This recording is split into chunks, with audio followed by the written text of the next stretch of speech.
Crawford is a fight fan, and he's a fight fan's fighter. The Ennis Express is a runaway train.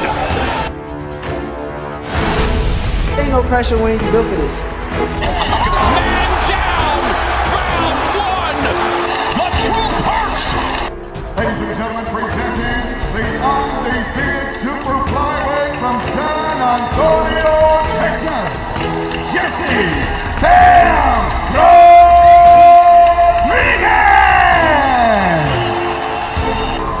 The universally recognized undisputed lightweight champion of the world, Devin the Dream Haney!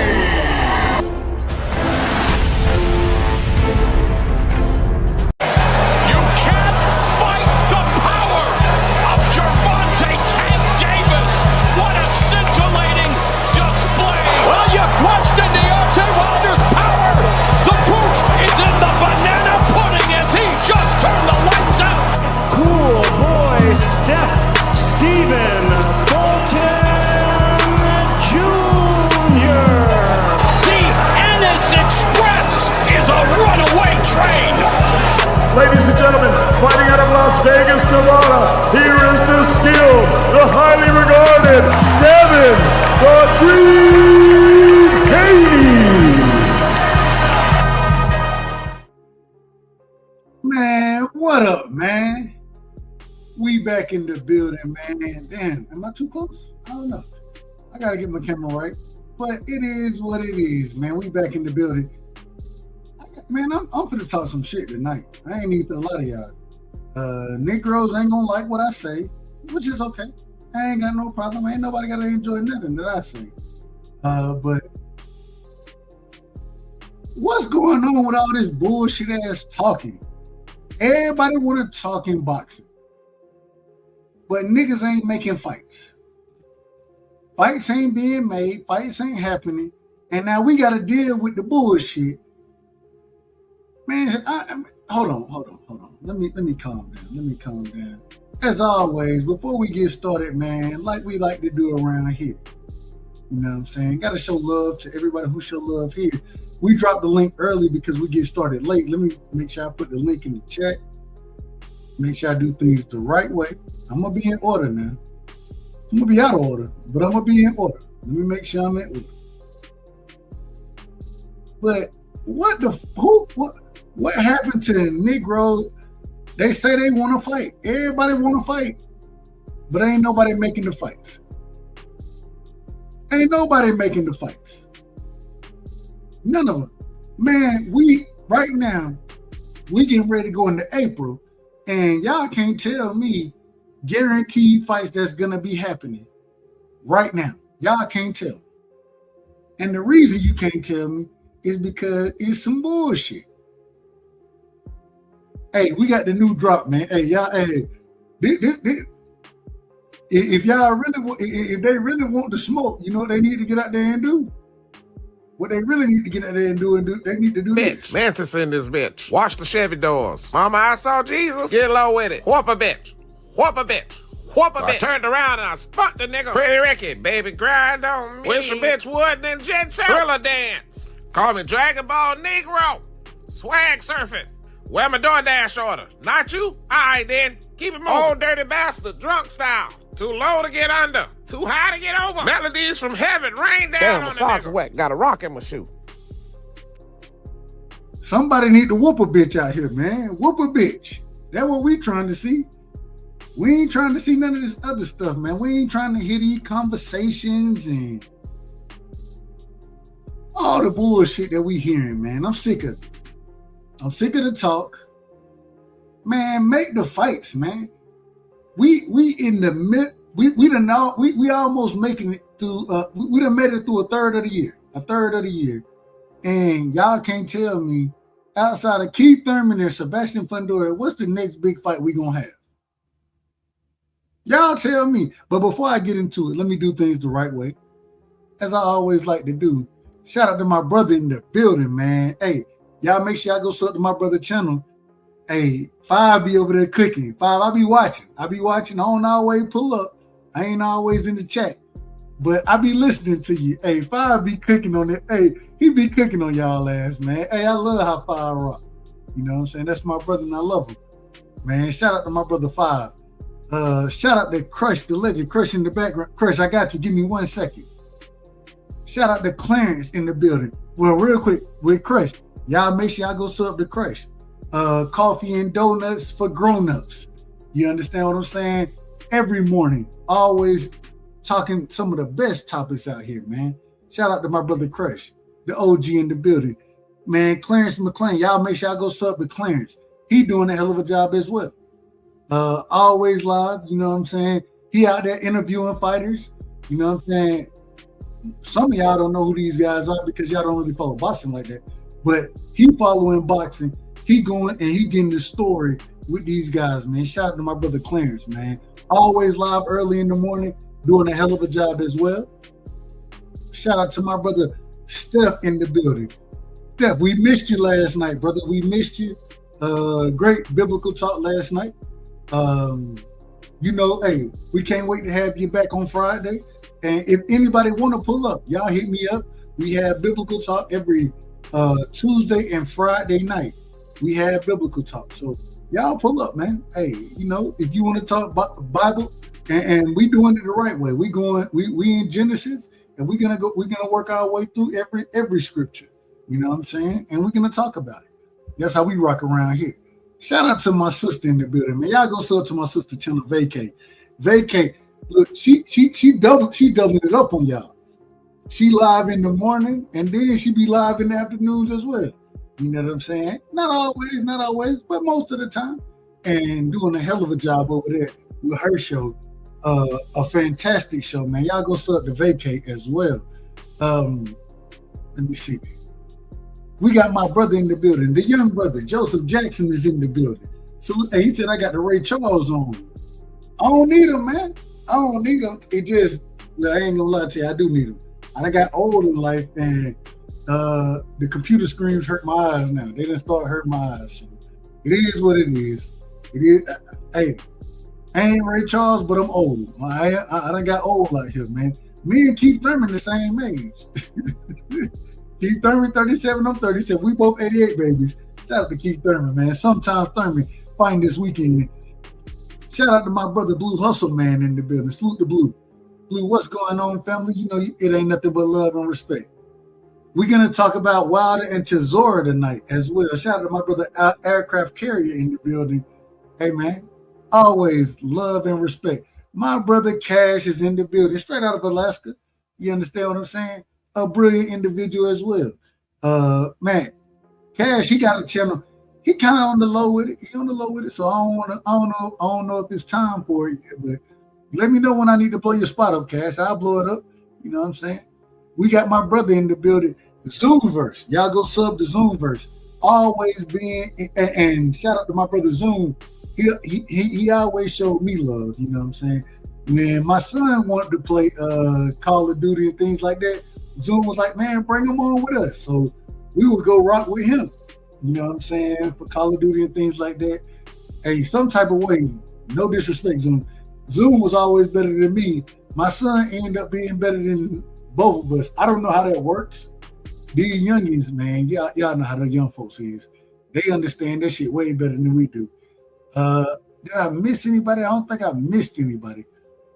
Look, man, and real quick, let me introduce my brother in the building. My big homie, Crush the Legend, is in the building. Crush, what's going on? How you feeling? Hey, salute to you, Dub. My young big brother. What's happening? Salute to the chat. How's everybody doing out there? All-star chat. I like that. Yeah, I'm good, Dub. You know what I mean? A storm is a storm, but I stand still and it don't get wet. I don't even get fazed by lightning, brother. That's how it is. But we got to talk about this, Crush. Man, I love, as a boxing fan, all right, I ain't got no problem. I love hearing folks talk and do all that. I love all of that. Man, I want to see niggas fight, right? We done got to a point where boxing, it ain't about fighting no more. It's about who wins on Instagram and Twitter and folks take more. They more excited about that than the actual fights these days. When did this start happening that y'all can just get out here and talk shit and then folks, nah, hell no, he gonna win that fight. He gonna do this and that, whatever. I don't give a damn what you say until you get in the ring. You gotta prove that shit in the ring, man. I'm so sick and tired of hearing all this talk. Even when Mike Tyson used to talk a good game, but when Mike Tyson talked a good game, get what he talked? He talked it in front of the nigga he was about to fight. That's who he talked it into. I'm so sick and tired of Twitter, tired of YouTube, I'm tired of it. Make the fights happen. I want to ask a question, Crush. What up, bro? What's the next big fight after? And I give Sebastian Fundora and Keith Thurman. I give them credit. We got my brother Cash straight out of Alaska. Cash, we coming to you next. What's the word? What up, Cash? I think this is a good fight right here with Keith Thurman and Fundora. I got Fundora fucking Keith Thurman up. Me personally, shout out to Sometimes though. Sometimes gonna talk, but he gonna talk in the press conferences. He gonna talk in the interviews. That nigga ain't on Twitter and he not arguing with niggas on Twitter and shit. That nigga, he gonna make the fight and then he gonna start talking this shit. Cash money. All these niggas out here talking, shaking hands, hugging each other, all this bullshit. When these niggas gonna fight? What's with all this bullshit that we got going on right now? Why the fuck is it cool for niggas to sit here and talk crazy and say all this kind of shit and not make fights? When did that become something that boxing fans accept? When did that become? When did that start happening? And then want to talk about it, make it seem like it's something big. It ain't shit. It ain't big. It's nothing. It's just something to keep the eyes on the sport, supposedly. But the only folks watching this stuff is hardcore boxing fans. You're not drawing fans in with this shit because the fans listening to y'all talk and they thinking to themselves, oh, okay, they finna fight next. Nah, hell no, they ain't fighting next. I know they ain't fighting next. Y'all know they ain't fighting next. So what the fuck y'all talking for? What is this big talk?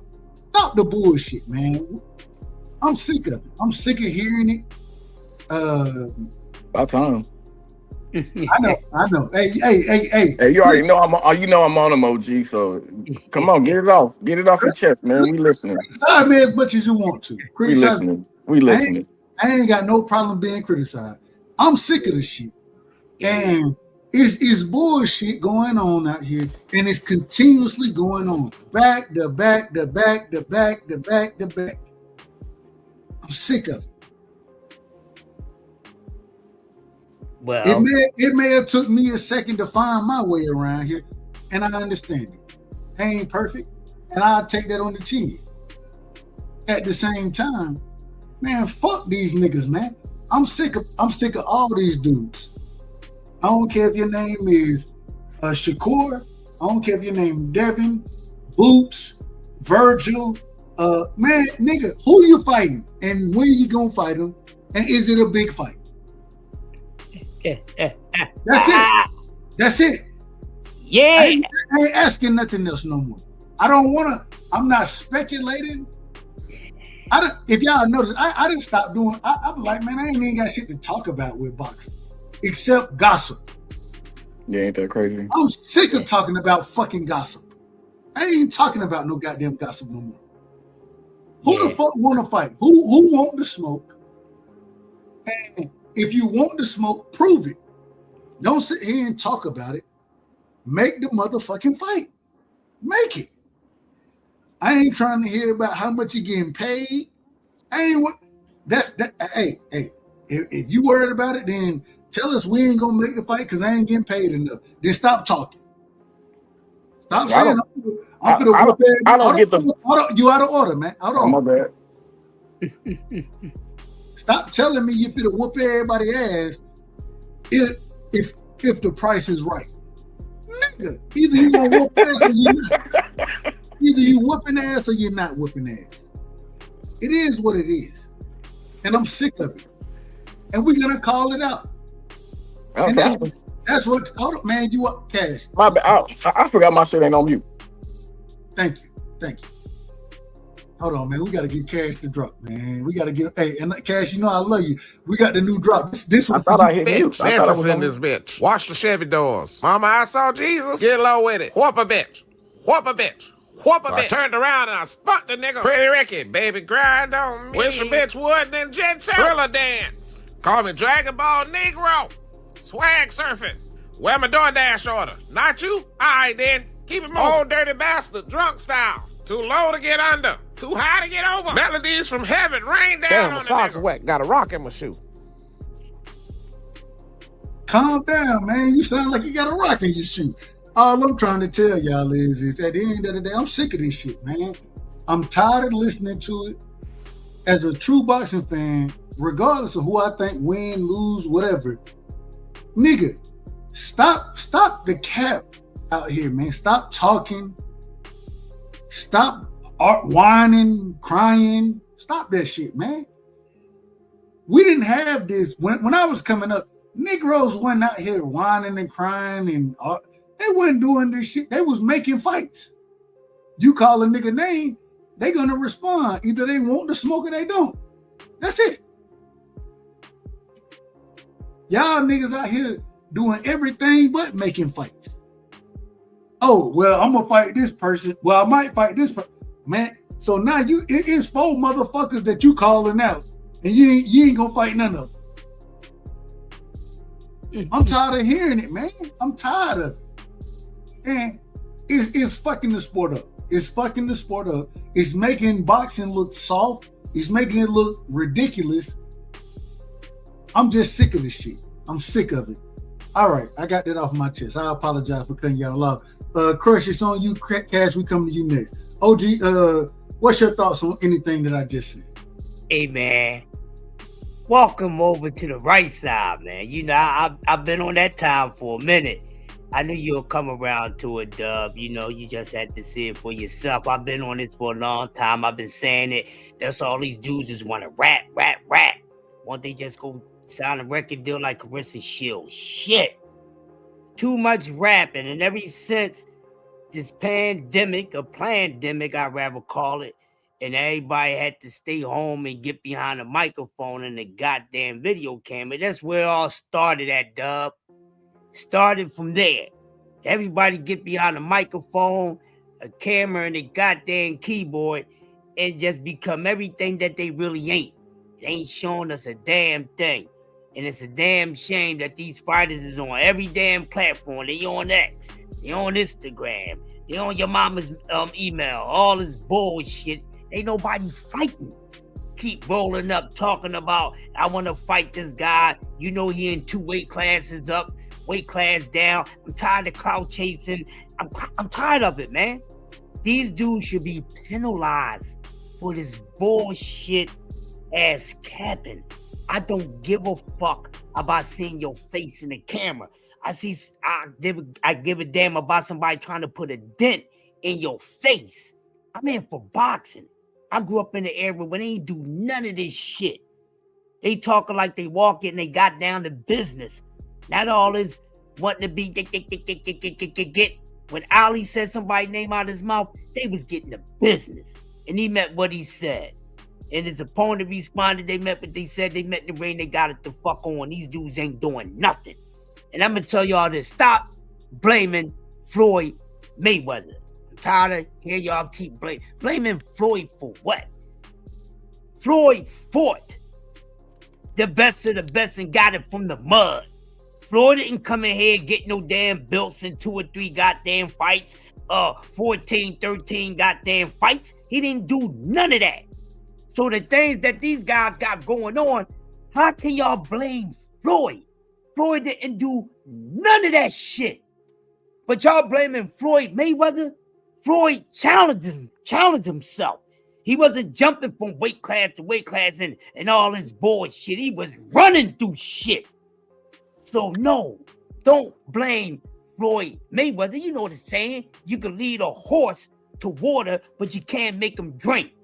So no, don't do that. That's disrespectful to Floyd. He's an asshole. But one thing he did in that motherfucking ring, he got it. That motherfucking fought. He fought. He fought. He got no overnight success, a planet star, none of that shit. Worked his way up and then took whatever the fuck Oscar said. Whatever Simon says, it goes. Simon said, I want this size glove. Simon said, yo, this, that, and the other. He ain't bitch about none of that shit, but give me 5% more. But can I get this? Can I get that? Then y'all be making excuses. A side, B side. We ain't had to worry about that shit. If you was the B side, you did whatever the A side wanted so you could knock the A side off. Checkmate. And none of your favorite usual goddamn suspects that all these dudes y'all blowing up talking about they future Hall of Famers, they ain't future Hall of shit. Ain't even done nothing yet. Look at their damn resumes. You pour the layers back. You don't want me to get butt naked up here with their when I pour their resumes back because they none of them really did shit. Most of them got a bunch of C-level goddamn fighters on their resume. 30 goddamn fights. You can't give me 10 goddamn dudes that's really a legitimate top 10. But they want to talk, cry, and make excuses. They ain't make no damn excuses. We sick of it. We sick of it. Goddamn, Aaron Pryor was found out he had some special shit in his goddamn water. Did Alexis Abrelo make any excuses? No, he went back out there and still lost to Aaron Pryor again. He ain't say, well, I ain't trust him again, doing this and doing that, making fucking excuses. I want to take you to court. That's some female shit. This is boxing. What you take somebody to court for? You signed up for this shit.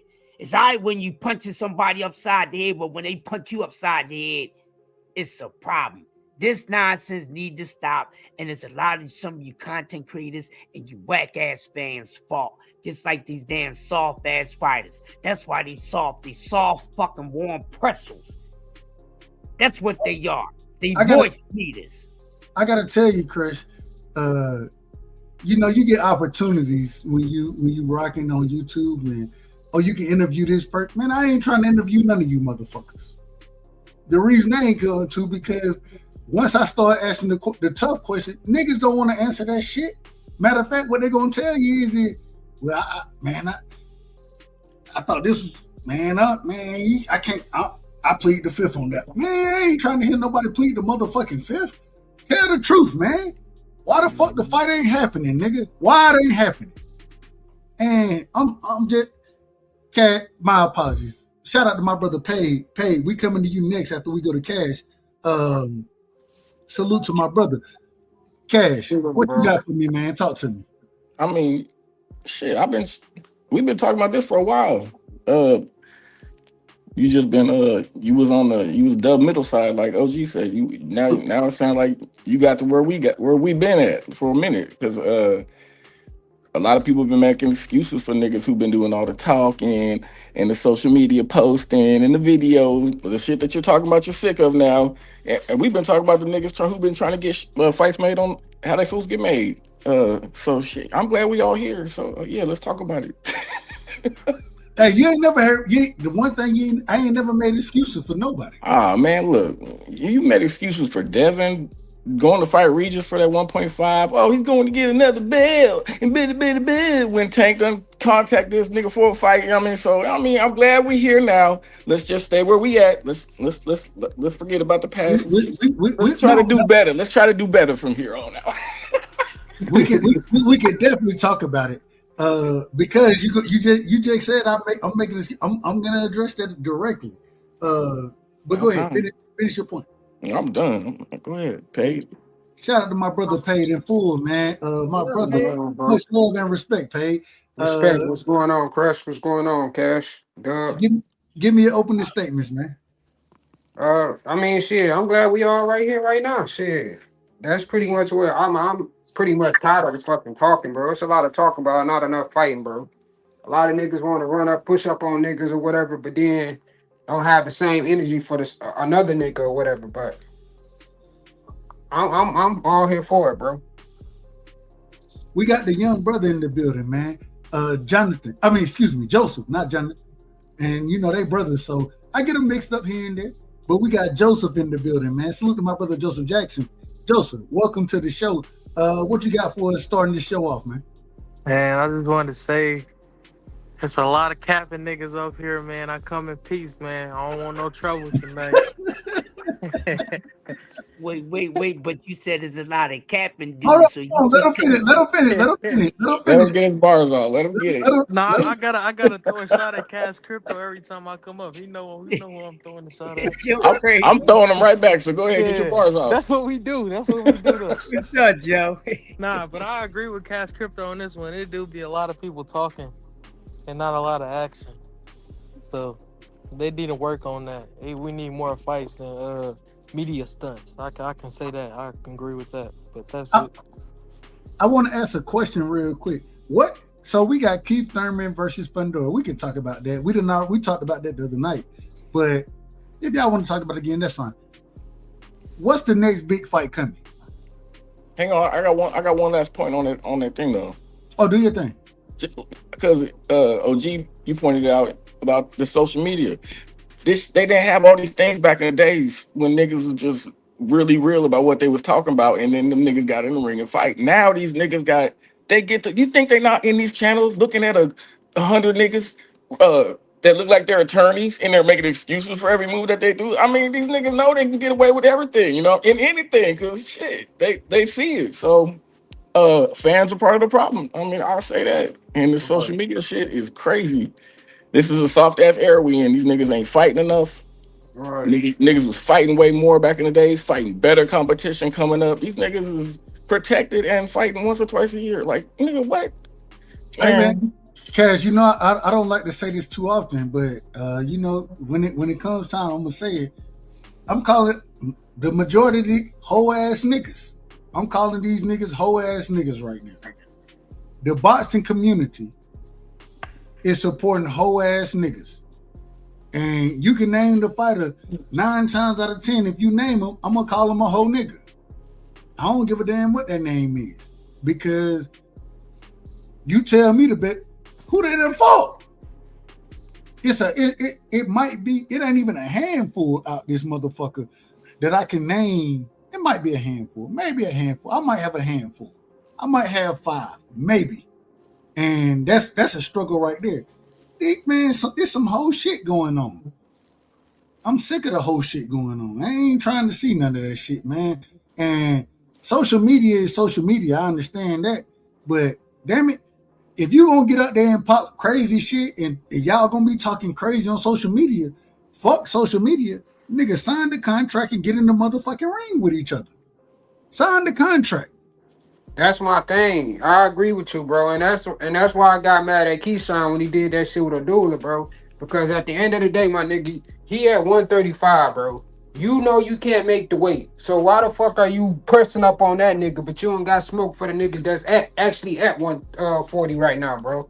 What a smoke for Antoine. Even though Antoine, I thought he looked bad in his last fight. Right. You know what I'm saying? I thought Hiroka put hands on him. I thought he won the fight with a close decision. But call out Antoine, call out Hiroka. Man, no, why you calling out Abdullah Mason? That nigga. I got a question for the panel. He don't got that energy for nobody else, bro. And that's the shit that be, because I know a lot of niggas be gassing that shit like that nigga, like he really about that. No, bro, you not, because the nigga was in line. He was next up for your belt, bro. You missed weight. You fucked that up.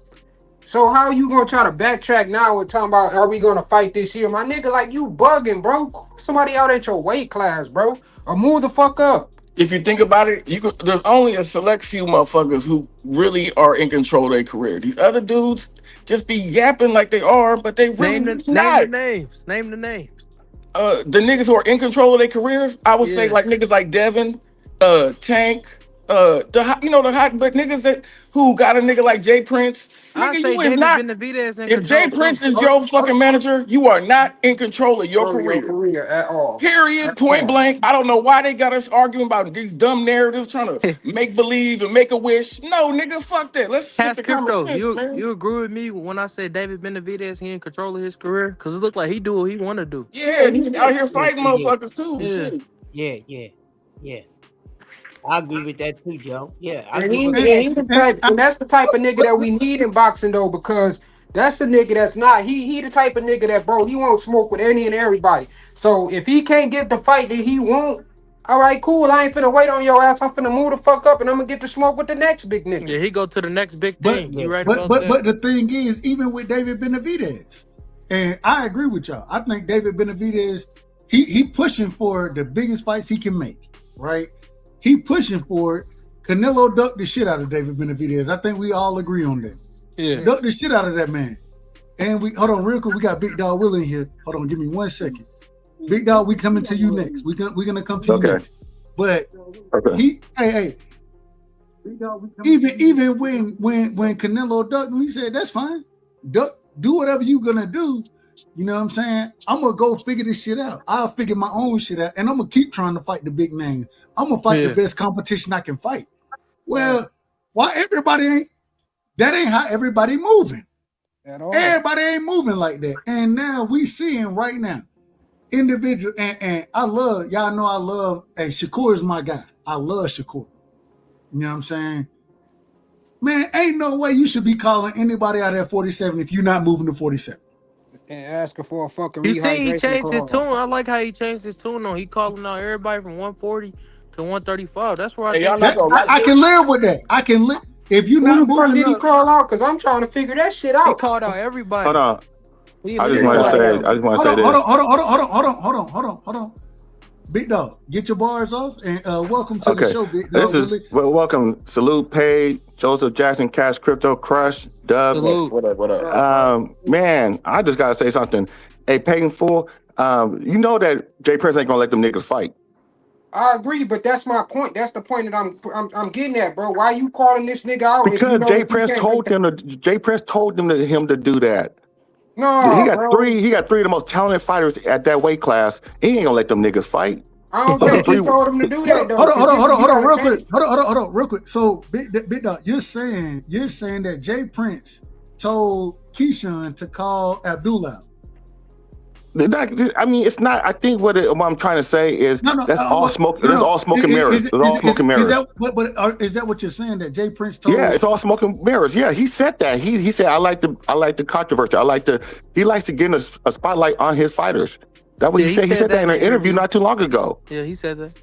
And that's So I mean, and get what we gonna call it, Ryan Hill. And Keyshawn's the type of nigga that would do that because I don't think Abdullah Mason is like he's not like not yet. He's not like out there boisterous like Keyshawn.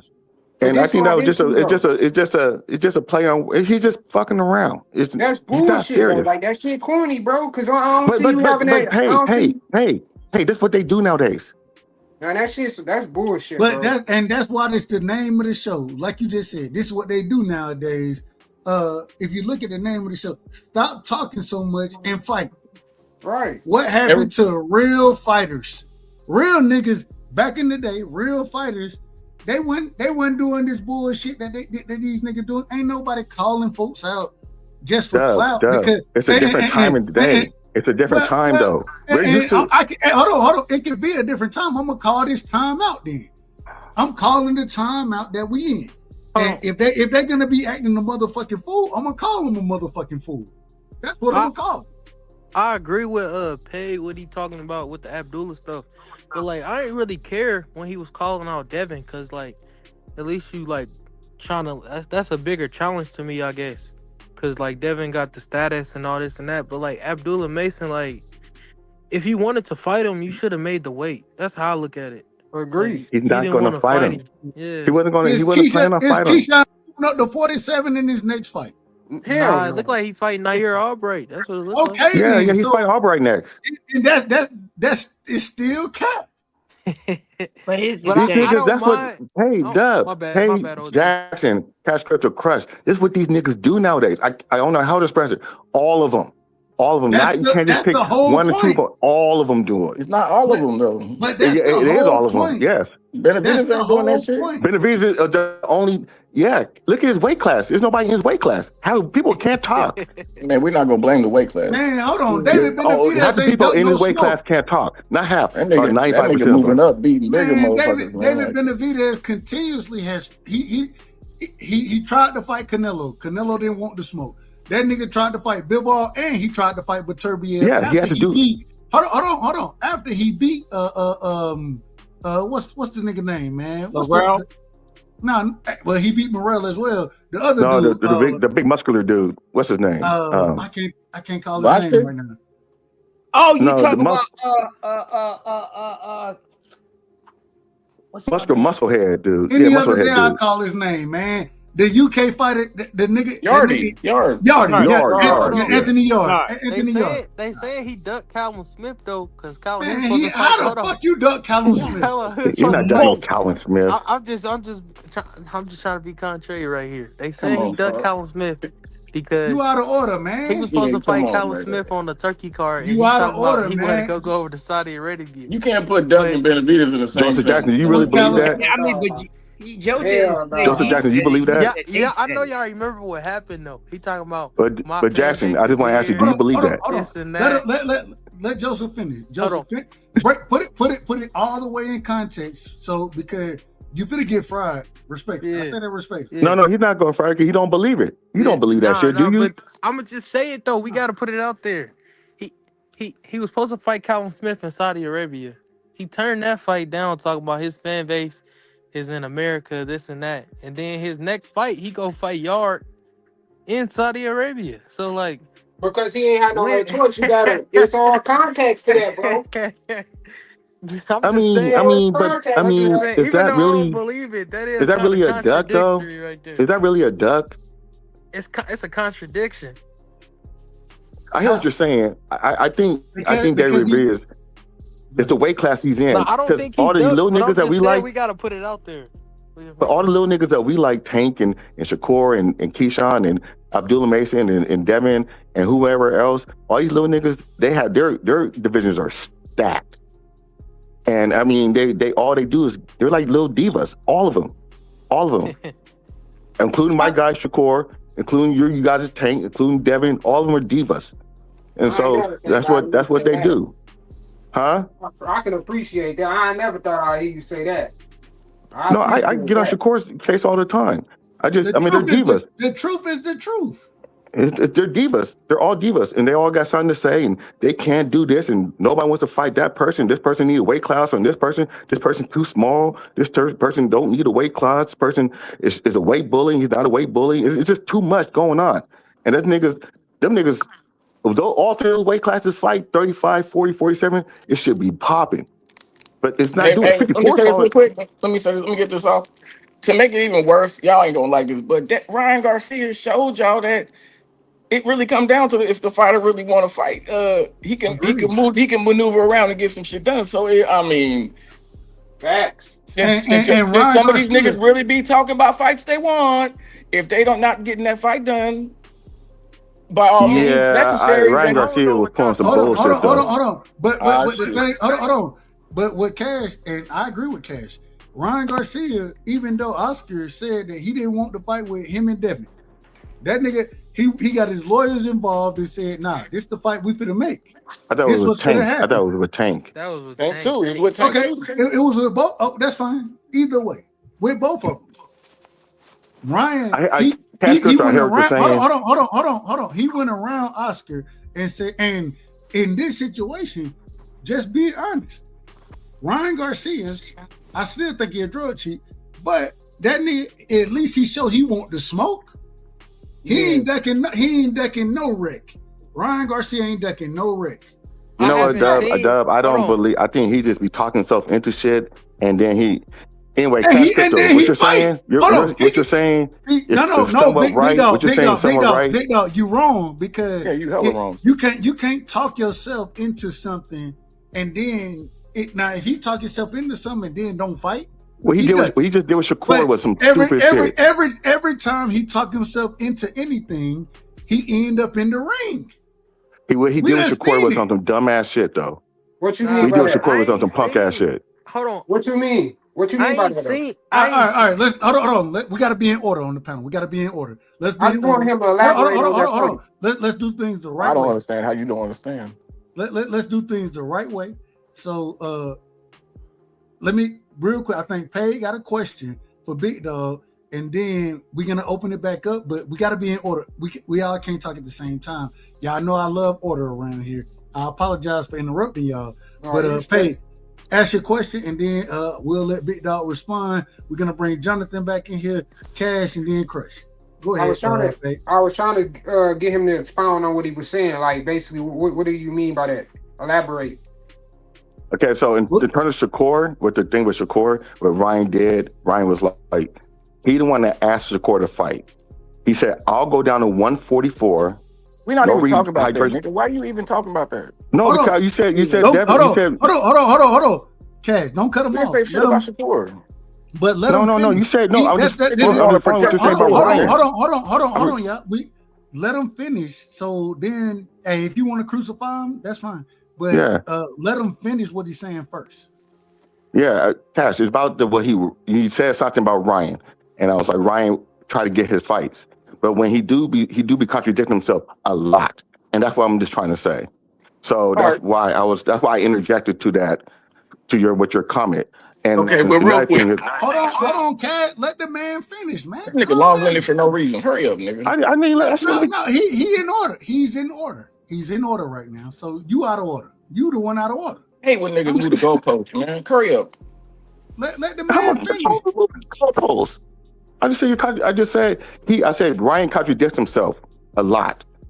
And, you know, he gets his fights that he wants, but some fights he say he wants and he don't really want them. And I think he did that with Devin. I think he's doing that with Shakur.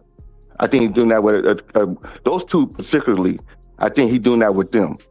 In terms of, and I don't like the bitch ass nigga either. So that's another thing with him. But nigga, family. You done? I mean, he's a man. I don't even get on. But that's why I have issues with him. But I Cash Crypto. I understand. I hear what you're saying. Hey, I understand what you're saying. But I'm coming from my standpoint.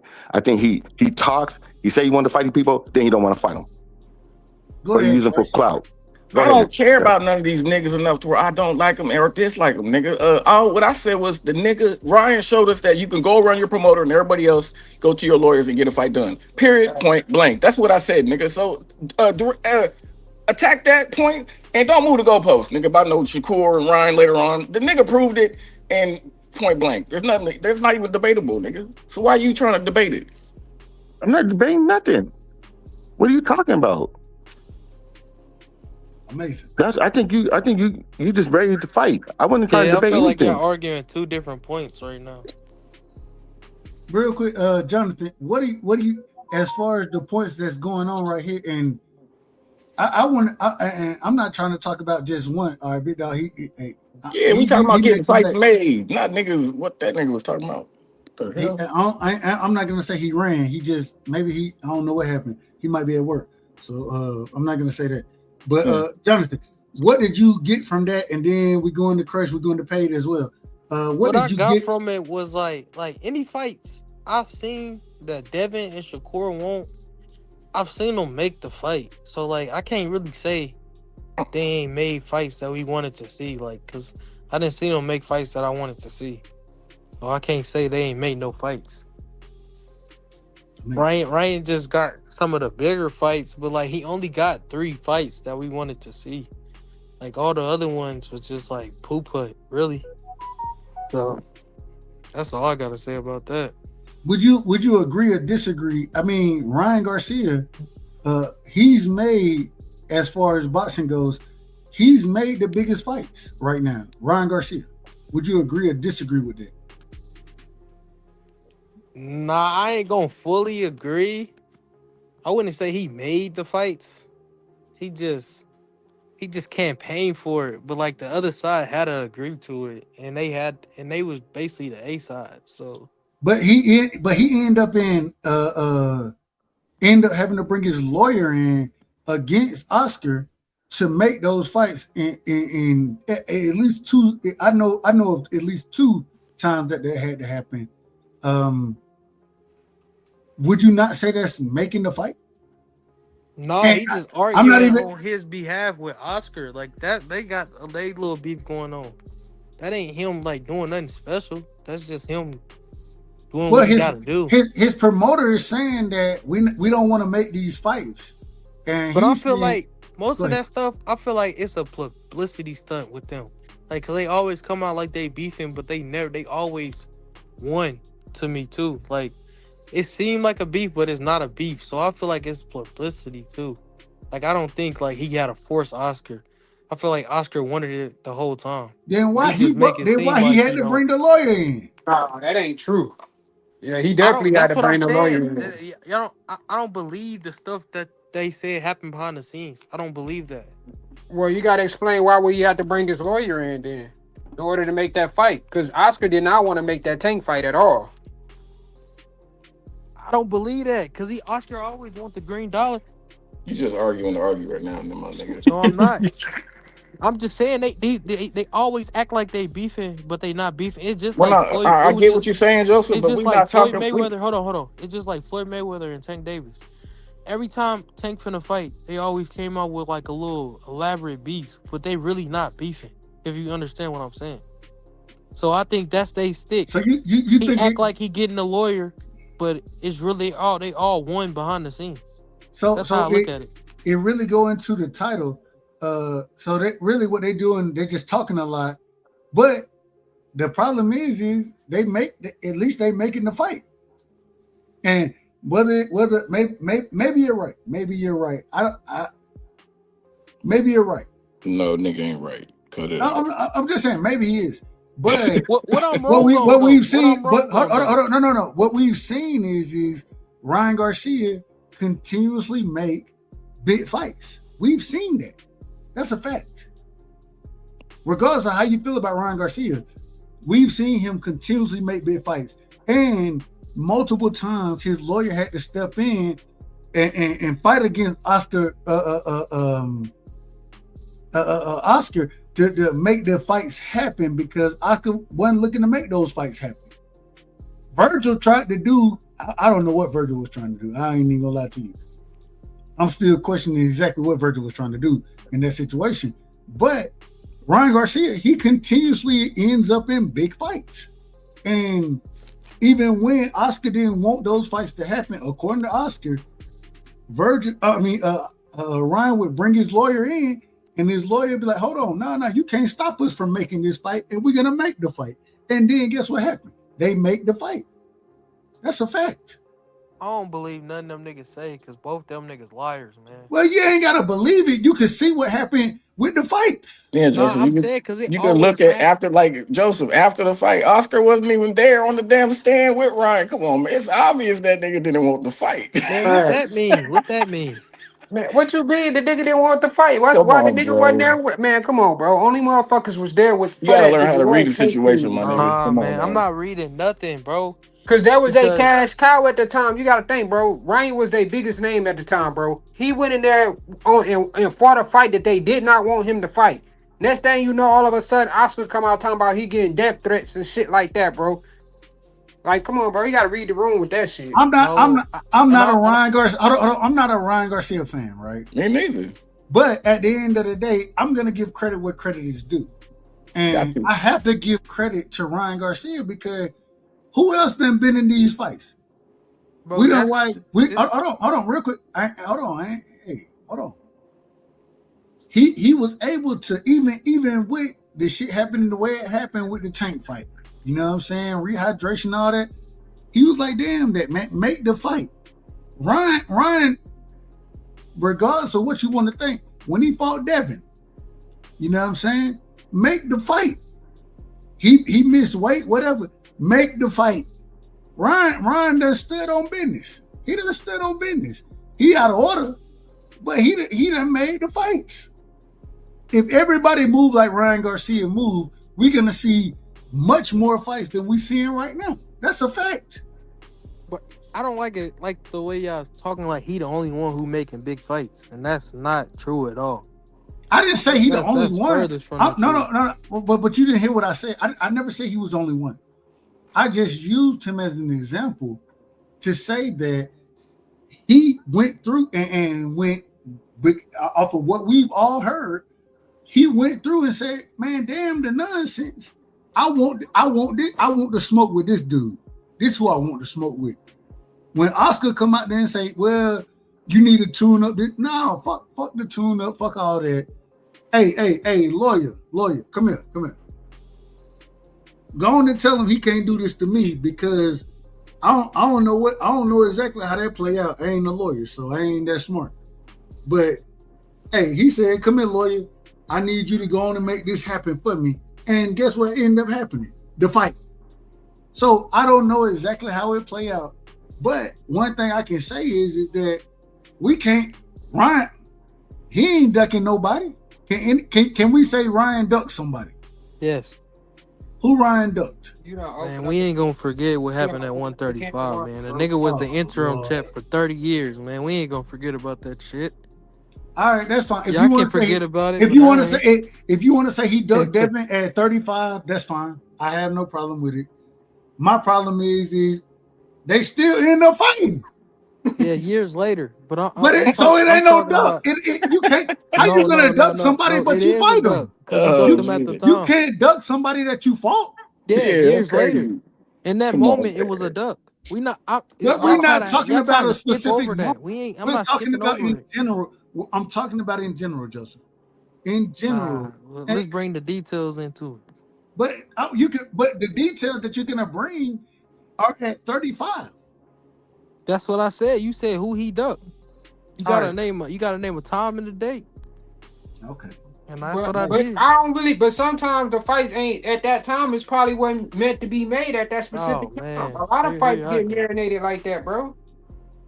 See, but you can't duck a motherfucking end up fighting, nigga. See, and that's what happened with the Tank and Dev stuff, man. Y'all waited until he couldn't make the weight no more, and then y'all say a nigga ran out the division because the nigga can't make the weight.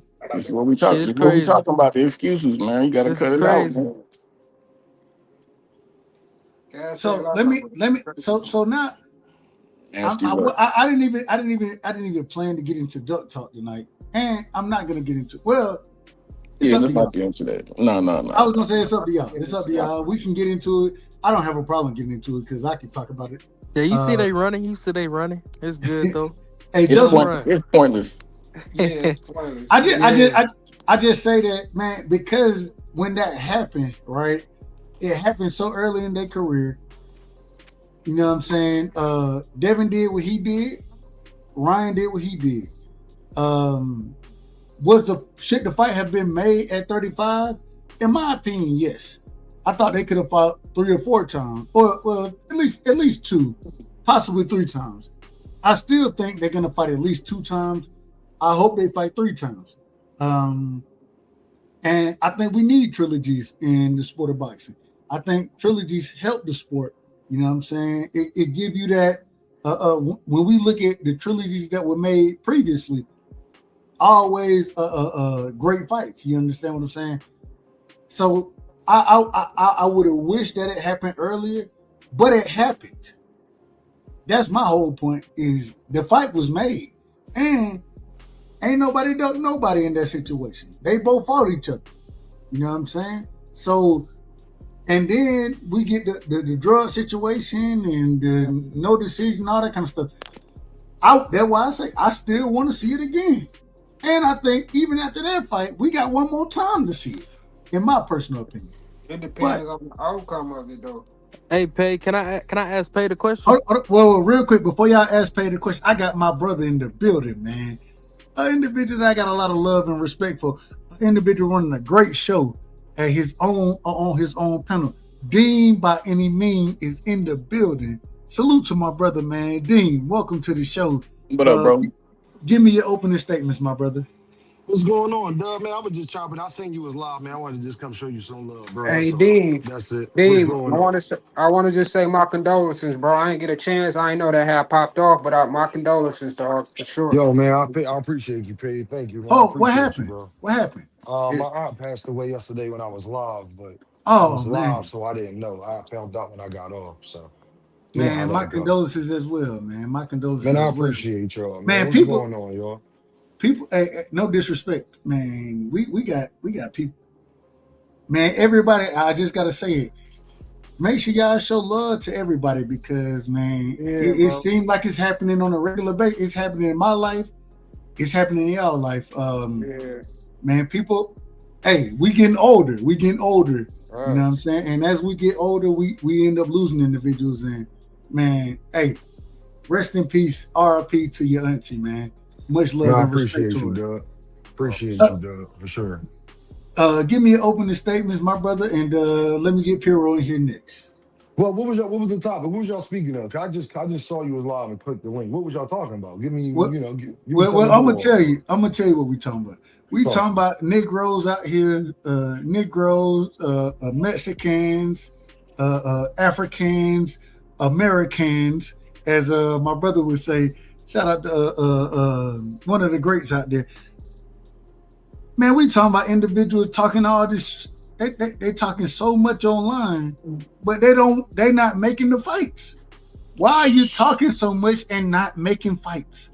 Stop talking if you're not gonna make the fight. That's what we talking about, Dean. My apologies. Hey, Dub, you know how I feel about that. I guess that's a great topic for me to tap in on. It's funny because we get mad at fighters like Gervonta and Jerron and them who don't talk a lot. And then we criticize them for that, Dub. And but then we got the guys on the other end of the spectrum, Richardson, Hitchison, and prime example, Richardson, Hitchison for real.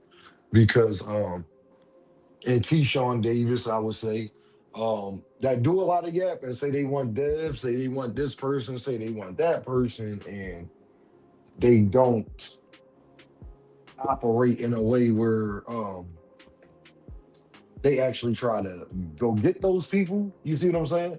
Yeah. And it holds up divisions. And even though I think Keyshawn the dog, it ain't even that I don't think Keyshawn it ain't about if you can fight. It ain't about if you can fight. If you can fight. It's just that the way you go about promoting yourself. You see what I'm saying? See, and I think that's something that a lot of these, no matter what you say about Devin, no matter what you say about Shakur, no matter what you say about Tank, they actually doing shit though to be talked about. Good, bad, or indifferent. But I think everybody up here agree that they actually doing shit. At least they in the ring. Come on, man. Like you can't. Some of them still ducking. Yeah, no, Cash. Mike, they still ducking and all that. I feel you, gang. You know what I'm saying? But they doing more than the other niggas who sitting up there talking like they them niggas, though. And that's where me and Dub is getting at. It's like, I can take you being at a level where I gotta talk about you, and I may not get everything I want from you, Devin, Shakur, Tank, whatever. But when you at a level, Cash, Richardson, when I've got nothing I wanted from you, but talking, that's a problem. That's a problem. What's Richardson best fight? What's his biggest name? Who you for? You say his biggest name? Yeah, George Kambosos. George Kambosos. That's a damn shame. That's a damn shame. Would y'all disagree with that? Would y'all disagree? I don't disagree. Oh, okay. The fight he should have lost though, Doug, wasn't George Kambosos. Nah, Liam Perro. Y'all gonna forget about that? Oh, Liam Perro, Joseph. Liam Perro. Liam Perro. But Doug, that's not the fight he was supposed to lose. He was a champion though. Who was that fight he was supposed to lose? What was that nigga name? What was that fight he almost got his ass whooped? Who is it, Hey? What's the boy name, Cash? I'm lost. Limos. There you go. And you know what's so crazy? I said this, and this was before that fight happened. This is when Devin was still down there as a champion at 35. Oh. I was like, man, y'all gonna be mad. And I said this. I said y'all gonna be mad when Devin ended up having to fight a damn Lemos because we don't know who the fuck Lemos is. People they're gonna get mad at it, and that fight never came to fruition. And next thing I know, I'm looking up. I'm like, wait a minute.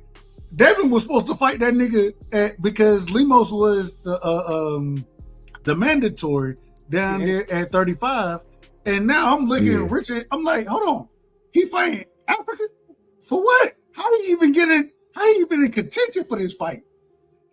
I didn't even understand how he got there. But I mean, I did know who Lemos was. I didn't know because I thought Devin was gonna end up fighting. I did think that. I did too at one point. I thought Devin was going, but my thing is, Doug, to just to expound on your point. I'm tired of these guys. You got to give me something, man. Like David Benavidez, Jerron Boutennis, they trying. Like if we see you trying, at least you giving us something enough, Doug, to talk about. Crush, shout out to my bro Crush up here and everybody. Like, at least you giving us something to talk about. Niggas like Richardson and Keyshawn, what you giving me, bro? I fuck with you. I really fuck with you, though. Look, that's the crazy part. I fuck with both fighters. But what you giving me, though? I'm done with Keyshawn, bro. I'm done with Keyshawn. Bro. Like, you gave me Jermaine Ortiz. I like that fight. I am impressed with what you did. But you supposed to follow that up with a real banger. So you don't fight Jermaine Ortiz, Cash, and go backwards. You're supposed to fight Jermaine Ortiz as a big name. Jermaine Ortiz is not big enough of a name that you could go backwards in name after you fight him. Man, go put hands on Antoine, man. Go if you a dog like that, go put hands on Antoine. That's what we want to see. Love that fight. I would love that fight. But that's what we want to see. Stop with the nonsense and stop all this talking. And this is what we talking about. Y'all they get online and all of a sudden Abdullah Mason, an individual 21 years old, just becoming champion, right? Now he on your hit list, but you can't make 35 no more. You done bust weight wildly. You know what I'm saying? Now you at 40, talking about you gonna move up to fight Devin or anybody at 47. Nigga, fight. No, go fight Gary. And my thing is, I think he can win that fight. I actually think after Gary's last performance, I think that Keyshawn can win that fight. But we gotta see it. Stop the bullshit and stop calling out nonsense, man. Ain't nobody trying to see you fight. Hold on, real quick. Ain't nobody trying to see you fight Abdullah Mason at this current moment in time because Abdullah Mason, this man is still campaigning at 35. And you done bust weight tremendously at 35. And when I say tremendously, you ain't busted by 2 or 3 pounds, nigga. You busted by what was it? Was it 12? I think it was 12 pounds. It was 8. It was 8. Okay, 8, 5, whatever it was. Something like it was way. It wasn't nothing close to what we used to individual missing weight by. It wasn't anything close. And so all I'm saying is that let Abdullah do what he gonna do. You know what I'm saying? Let him campaign. Let him try to become undisputed if that's what he want to do. When he move up, get the smoke with him. But what you calling that man out for? You got all these other guys. Why you ain't calling out Dalton Smith? Go whoop Dalton Smith ass. And I think, once again, I think you can beat Dalton Smith. But call them guys out that's in your division, bro. Like, yeah. It'd be some bullshit. Y'all know I like Keyshawn more than I like Devin. That's okay. Joseph know I think Keyshawn could beat Devin. That's My problem is though, me if I'm being honest though, because y'all know me. No matter how much I don't like somebody, I'll never lie on them. Nigga, we don't know what fucking weight class you fighting at. How the fuck you calling out Devin saying you looking for him when you haven't put yourself in the 147 rankings to fight fucking Devin Haney? Right.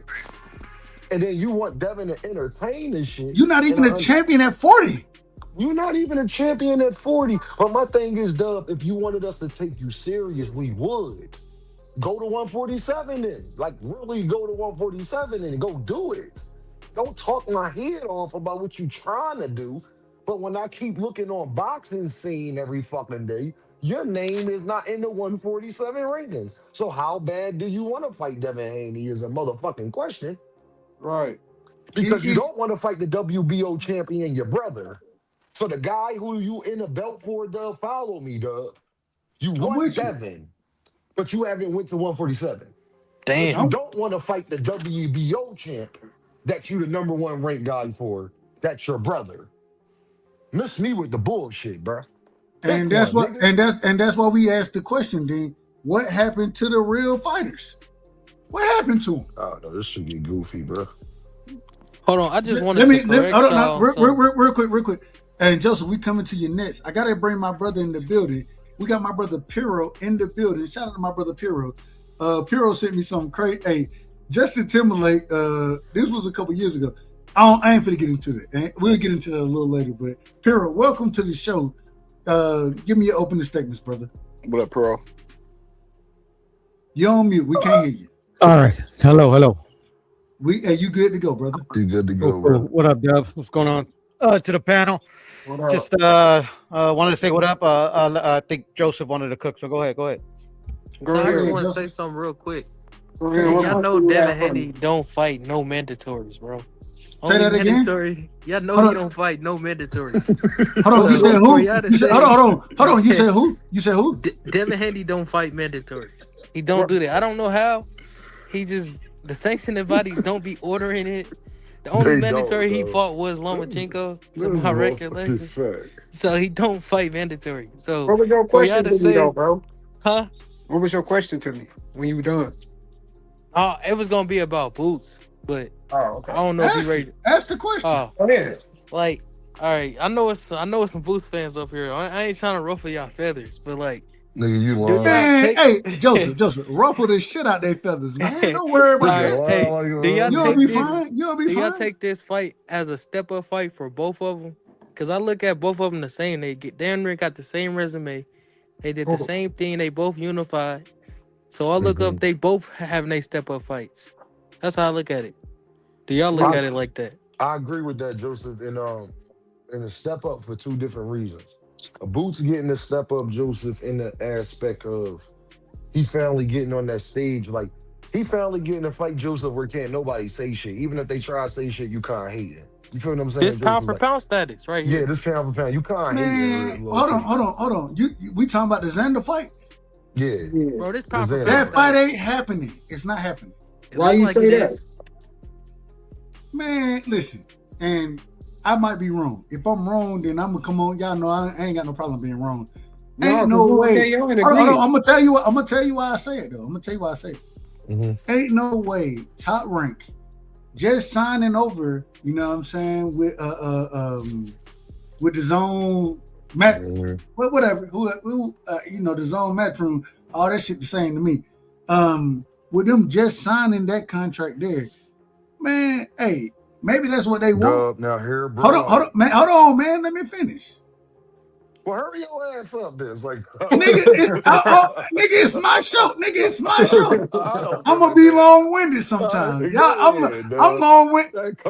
Hey, when I come to anybody else's show, when I come to anybody else's show, I'm long-winded anyway. I told you I ain't want to ruffle no feathers. There's Boots fans up here. I ain't want to do that. But I don't think that fight happens because ain't no way if I'm Bob and the matchmaker over there with Bob, nigga, hey. We put a fun, man. We trying to show out early in this situation, and I'm not putting my unified champion. You know what I'm saying? I'm not putting him in the ring with Boots. I'm not doing that. That man, Boots gonna beat the shit out of this man. I'm not gonna allow that to happen. The first fight that we have with no, it ain't happening that way. I don't know. I don't know how it plays out. I don't know how it plays out. But I'm just saying, from a business standpoint, ain't no way I'm gonna put this nigga in there with I hear you, but Top Rank was under the post with Xander. Top Rank said in capital letters when he said 24th camp on the way. Dub, here Deem out. Xander they both in training camp. This. Thank you, Joseph. Xander posted this. Boots, and Boots fans, we didn't ask this nigga to post this shit. Dub, he posted. 24th camp underway. Boot emoji, smoke, fire. I don't care what he posted. I just don't. Hear me out, brother. He was in the Timbs today. Hold on. Only people that where I'm getting a dub point is, dub, and I ain't gonna be long with it.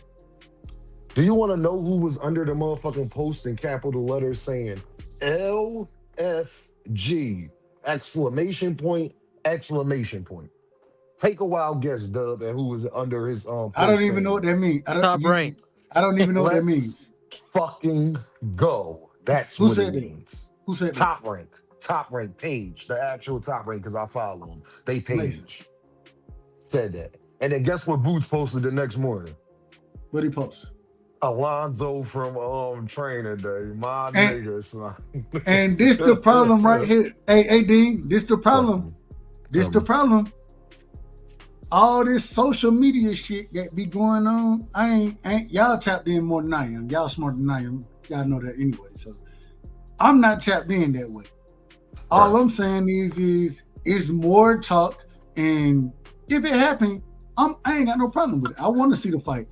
I don't believe the fight happening though. This coming from two people who don't talk, Dub, though. This coming from two people who don't talk. This my issue with it though, because you gotta think, bro. They just got a network deal, bro. So I'm pretty sure right now the Zone is pretty much kind of like back in Boost as they start right now. Facts. So I'm pretty sure if they want to get an extension on that fucking network deal, bro, you gotta put on some fucking fights that people actually want to see. If Xander gotta be the fucking sacrificial lamb, then let him be it. See, Dub and Pate, Dame only. I don't give a fuck what Xander posts. I care more about what Boots posts because I know people who know Boots, and I'm a little. Put it like this: I got whatever. That don't matter. You're a bias ass Philly nigga. I'm a bias ass Philly nigga. You say whatever you want to say. I be right like a motherfucker too. That be the sad part. But anyway, Pate know that. Hey, Pate. Side note: shout out to Darius Acuff, bro. Detroit in the motherfucking building, dog. I'm proud of that nigga, dog. You hear what I'm talking about? Number one pick. Lord have mercy. Shout out to the 313, dog. Lord have mercy, that boy. He nasty, dog. But I wanted to say this. No, Arkansas, baby. Hey, shout out to Arkansas. And he's not the number. Hold on. Somebody said number one pick. He won't be the number one pick. But hold on. He won't be the number one pick. But Acuff, he'll be number 2 or 3. Bro, now I got him being like 3 or 4, somewhere in there. He should be 2, but go ahead. He a dog, bro. He a dog. And shout out to Arkansas. Arkansas rocking out there right now. Yes, they is. I love Acuff. That dude, he can play. He can play. Now, Dub, on a boxing tip, why I said Dub, now you know me, Dub, because me and you, we bros. You know me. You can reach out to me personally. You know me. I would not be running with this or feeling confident if Top Rank didn't post under it. And guess who posted under Top Rank post? Take a wild guess, Dub. Who posted under Top Rank comment under Xander shit? I plead the fifth on all of this because I don't know about the post. His big brother, Jerron Booth's big brother, posted under Top Rank's post under the comments was Xander and said and new. So that means, in your opinion, that mean the fight gonna happen? They both in training camp, though. It's like your little bro said, man. It's coming from a bunch of motherfuckers who don't do no talking. That's 4 motherfuckers who don't talk like that. Top Rank, Boots, Xander, and Pooh Ennis. If it happens, I'm happy. I'm gonna be happy for the fight. You know what I'm saying? I think that's a huge fight. I love that fight. You know what I'm saying? I think Xander gonna get scrubbed in the fight, but I had no problem with it. You know what I'm saying? The unified champion fighting the guy that I think should be a champion in the division just ain't got his opportunity yet. I would love to see that fight. Dub, I understand your trepidations, though, bro. I agree with you wholeheartedly. I feel 100% how you feel, Dub. Joseph, no. Paid, no. I feel 100. I understand because I was feeling the same fucking way. Dub, you know I'm a boot. I was telling motherfuckers, man, ain't nobody fighting that nigga. I don't give a fuck what they say. They ain't putting no motherfucking Xander Zayas in there. But you get new information, you know. They kept talking about. Ain't nobody asked niggas about Xander and Boots.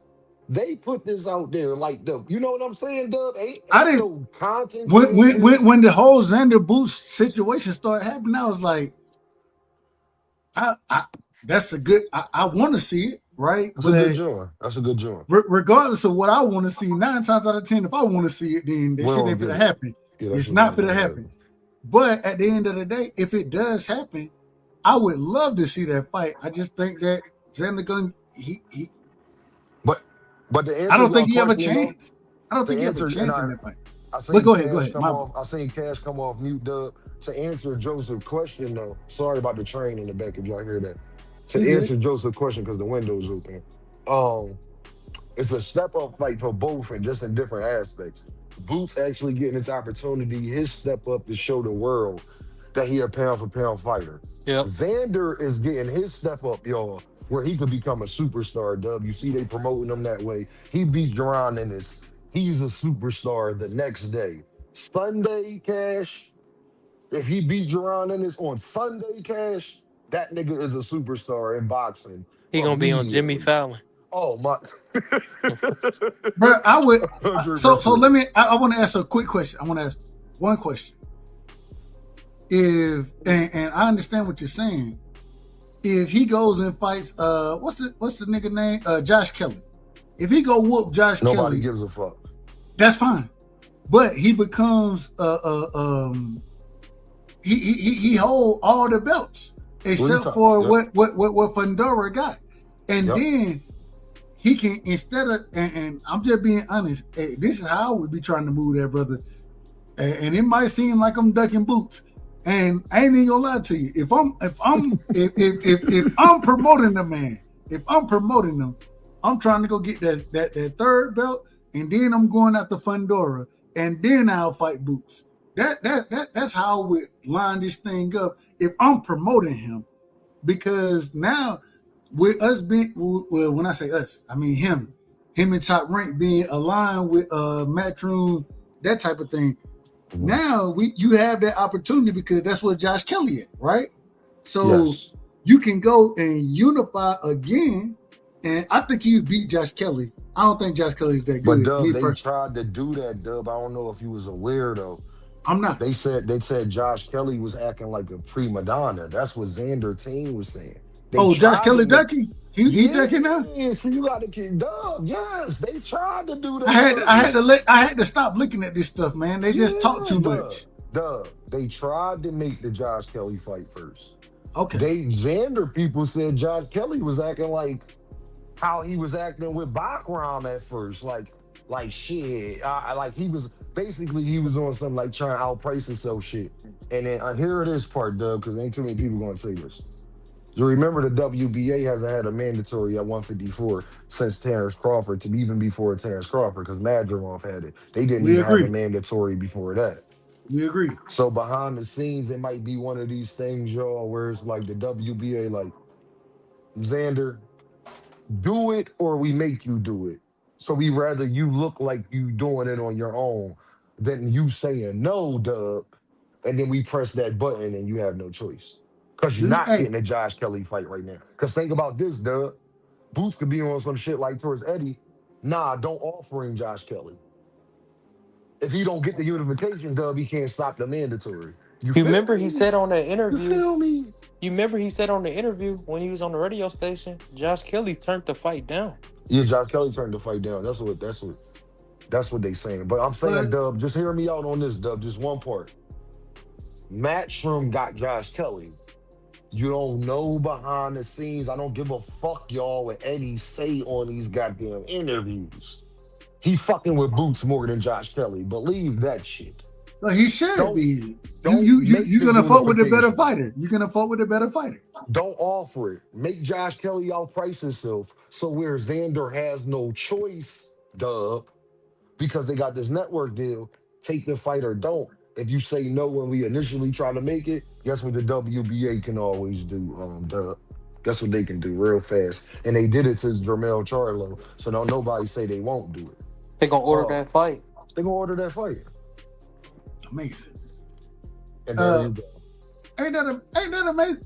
And the one thing, the one thing I love about it is that at the end of the day, these niggas got to mix it up with each other. And I don't care the order. You know what I'm saying? I don't really give a fuck about the order. I'm just thinking logically. And one thing about Top Rank, and this is going to be the interesting part, because Top Rank just signed over there. Are they going to move the same? Because we done watched Top Rank move for years. We done watched them when they were with ESPN, and maybe things change. But we done watched them make sure that they keep they quote unquote champions out of the way. They done kept them out of the way for years. So I would figure they would move that same way, but maybe they don't have that opportunity. Uncle Shelton told me, he said something that was very interesting to me when I made the same point. He was like, "Hey man, when you done moved over there, who writing the checks?" And the individual writing the checks, if they asking for that fight, you got to make that fight happen. The Zone and Dub. What did the Zone just do to Virgil Ortiz and Oscar? What position did they put them in about Jerron Ennis? Follow the tea leaves, bro. They tried to force the shit into. They a man with no land right now. Hey, I don't know where Virgil go right now. I don't know where he going. Mercy, who is Virgil? Mercy. Real quick, I gotta ask, who is Virgil gonna fight next, in y'all opinion? Nobody. He's still in court. That nigga in the court. That nigga, whoever Oscar say. Well, they asked me a question.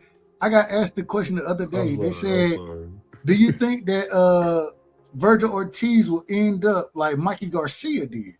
I don't know if y'all remember Mikey Garcia. He got shelved. Yeah, he got shelved out that motherfucker. Did you hear what Oscar said? Did you watch what Oscar said about this? Nah, I don't watch. Hey, y'all, somebody, if y'all know, man, send it to Dub, man. Go ahead, Joseph. Tell him the interview, Joseph. Go ahead. He said you gotta fire that lawyer, and if you don't fire him, he'll sit you on the shelf. That's what he basically said. He'll sit him down because he don't care. But he'll love to work with Virgil. How long, bro? So he want that lawyer gone. But want him gone. Respectfully. At that time when Mikey got sat down, Mikey was a tad bit older, you know what I'm saying, than Virgil is. But it was 2 years though. 2 years is 2 years still. Yeah, that's how you gonna sit? Do y'all really think he gonna sit Virgil down for 2 years? Hell yeah. He could. I don't believe with that manager. Dub, they fucked up the Zone deal. Dub, yes. This Oscar we talking about, gang. He fucked up that whole deal. Zone deal, bro. Boots was supposed to be fighting Virgil next, bro. All right, let's get real shit out. Boots was supposed to be fighting motherfucking Virgil next. That's a fact. Supposedly. No, they ain't telling you he was supposed to be fighting Virgil. I said supposedly. You said he was supposed to be. I said supposedly. Georgia boy. No. I agree with you. You said that he was supposed to, and I said supposedly. We agree. We agree. Boy. No, we agree. We agree. You dirty dog. Yeah, supposedly he was supposed to be fighting Virgil. Well, you said he's supposed to. The Zone. The only reason why we know this though, Doug, is because with the manager and them started going back and forth with the Zone. When have you known a network to reply to niggas social media wise, Doug? When have we ever seen? I'm not on social media like that, so I don't know. Oh, you gotta get in tune, Dub. I'm not, man. I always tell y'all smarter than me. Y'all know more than I do. I'm not that smart to be on. Dub. I hate X. Hold on, real quick. I hate X. I hate Instagram. That ain't really my lane. It ain't my lane. You know what I'm saying? I be there. I look here and there, but it just ain't where I rock. That's why I gotta ask y'all a lot of time. What happened there? I gotta ask y'all. The Zone replied social media wise at these niggas about making. What does that mean? Does that mean something? That mean they put pressure on it because you've never seen a network do that before with a fight, Doug. So the Zone that platform, they don't respond to nobody else. I haven't seen it. Amazing. They ain't going on under nobody comments and say something like Dean talking about. Nah. They never did that, bro. Because they felt the manager was lying, Dub. They feel as though he was lying. We offered these niggas a $10 million bag to make the whole card. I would ask y'all a want quick. $7 million. Virgil wanted $7 million out of the $10 million that the zone was set to give the money. Manager Marty, shout out to Manager Marty. Manager Marty talked about this a while before the fight even happened. We just thought Manager Marty was talking, but he said that the zone already got the budget for Virgil and Boots. We thought Manager Marty was saying this a couple months before it even happened, but when we come to find out that they did, Virgil not only the zone gave him $10 million dub for the whole fight card. Boots was cool with what he got.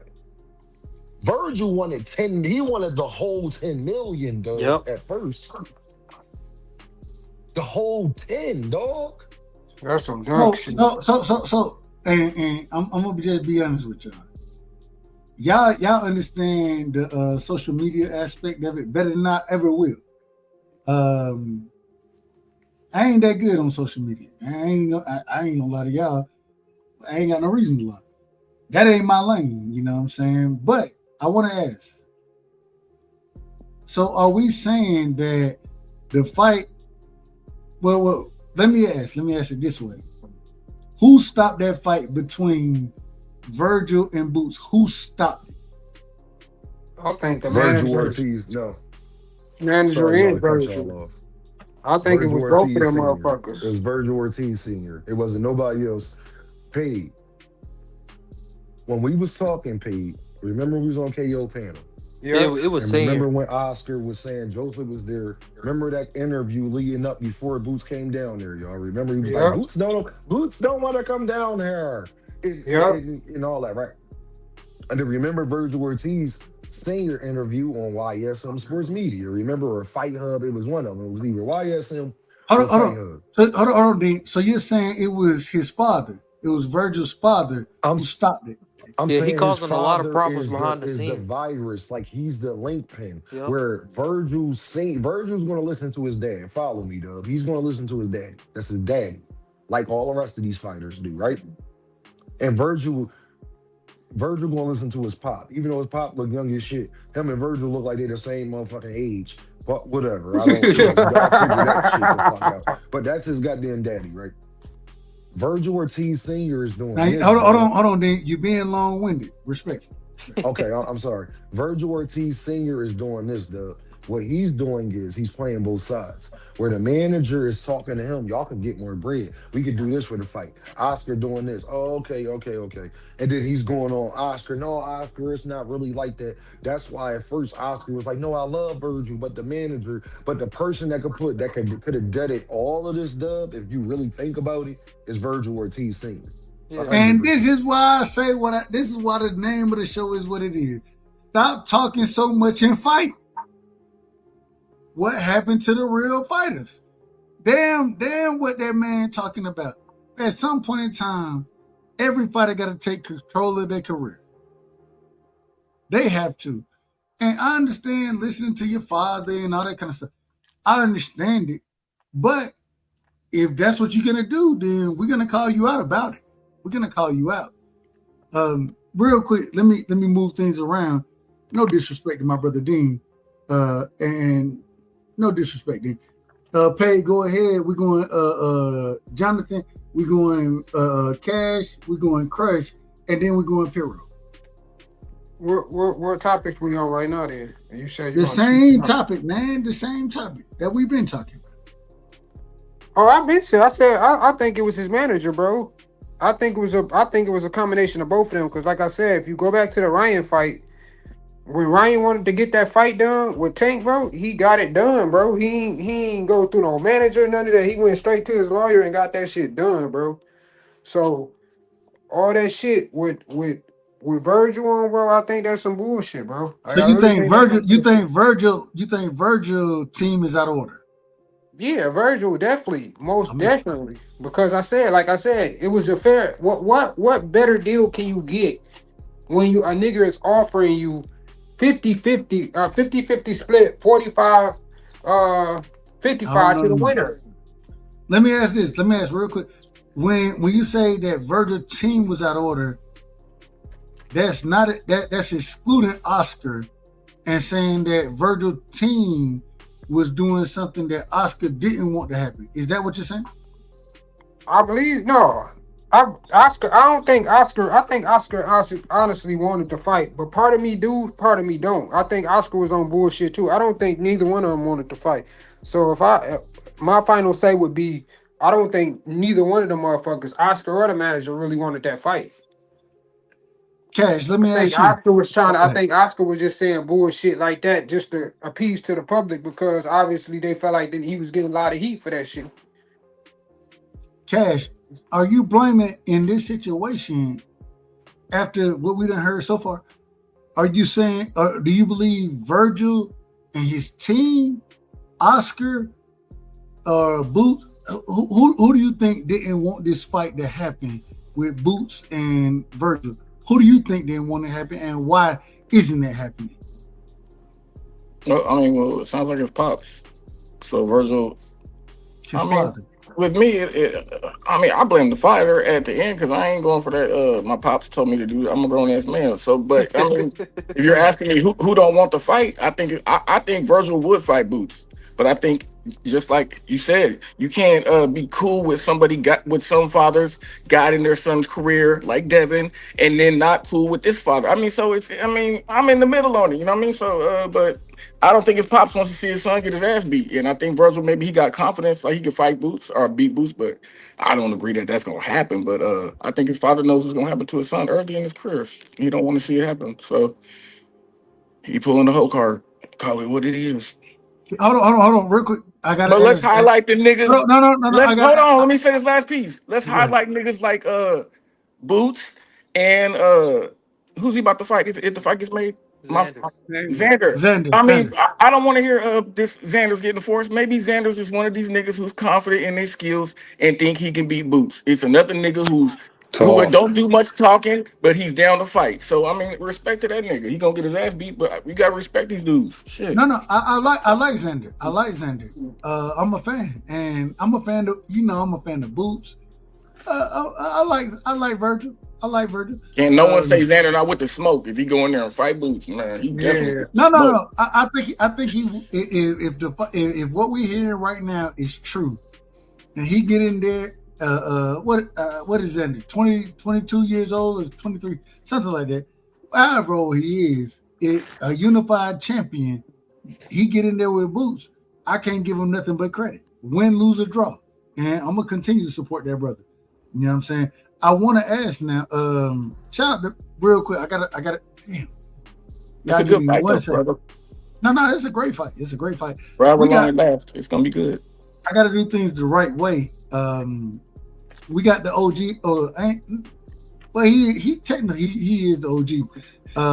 We got Mr. Chairman in the building. Mr. Chairman, can you hear me? Yeah, I can hear you. Welcome to the show, Mr. Chairman.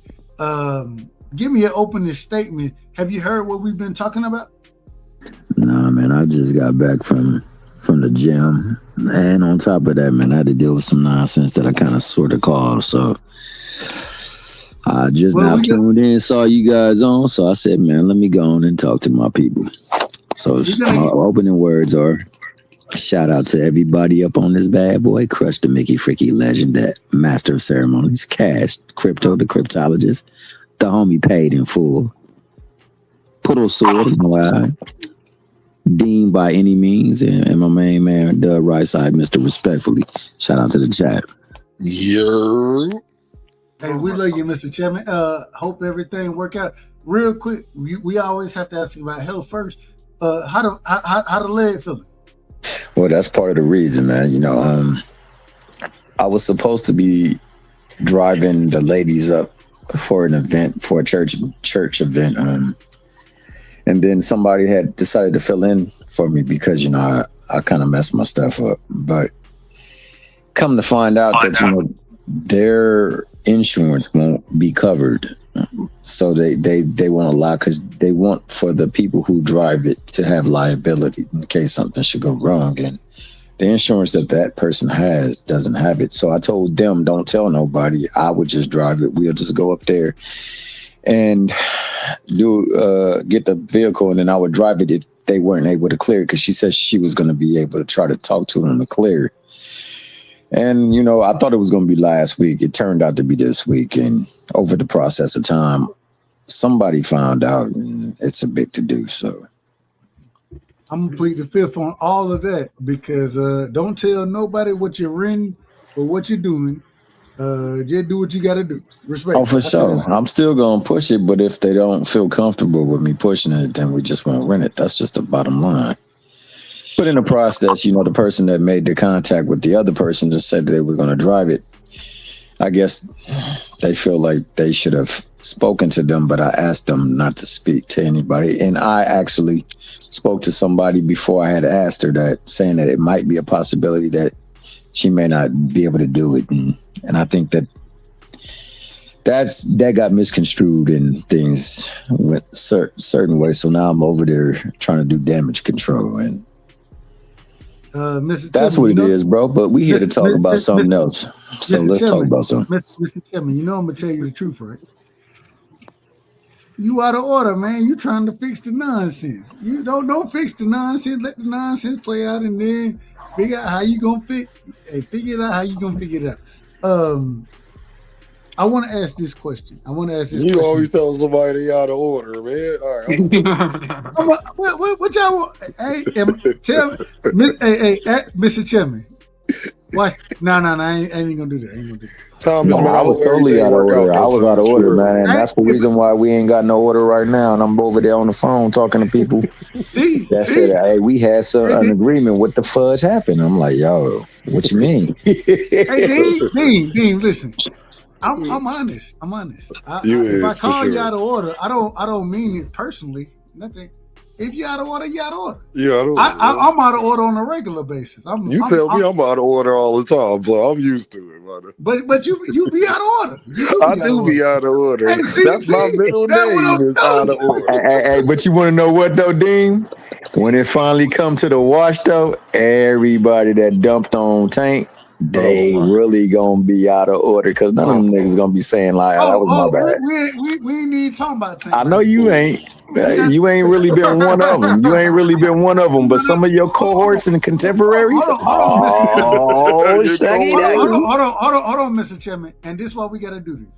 The reason around here I don't talk about Tank, because the man ain't fighting, and whatever he got going on in his personal life, that ain't really I don't really deal in that lane. Mm-hmm. You know what I'm saying? What folks got going on. What they got going on in their personal life, I don't deal in that. I wish the best for Tank, and hopefully we can see that man fight this year. If he fight again, we're gonna support him. You know what I'm saying? You know what's so crazy? People tell me now that I hate Tank. They're like, "Nah, I don't hate Tank. I've never hated Tank." Dub, you've never hated Tank ever. That's a lot. Anybody say some shit like that, they ain't been listening. But I've never hated Tank. If he got whatever he got going on, I'm not trying to. If he got whatever he got going on, if it ain't boxing, then I'm not gonna cover it. That's just how I run. You know what I'm saying? And however anybody else run, I ain't got no problem. I wish a lot of more niggas had integrity like that, bro. But it's no reason to disrespect that man, because I have nothing against him. I have nothing against Tank Davis. You feel me? So when that man get back in the ring, we'll break down the fights, and I'm gonna talk about Tank as far as the ring go. That's what I love to do. But I don't like. Y'all tell me the last time y'all heard me talk about individuals just being or being out of order as far as boxing goes and fighters go. That ain't really my lane. That ain't my lane. So I hope the best for Tank. I hope the best for any fighter that gets into any type of situation. Man, come back, and once you come back, hey, we're gonna talk about you when you got a fight going on. That's what we want to talk about. I don't want to talk about your personal life. That's not my lane. So All right, going back. Did Mr. Chairman leave? Yeah, he had to dip off real quick. I don't know what's He'll come back. StreamYard or whatever. Yeah, he'll come back. StreamYard been acting crazy, Dub. So it ain't you or nothing. He's just been doing that to everybody lately. So just kicking people off and shit. But going back, so I want to ask this. I want to get to 54 right now. Keith Thurman versus Sebastian Fundora. Stop it. No. So, man, I gotta tell y'all, I done listened to Keith Thurman, and if you listen to Keith Thurman too long, you'll start to believe what he's talking about. Boy, he'll sell salt to a snail. If you listen to him too long, you'll believe what he's talking about. Believe in Keith, Cash. I don't give a fuck. He made me a believer, Cash. He started to make me fucking think I was an Earth man. I got a stoppage. I got a stoppage to the body. I think that's one thing people don't understand about Sebastian Fundora. Man, he's a really good body puncher. When even when he accepted the inside fight, which I think he never should, even when he accepted, he got them uppercuts, but a lot of them uppercuts on the inside end up being body shots. Man, we ain't never seen Keith Thurman hurt to the chin. We've never seen it. We done seen that nigga hurt to the body multiple times. I got a body shot. I think that Fundora gonna hit him with a body shot, and he gonna try to pull his mouthpiece out, and then he gonna get caught with a couple more body shots, and that mouthpiece might be in his glove at the time. I got an 8th round stoppage. I got an 8th round stoppage by Sebastian Fundora. And this is I can't stand Keith Thurman, but I love Keith Thurman. I don't know if that makes sense. Mm-hmm. I'm rooting for Keith Thurman to win this fight. I'm rooting for Keith Thurman to win the fight. Well, explain why you can't stand him. That'll make sense. I don't like Keith Thurman because and y'all know I'm a EJ fan. I'm a huge EJ fan. I think he did EJ wrong, and Bud Crawford. The whole Bud Crawford situation. I mean, it is what it is. I ain't no huge Bud fan like that. I rock with Bud. I think Bud ATG in my personal opinion, but they don't really have anything. I always wanted to see, because just being honest, I thought that Thurman, when he was coming up, and this is what, 2015, 2016, 2017, somewhere in that time frame, I was like, when Floyd was like, man, whoop this nigga, I'll fight you. I wanted to see Thurman versus Floyd. You know what I'm saying? And Floyd always tell you, hey, Floyd, he the big dog out there. We all understand that. But if you go beat the nigga if he put a nigga in front of you and you go whoop him, he'll fight you. He said, man, hey, go fight EJ. And I love EJ. Y'all know I love EJ. I was like, bro, hey, go fight that nigga. I wanted to see that fight. You know what I'm saying? I wanted to see EJ versus and I understand the dynamics of it. Getting injured and coming back. That nigga fought Riverside or Josecito and all that. That nigga could have fight. At that current moment in time, I was like, bro, that nigga should fight. Man, fight EJ. Instead of fight EJ, and then if you beat EJ ass, I get the Keith Thurman versus Floyd Mayweather fight. That's the fight that I wanted to see. I really wanted to see that because I don't know if y'all remember, man, Thurman was that guy back then. He was that guy. And I Thurman really was that bull for sure. He was that bull. I really wanted to see that fight. And so I thought, I actually, even though I love EJ, I was like, man, that's a dog fight right there. That's a dog ass. That was a fight. great ass fight that we did not get, dog. That right. And it pissed me off. And because it pissed me off, I stopped. I was like, man, fuck this nigga, man. Fuck him.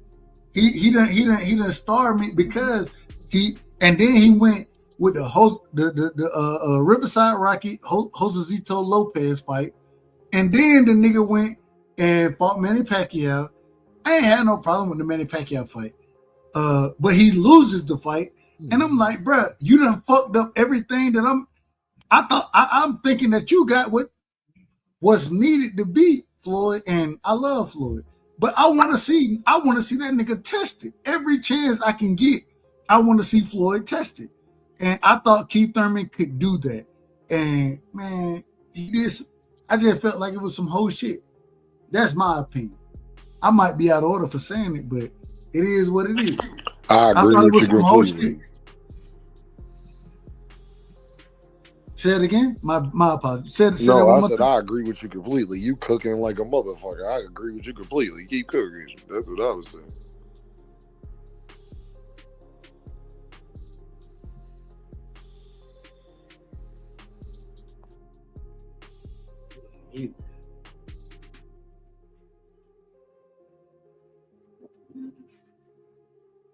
Crickets. Everybody crickets. Y'all can hear me? Yeah. I hear all of you guys. It might be Dub right now. That's all. That's I think it's Dub. Oh, my bad. No, I'm here. Can y'all hear me? Yeah, we can hear you. We can. No, I was just saying. Go ahead. Go ahead. Dub. No, go ahead. No, I agree with you, Dub. I just wanted to expound on that. I think everybody forget Earl and Thurman and Bud was Tank, Shakur, and Devin before. But Bud wasn't even in the conversation at this time. No, he was. Remember, Bud. Remember. He was he wasn't in the. Remember, people always thought he was on the side of the street bullshit. He was in the position, Dub, that Shakur was in. Remember, we was talking about T.O., Ryan, Devin, and Tank. But Shakur was like right there where motherfuckers thought he was the best, but he was at the lower weight division when he was coming up. Bud was in the same position. That's all I'm saying, Dub, at that time. Where it was like he was in the mix, but he was at the lower weight division coming up.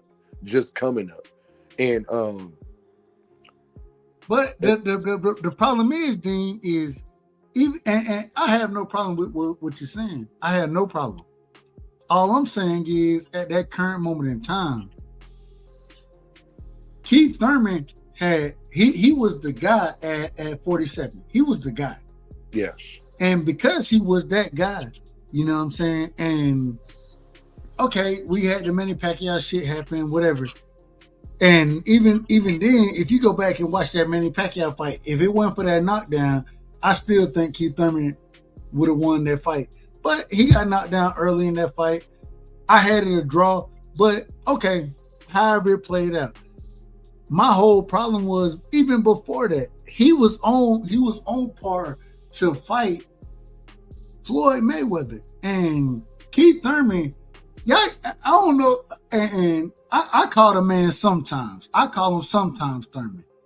If anybody know me, I call him sometimes. Because that nigga, hey, it is what it is. He showed up sometimes. At the end of the day, man, Keith Thurman was one of them guys back at that current moment in time. He was one of them guys. And I really want, man, as much as I love Floyd, even though you love an individual, man, I want to see him challenged, bro. I want to see the challenge. I thought Keith Thurman was one of them guys who could challenge him. I thought when Floyd fought, what's the nigga name? Berto. I was like, bro, Keith Thurman way better, man. Put Thurman in the ring with this nigga, man. Put him in the ring with him. That's what I wanted to see. And because I didn't get it, and because of how it kind of played out, yeah, I ain't gonna lie. I hold it against Thurman a little bit. I ain't lying to you. So I don't like Thurman nearly as much as I liked him back then. I call him sometimes Thurman. That's what I'm gonna call him. But that has nothing to do with anything. When this coming weekend, Keith Thurman versus Sebastian Fundora. y'all break this fight down. And let me be in order. We're gonna go. Oh God. I just realized, shout out to my brother Piro. Piro says that I hate Tank. I don't hate Tank at all. I don't hate Tank. I don't have no reason to hate Tank. I want to see Tank fight every chance I get. So I don't hate him. Not at all. Hey, I just want to see him fight the best. Nothing less, nothing more. Crush the Legend. Keith Thurman versus Sebastian Fundora. We done talked about it already, but hey, this is a different panel. Go ahead. Yeah, shout out to the panel. What's up, Dame, and everybody that just came? You know, Tommy here on Chill Blue. What's the deal, cousin? You know how we do, man. And I'm gonna get straight to it. Keith Pooh getting that motherfucking ass wax on Danielson. Listen, once upon a time in America, Keith Pooh, it ain't his time. This is a new America. It's a new time in boxing, and once upon a time wanna pop up and then disappear. Hey, you can't be in boxing doing that. That's playing boxing. You said you can't play boxing. That's playing with boxing. And you think you're just gonna come in there and make some damn noise because you used to be this guy that used to be this guy. Well, you the used to be. It's a past participle. You going up against this big guy. Hey man, listen, this tall oak ain't playing with Keithy Pooh. What Keithy Pooh's bringing to this man that this man haven't endured at 154? What? What? Oh, well, you know, Keithy Pooh could box his ass off. Well, okay, that's 147. This is 154. Keithy Pooh getting that ass whipped, man. I won't predict which round and wait, and then until I see the fight. But right now, I got the tall guy. I got the Kareem Abdul-Jabbar, a 154. Fucking him up. Do you understand what I'm saying? Hold on. Chris, say that. Hold on, say that again. Say that again for us. That's the Kareem Abdul-Jabbar of 154. You remember on the Game of Death when Bruce tried to step the Kareem at first, he had to put that print on him? Yeah, that's what FanDuel. No chance. You see what I'm talking about. So I ain't gonna hog the mic any further. I want everybody else get their bars off. But I'm telling you, for all y'all people, Keithy Pooh, that was once upon a time in the old America, and he getting his ass whipped in this new America. New world order. Fundora whipping that ass. That's all I got. We're gonna be in order. We're gonna go in order. Cash, go ahead. Keith and Fundora. I mean, man, unless Keith come out there with Bruce Leroy's Golden Glow, he finna get the shit beat out of him. He finna. He might go 6, 7, 8 rounds, but after the 5th round, Keith fades. He ain't gonna come out here and be better than he ever was. I don't believe that's what to happen. So I gotta be. Hold on. What you say? That nigga need Bruce Leroy out this motherfucker. He need the Golden Glow, nigga. He finna get beat the fuck up, man. So. All right, hold on, real quick, and we're gonna be goddamn Dean, and we going Dean, we going Blue, and then we going Mr. Chapman. Dean, do you give, man? Come on, man. Tell me you give Keith a chance out here. Tell me you give him a chance. I give the reason why I don't give Keith a chance is because it's not because of Fundora being 6'7". It's not because of none of that.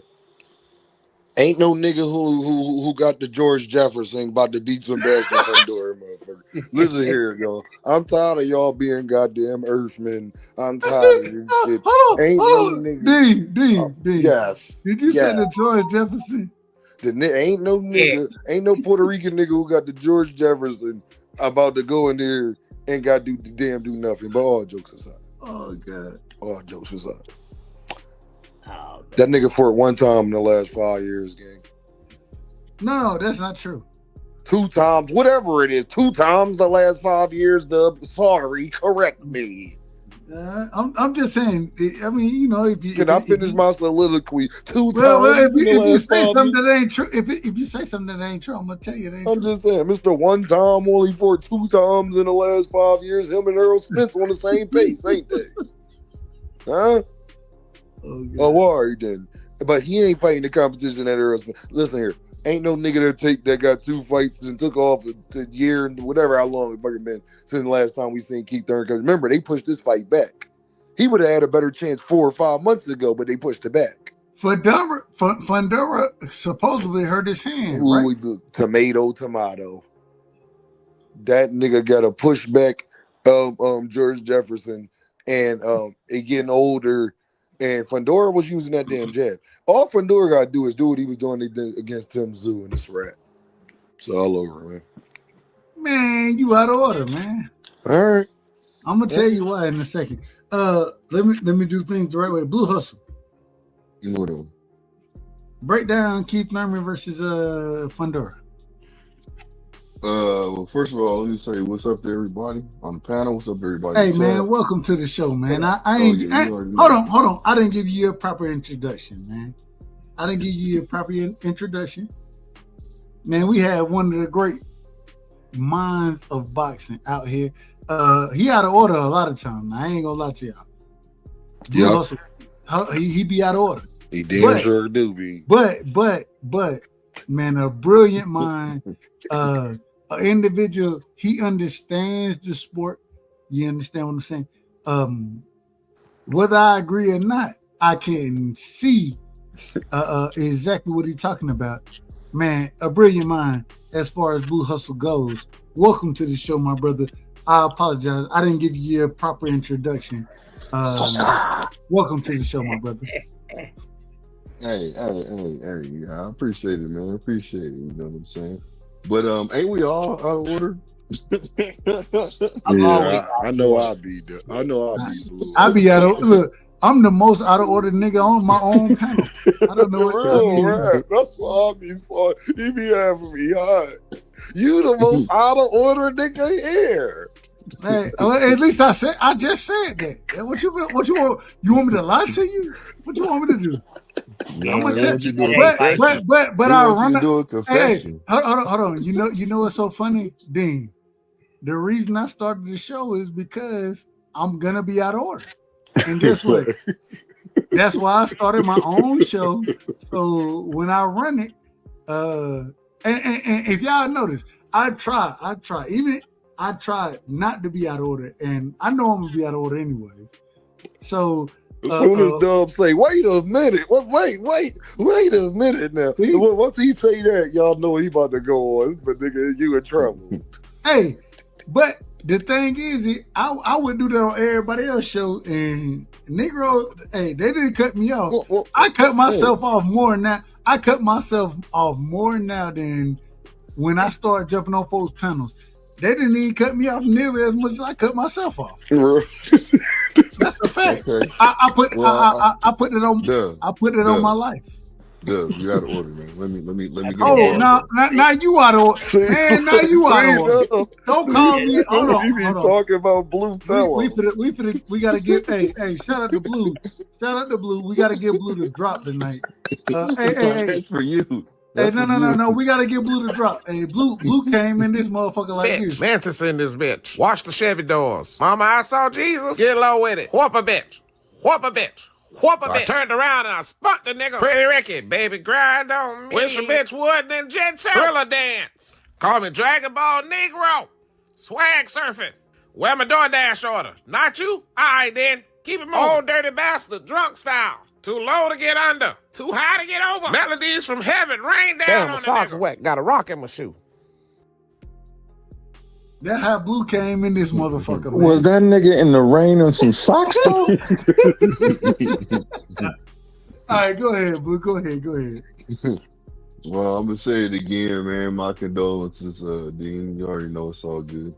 Man, thank you, Blue. I appreciate Nothing but love to you, brother. You see, I hopped in the Chizat and said what I said, so you know what I mean. But yeah, man, I got it like this, man. People got to understand, man. Keith Thurman got a real chance to win this motherfucking fight, man. You know, he got the experience. I think he has a foot movement. You know what I'm saying? He got the. He's gonna be able to move looping punches. Yeah. That's what Fundora is kind of he's susceptible to, but at the same time, you know what? I think Keith Thurman gonna come in there and give him a look that he's not used to, and I think that he could pull it off. No matter what, I still believe that Fundora should win the fight. That's why I don't have a dog in this fight. I just want to see a good fight, and I'd rather go for the underdog in this time, Keith Thurman, because I want to see him come back and win this belt, just like George Foreman did. You see what I'm saying? And I think he can do it, and I think he'll be able to defend it a couple of times. I'm just gonna be honest with you. But anyways, he's gonna have these lateral movement angles, catching with punches that. He's gonna have to go to the body. He's gonna have to. I say more people don't know shit about boxing. They don't.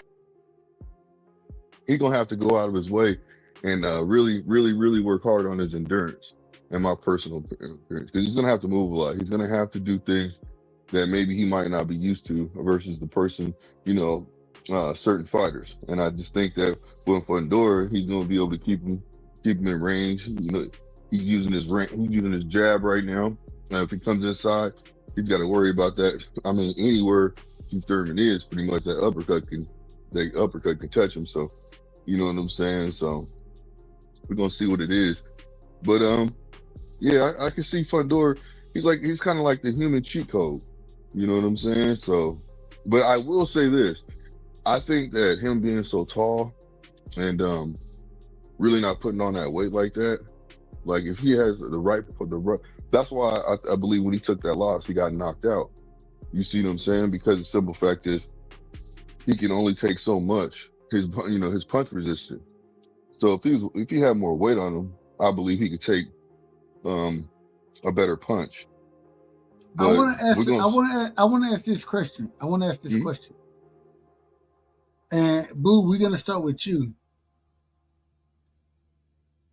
If you the coach, right? You the coach. Matter of fact, I'm gonna give you extra. You the coach and the fighter. You're both, right? Okay. What's the game plan to beat Sebastian Fundora? Man, like I said, you're gonna have to use lateral movement, and you're gonna have to hit him with an angle. You're gonna have to hit the angles on him. You're gonna have to make him miss and make him pay. You're gonna have to take some to deliver some. Work on that jab. Keep the stick in his face. He's gonna have to really he's gonna have to counter a lot when it comes to that jab. He's gonna have to do something to get around his jab. Now that's the question right there. Is he gonna be able to do that?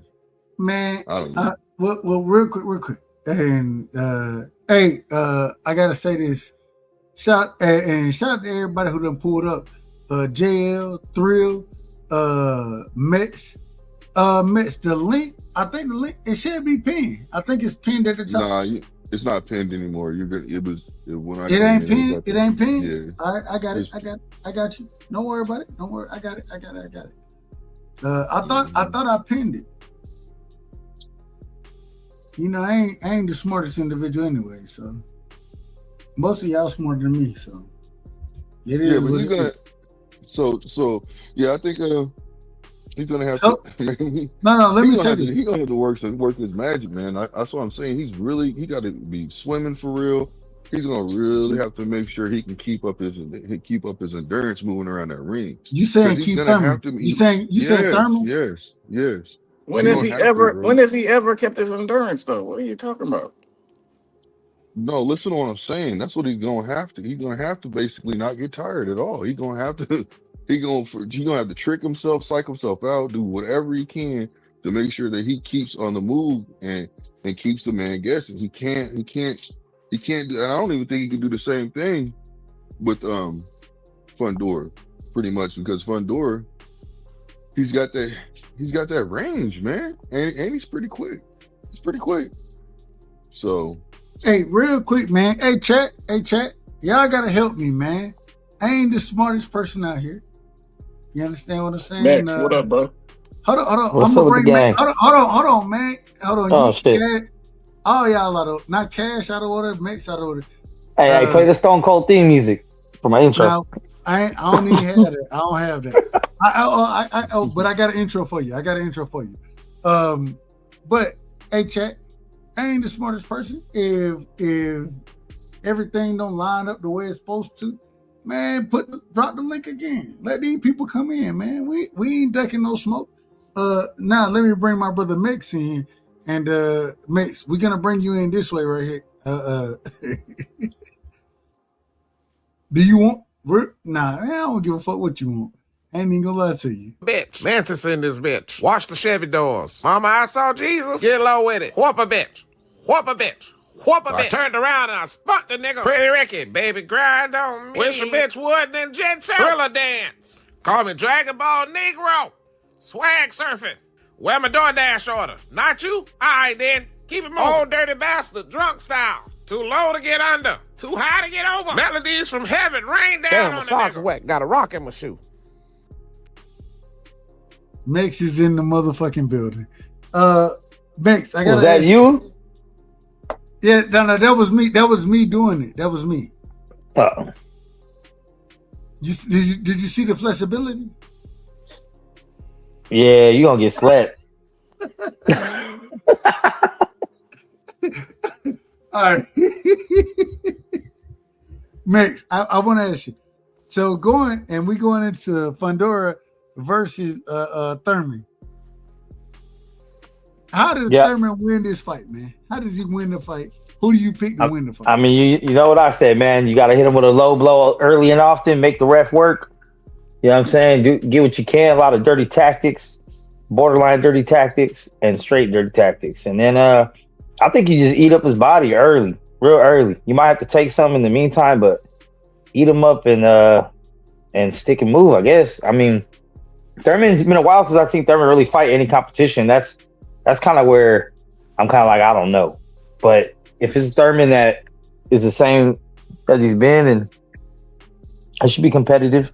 I want to see the weigh-in tomorrow, though, because I also think if Thurman catches him, he can at least drop him. I don't know about stop him. But I think Fundora still got a lot of brain liquid that ain't in his head, because I don't think 54 is even his weight class. I gotta hold on. So I gotta ask, and this is for the panel. So when we talk about Thurman, inside game, right? And Cash, I want to come to you first on this conversation.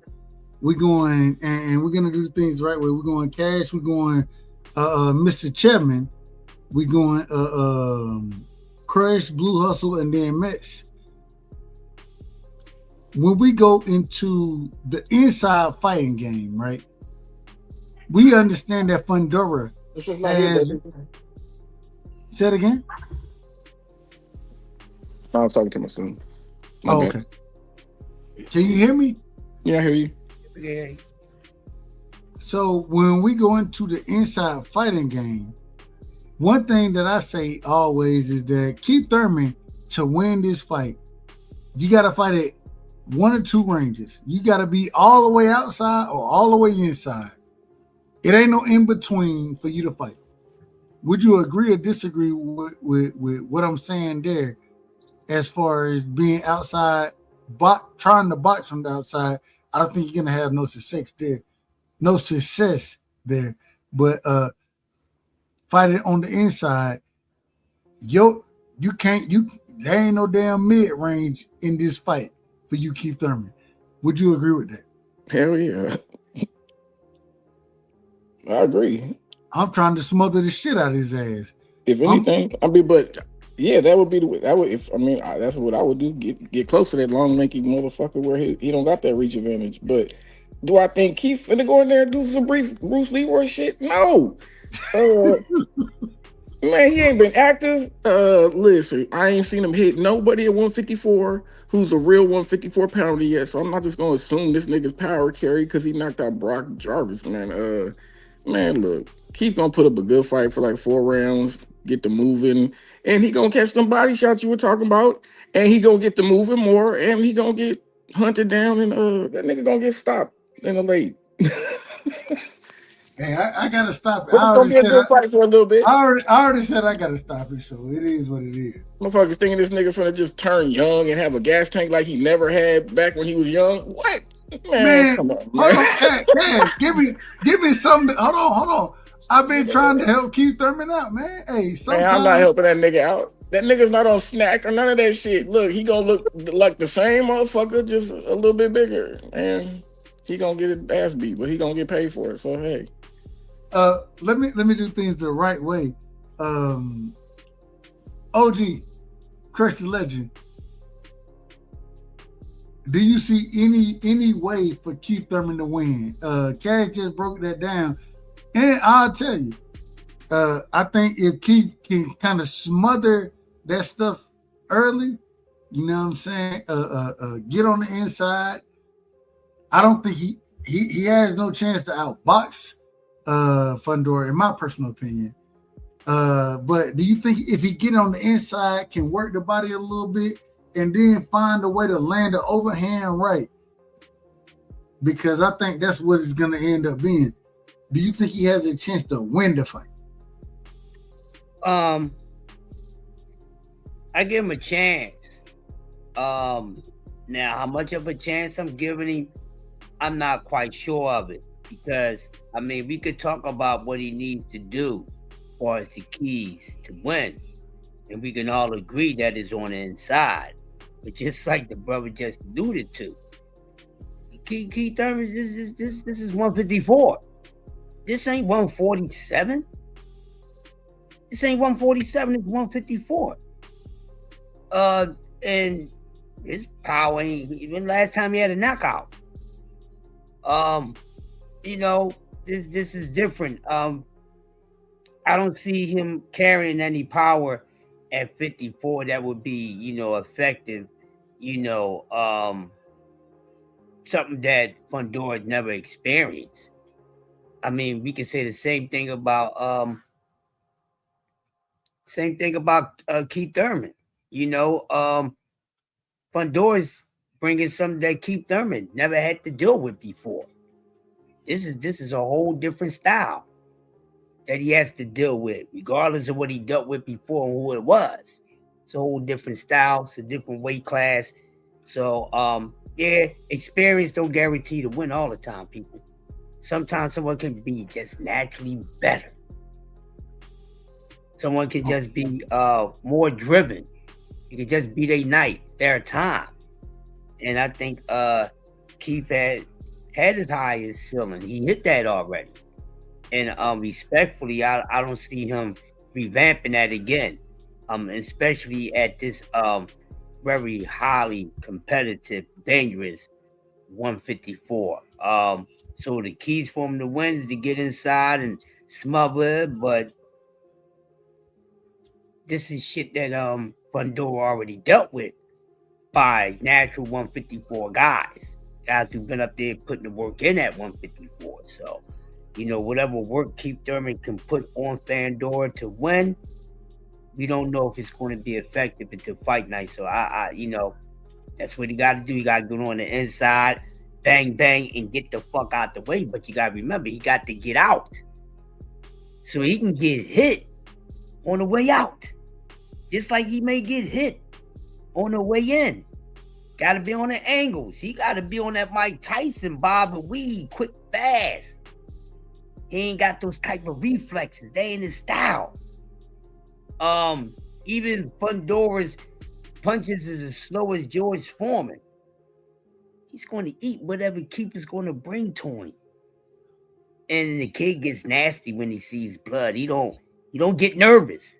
This is a very poised young man that, once again in our past, is the Kareem Abdul-Jabbar game of death of 154, and he gonna put a print on Keefy Poo. That's all I got.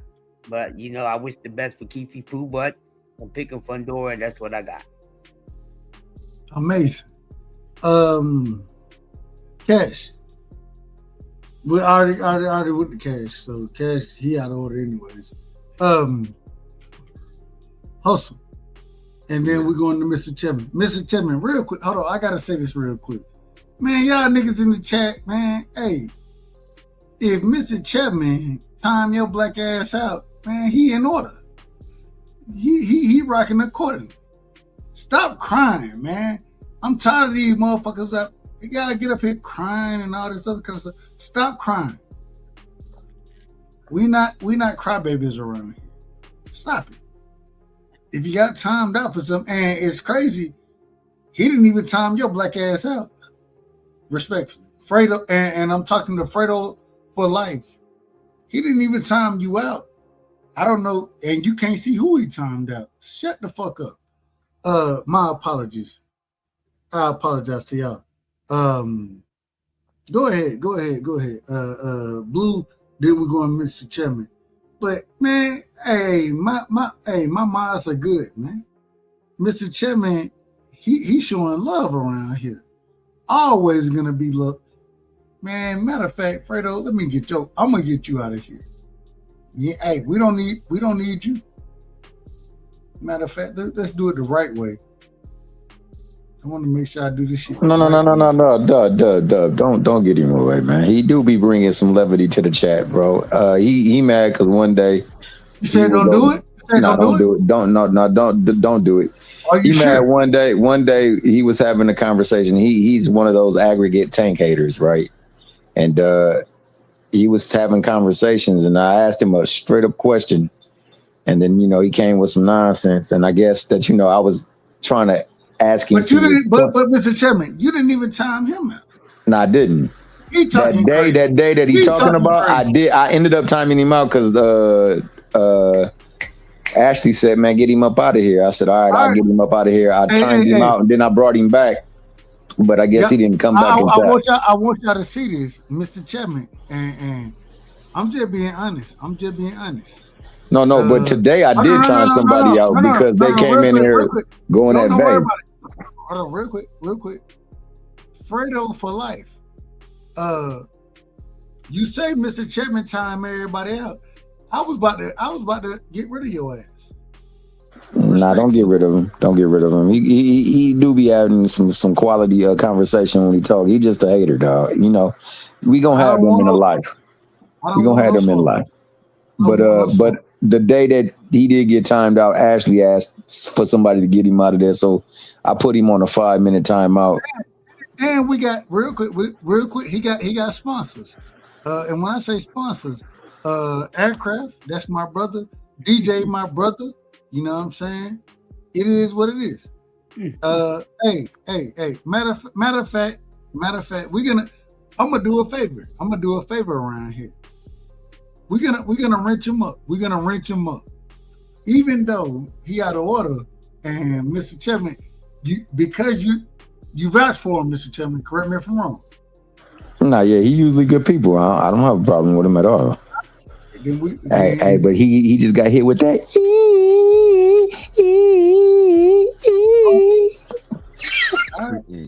Go ahead, Mr. Chairman. Go ahead. We don't want to hear you singing, though. We don't want to hear you singing. No. Like a cop car. Oh, it's on me? Okay, bet. Well, it's unfortunate that it didn't get on me the first time because I was going to ask for a moment of silence. 3 of our people that usually hit these panels, man, they lost loved ones recently, man. We had KO lose his mom, unfortunately, man. Shout out to KO. Round. Shout out to my brother.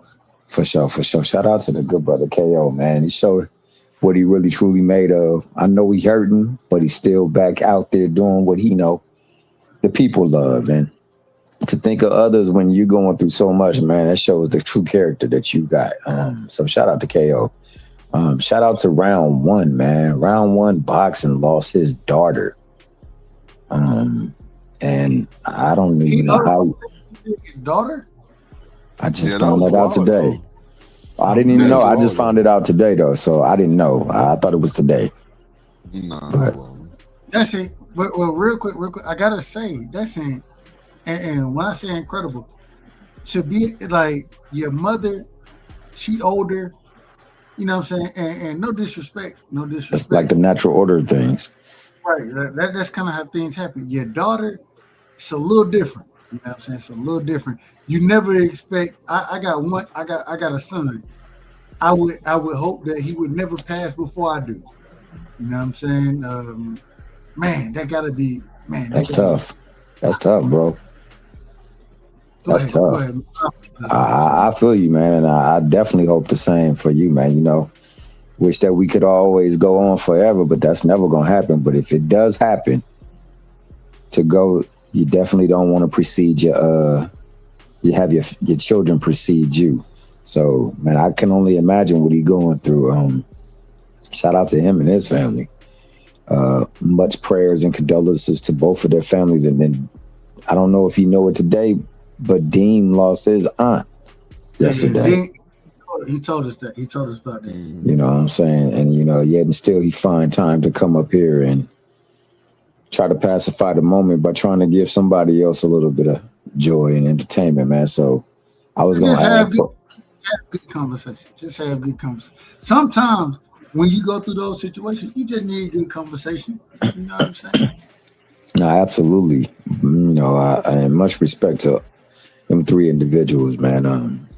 It's always tough to lose. Hell, you lose a dog, that ish hit you hard, much less your family. So shout out to them, man, and much prayers and condolences to them for them to get some understanding, some guidance, and to find a way to pick up the pieces and move forward. Also, you know, shout out to Crush. You know, my man Crush is the wordsmith. My man is the master of ceremonies for a reason, and he puts things together perfectly, man. That brother said past participles. Nigga was giving us an English and language breakdown, dog. He was giving us tutelage in the fine arts, man. So I'm arguing with you, Mr. Tillman. What you got on the fight, nigga? I'm about to start arguing with you. Shout out my man Cash Crypto, man, over there trying to rush a nigga while he getting through his stuff. That nigga got skipped twice, and that's what I get. That's the Mickey Freaky thanks I get. So shout out to Cash Crypto for putting me on my axis, dog. But what I gotta say is this. Shout out to Mr. Tillman. My man might have been one time. Sometimes. Might be sometimes as well, too. Might be once upon a time right now. Hold on. You a Keith Thurman fan? I do like it. I like boxing, bro. I really don't have. I like Thurman. I think that Thurman also beat your boy Pacquiao, but he did suffer that knockdown, and that's all they needed to give him that fight. I thought if he didn't get knocked down, I had Thurman winning the fight.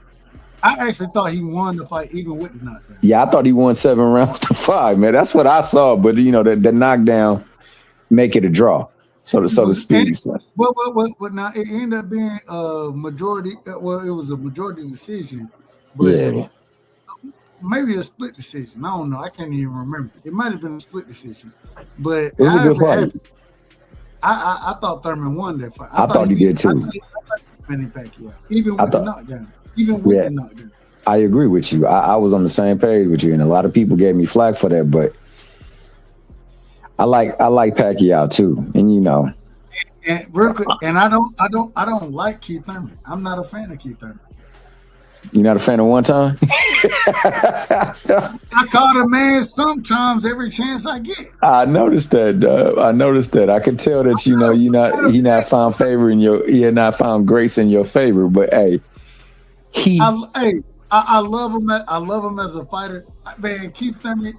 He always now in today's sport, and this is what we're talking about. Stop talking so much and fight. No, that's a fact. No, that's a fact. And I think that Keith Thurman. Hold on. I think that Keith Thurman, and regardless of how y'all want to see it, when he fought Josecito Lopez, Riverside Rocky, right? When he fought that man, that nigga should have been fighting Errol Spence. Getting his ass whooped. He should have been fighting Errol Spence.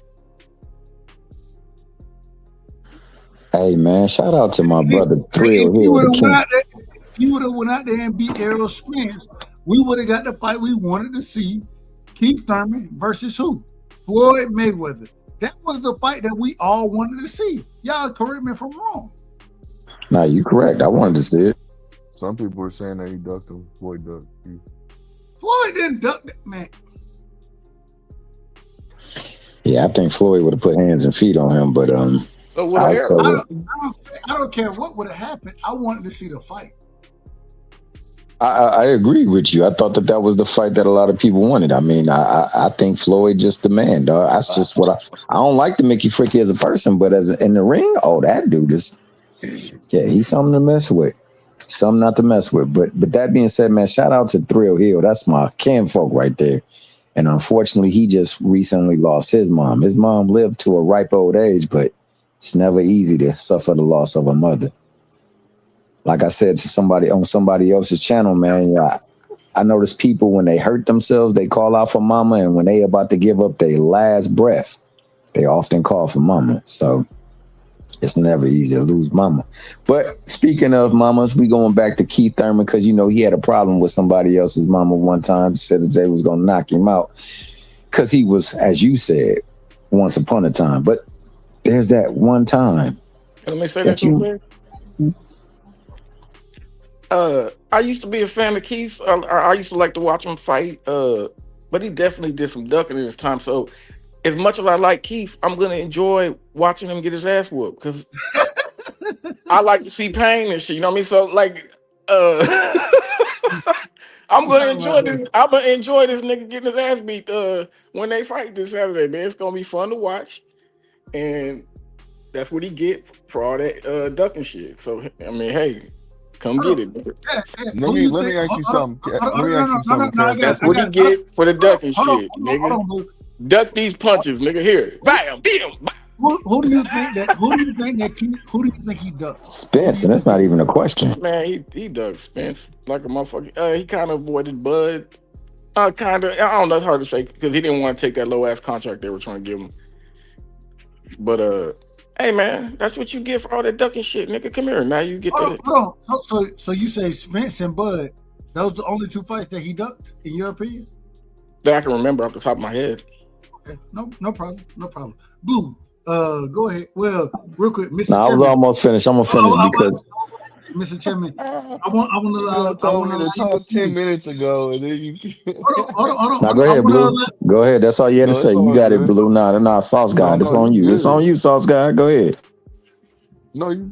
I'm gonna remember what I gotta say. So go ahead, Sauce Guy. You good, baby boy? Put that sauce on it, baby boy. Put that sauce on it. Put that sizzle on it. Nah, I was just talking crap to Dub. That's all. You got it. You can go. Hold on. Hold on. What you was talking crap to me about? Nah, Go ahead. You switched off of me and put it on him because I was butt itching, so it's on Blue. Go ahead, Blue. No. Go ahead, Mr. Chairman. It's on you, and then, well, if you're gonna pass it to Blue, we can talk about it. No, you already told him it was on him, so we respecting your rules. It's on you, Mr. Chairman.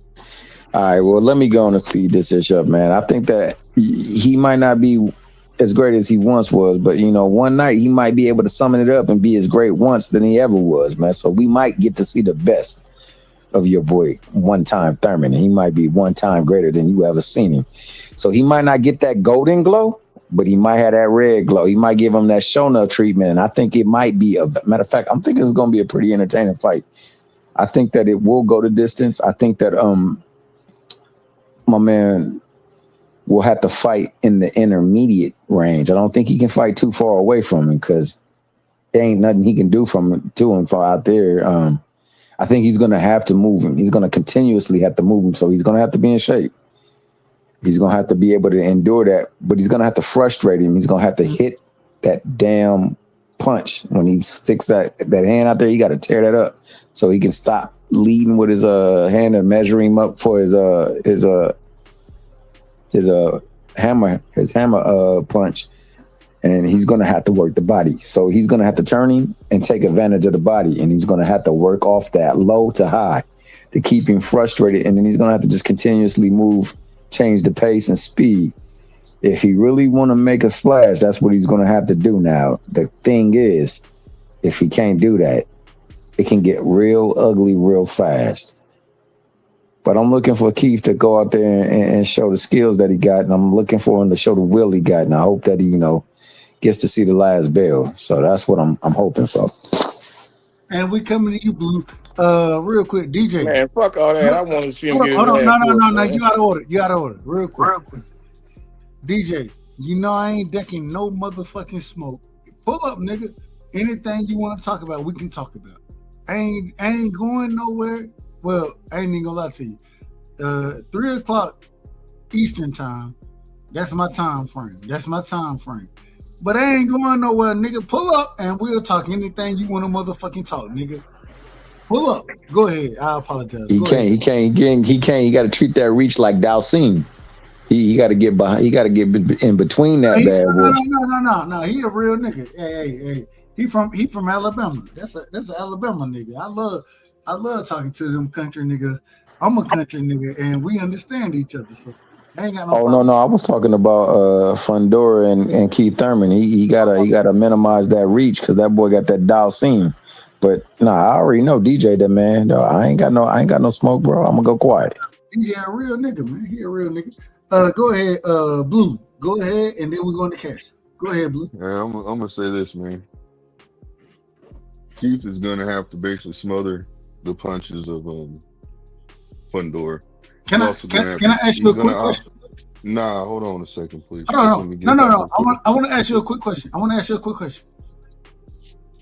When is there a situation, because and this is just my opinion, you can't get caught fighting in between situations, right? Either you got to be boxing from the outside, all the way from the outside, all the way, or you got to be all the way on the inside. There is no such thing as mid-range fighting in this situation. Either you inside or you outside. Go ahead. Well, there is a such thing as in the outside. He just has to have good head movement. He can be in mid-range as long as he keeps his head. Listen to what I'm saying, please. Listen to what I'm saying. Yes, he can. If he practices, I don't know. Look, I don't know if he can accomplish it himself, but if he has good head movement, yes, he can be in mid-range, but he's going to have a good head movement. He said he was going to consider, bring that to the game, bring that to the table, but I don't know. But we'll see. You see what I'm saying? I'm not counting on that, to be honest with you. So if he can pull it off, that's good, But what I think that he's going to have to do is also implement clinching too. Gonna have to clinch, frustrate the man. I told you earlier how I felt. Things that he's gonna have to do, but I just think that he's also gonna have to basically smother punches and clinch. He's gonna have to. He's gonna have to do things, and have great head movement. He's gonna have to.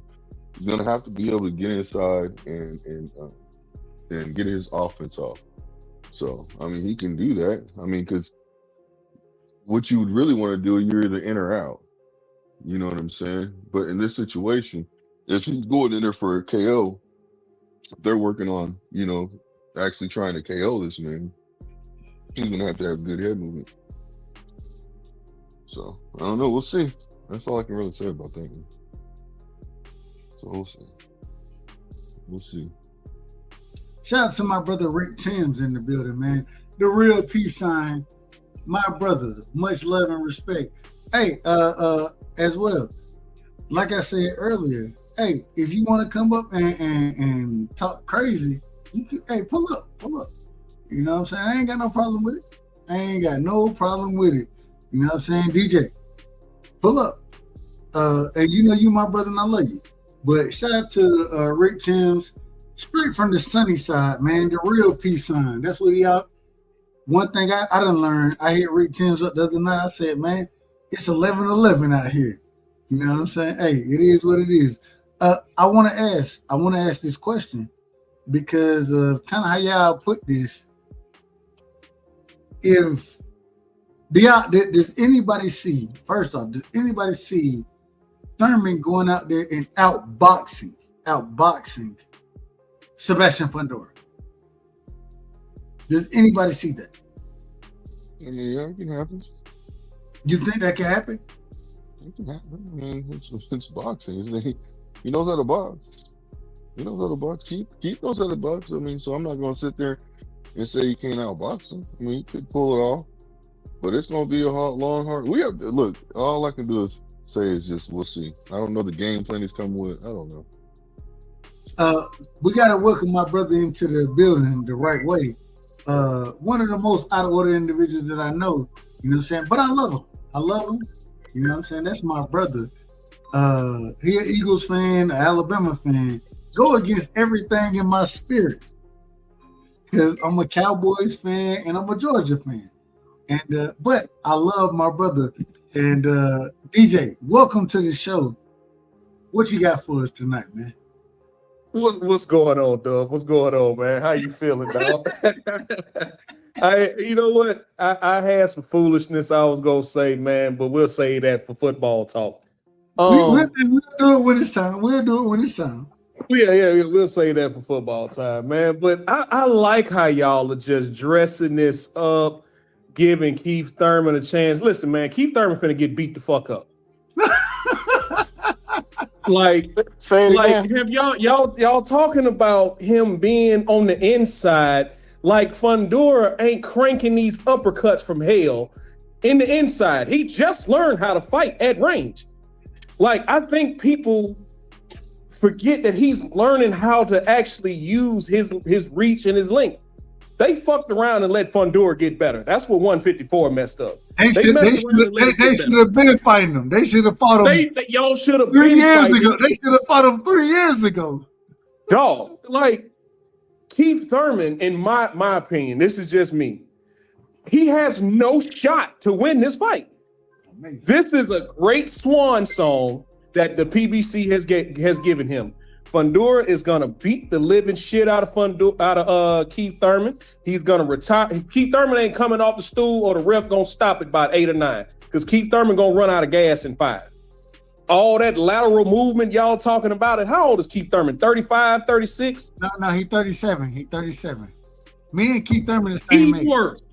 Even worse. Me about to say me and Keith Thurman the same age. We 88 babies. We 88 babies, man. We 88 babies. 89. Oh, you're 89, but you're a year younger than us. So, dog, them legs going with all this lateral movement, he can't beat him at range. Keith Thurman couldn't get away from Josecito Lopez. He couldn't get away from Sean Porter, and he couldn't get away from Pac-Man Pacquiao. He got caught drifting back against Pacquiao. Now, I thought he beat Pacquiao. Now, I will say this.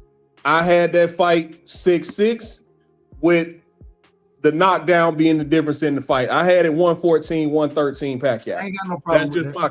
I ain't got no problem with that. That's just my call. I went back and watched the fight this morning because me and my guy Mex talked about it last night, and I hadn't seen the fight in years. Went back and watched it this morning.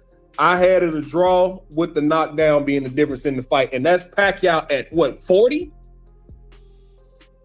Man, listen. That was 47. Wasn't that 47? No. I'm talking about his age. Age. Okay, good. It does not matter what Keith Thurman does. How did touching Fundora's body work for Lubin? It don't work. So Keith Thurman at some point is gonna have to decide if he wants to walk into that wood chipper, and it's not gonna work out well for him. Man, Fundora about to swell his shit up and stop him, and this is gonna be Keith Thurman's last fight. After this, Fundora's gonna move to 60 and fight for that vacant belt that Carlos Adames just left. So that's my prediction. I gotta ask this. Let me ask you, DJ. Yes. And you know, me and you, we're gonna argue about a lot of things football wise. But in this situation, I want to ask. So we understand that Sebastian Fundora, hey, the man, he can fight on. We done seen him fight on the inside, right? We done seen him fight from range. He jab, and I think somebody said earlier they should have got his ass 3 years ago, because now he got a little jab on him. If you're trying to come into the inside, you might catch an elbow. No disrespect. I'm just telling you what you might catch. But when you do get on the inside, and we understand Keith Thurman has never been hurt to the chin, right? But he done been hurt to the body multiple times. Stomp in the body. Yep. And this is why I think it's such an it's so interesting because Sebastian Fundora and Keith Thurman said, he was like, man, when I'm throwing a jab, that nigga can hit me with a jab. Oh, he can hit me with an uppercut. And I was thinking to myself, I'm like, okay, imagine when you get on the inside, he may not be able to throw them big shots on the inside to your head. Man, that nigga still got them uppercuts. And when them uppercuts start to go to the body, that's going to be the worst problem for you. And the only way you're going to win the fight is how? You're going to have to smother his work.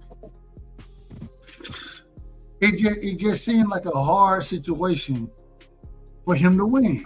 I don't see a pathway to victory. But I'm telling the truth. I'm rooting for sometimes. You know what I'm saying? Sometimes, Thurman. Shout out to sometimes. But he could. I think he's gonna get stopped in the fight. I just don't see a path to victory for him. I don't see it. Do you see a path to victory for sometimes? Absolutely not. I think Fundora is going to swell him up. He's going to start swelling up about round 6, 7. It's going to start swelling up, and about 8 or 9, somebody's going to stop that fight. I don't think Fundora is going to flatline him by any means, because I don't think Fundora really flatlines people. He just beats them up. Well, it's more of an accumulation with Fundora. And I'd rather be flatlined than, man, we watched Erickson Lubin. That man, his whole face got rearranged. I'd rather be flatlined than go through that punishment. Bruh, the way he beat now, I'm not high on Tim Tszyu, but the way he beat up Tim Tszyu in 2 fights, like in that second fight, Tim Tszyu said, "Nah, I'm cool."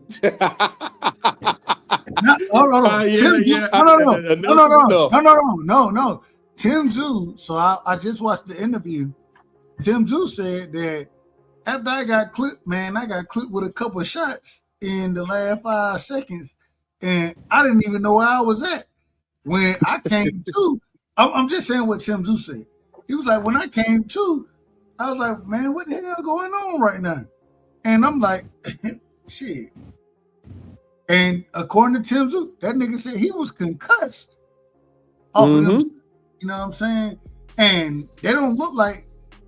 And that's the crazy thing about it. It don't look like just big shots, but man, when he get that extension, them uppercuts are some of the worst shots you can take, right? Especially with somebody with Fundora's length, you don't see him coming. Lord have mercy. You don't, especially on the inside, you don't see his uppercuts coming.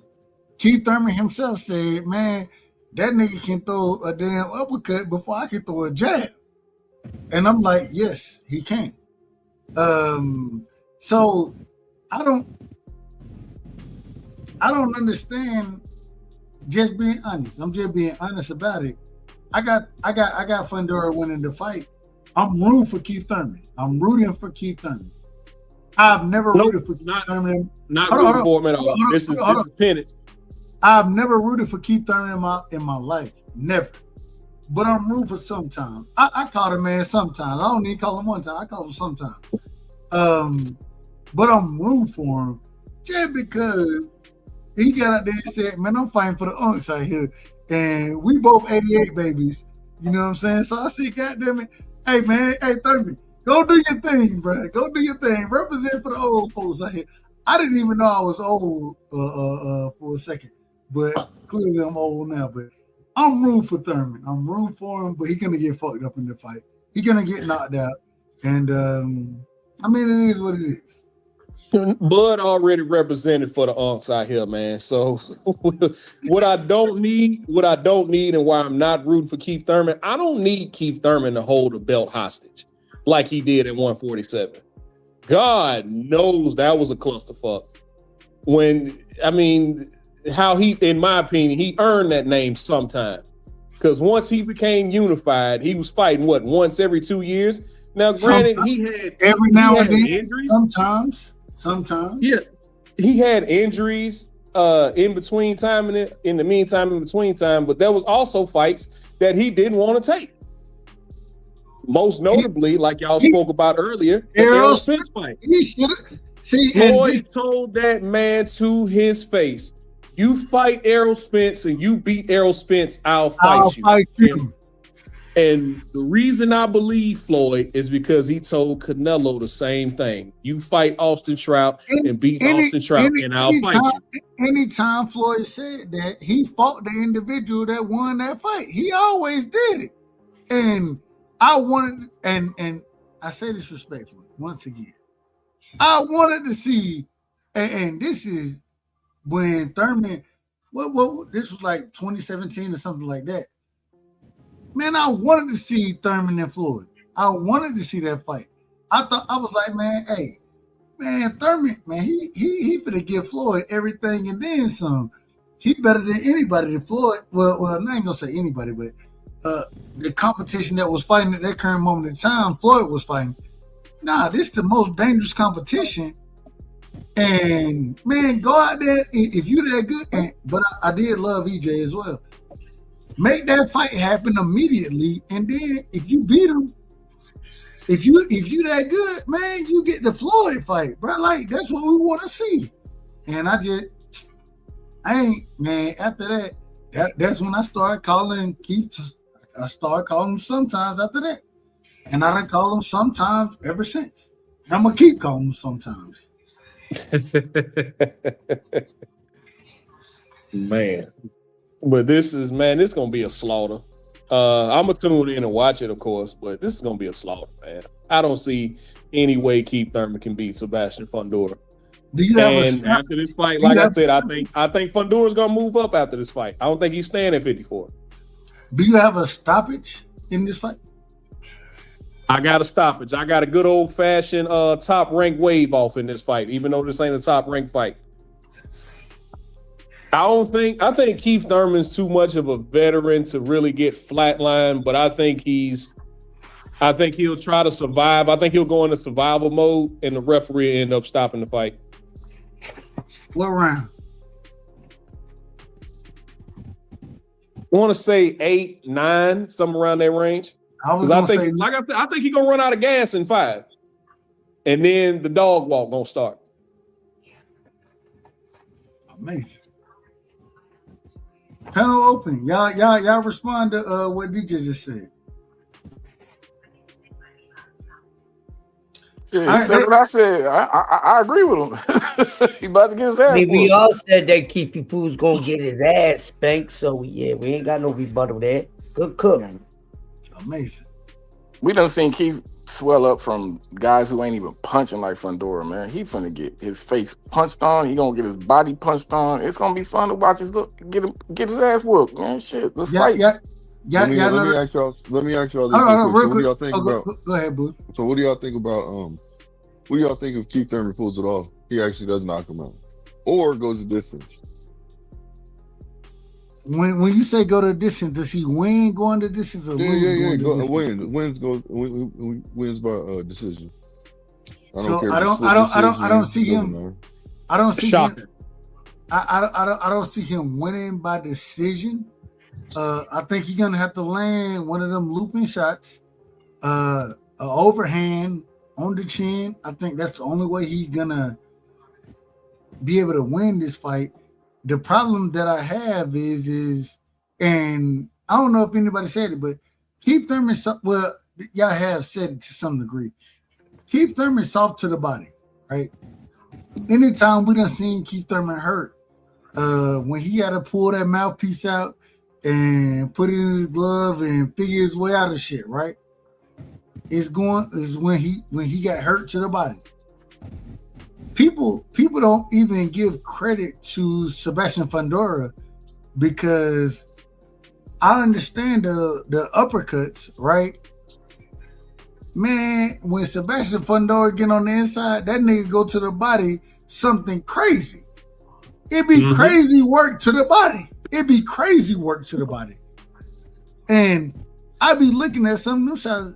Y'all know y'all watch fights like I watch fights. So you ever watch a fight? You be like, God damn! Oh shit!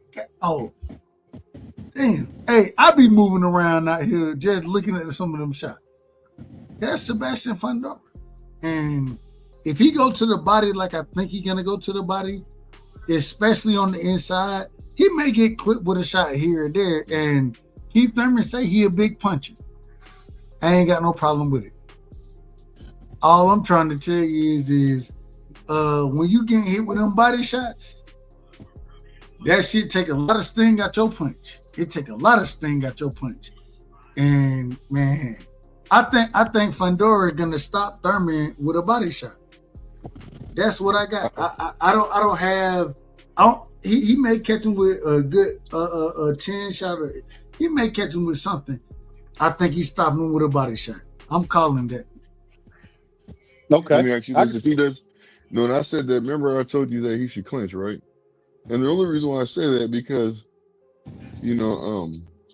I think it could work, but is he strong enough to clinch him just right to where he slows down Fundora's offense and doesn't get in trouble with the ref? You see what I'm saying? Where the ref is saying, start taking points from him clinching so much. I think the way that Devin Haney, does his game, moves around the ring and he'll clinch you. You know what I'm saying? Hit you with a shot and clinch you. I think do some dirty inside tactics. You know what I'm saying? I think that Keith Thurman can kind of do the same thing. But like I keep saying, we don't know what Keith Thurman's going to show up. So, he talks real good. And he only has one defeat. So either he's going to have two as of Sunday morning, or he's still going to have one. That's what it really boils down to. That's why I said styles make fights. And, if Fundora already got beat, just like Keith Thurman's already been beat, I think it should be a good fight, though. But like I said, when I said about what I was saying earlier about that punch, Fundora's punch resistance, because Keith is sitting there saying some things where it makes a lot of sense, but I don't know if he can pull it off.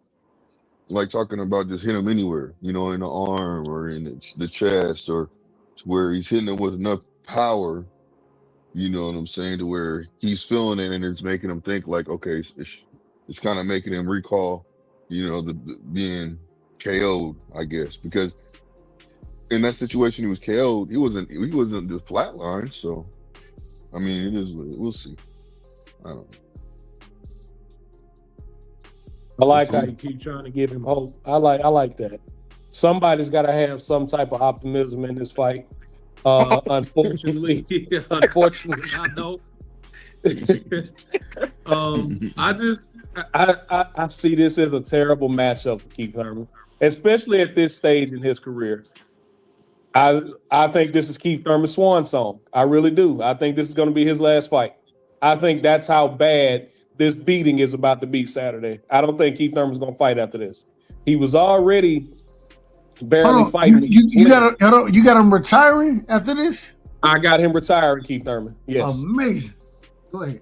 I got him at 37. The beating he's about to take, I don't see him fighting again after this. If it goes the way I think it's going to go, I don't see him fighting after this. He's already inactive as is. You get in there and take a beating from an animal like Sebastian Fundora, I don't think he's going to fight after this. Y'all go ahead. Now I'm just going to be honest. I think Keith Thurman is smarter than Sebastian Fundora. I think he's smarter than him. But you can be as smart as you want to. Right? It's so hard to get around some of the attributes that Sebastian Fundora have, and even if you get around them. And let me ask this. Sebastian Fundora is what, 6'6", 80-inch arm reach, that type of thing. Keith Thurman, 5'9", 5'8.5", 5'8.5". He told the truth. Well, okay. I was trying to give him help. But okay, 5'8.5". 68 inch arm reach. I'm gonna give him 69. Man, when you smother that work, right? If you able to get in there and smother the work, the first thing is to get in there, what you gonna have to do? You gotta take jab after jab after jab. You gotta take that first. Okay. We talking about head movement now. All right, we done moved our head when we done got on the inside. I'm trying to work the body, right? But I'm getting hit with short uppercuts after uppercut after uppercut after uppercut after uppercut. We watch uppercuts, and I love Erickson Lubin. I love the hammer. You know what I'm saying? That's my guy. I love watching them fight. Erickson Lubin went out there. That man got his face rearranged, literally.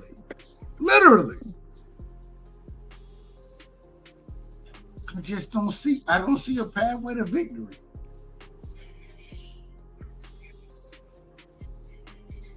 Go ahead. Y'all go ahead. Somebody tell me I'm wrong.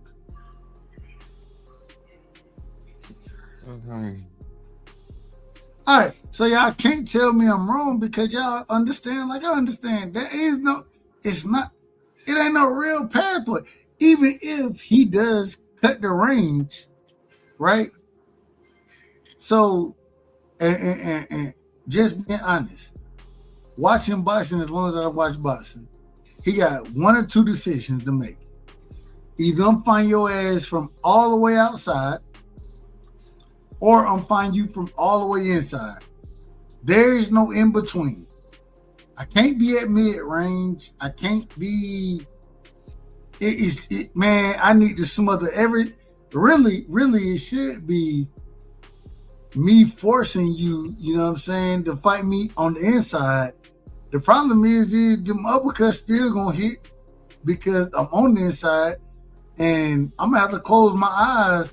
I'm gonna have to push your ass back and you ain't going back too far, but I'm gonna have to push your ass back and throw a big ass overhand right to try to stop your ass, because anything else, I'm finna get clipped with. I'm getting clipped with shots that I can't defend.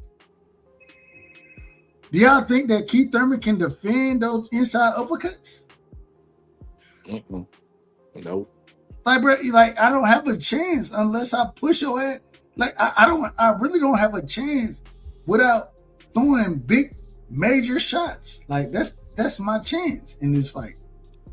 I have no chance to outbox you. I mean,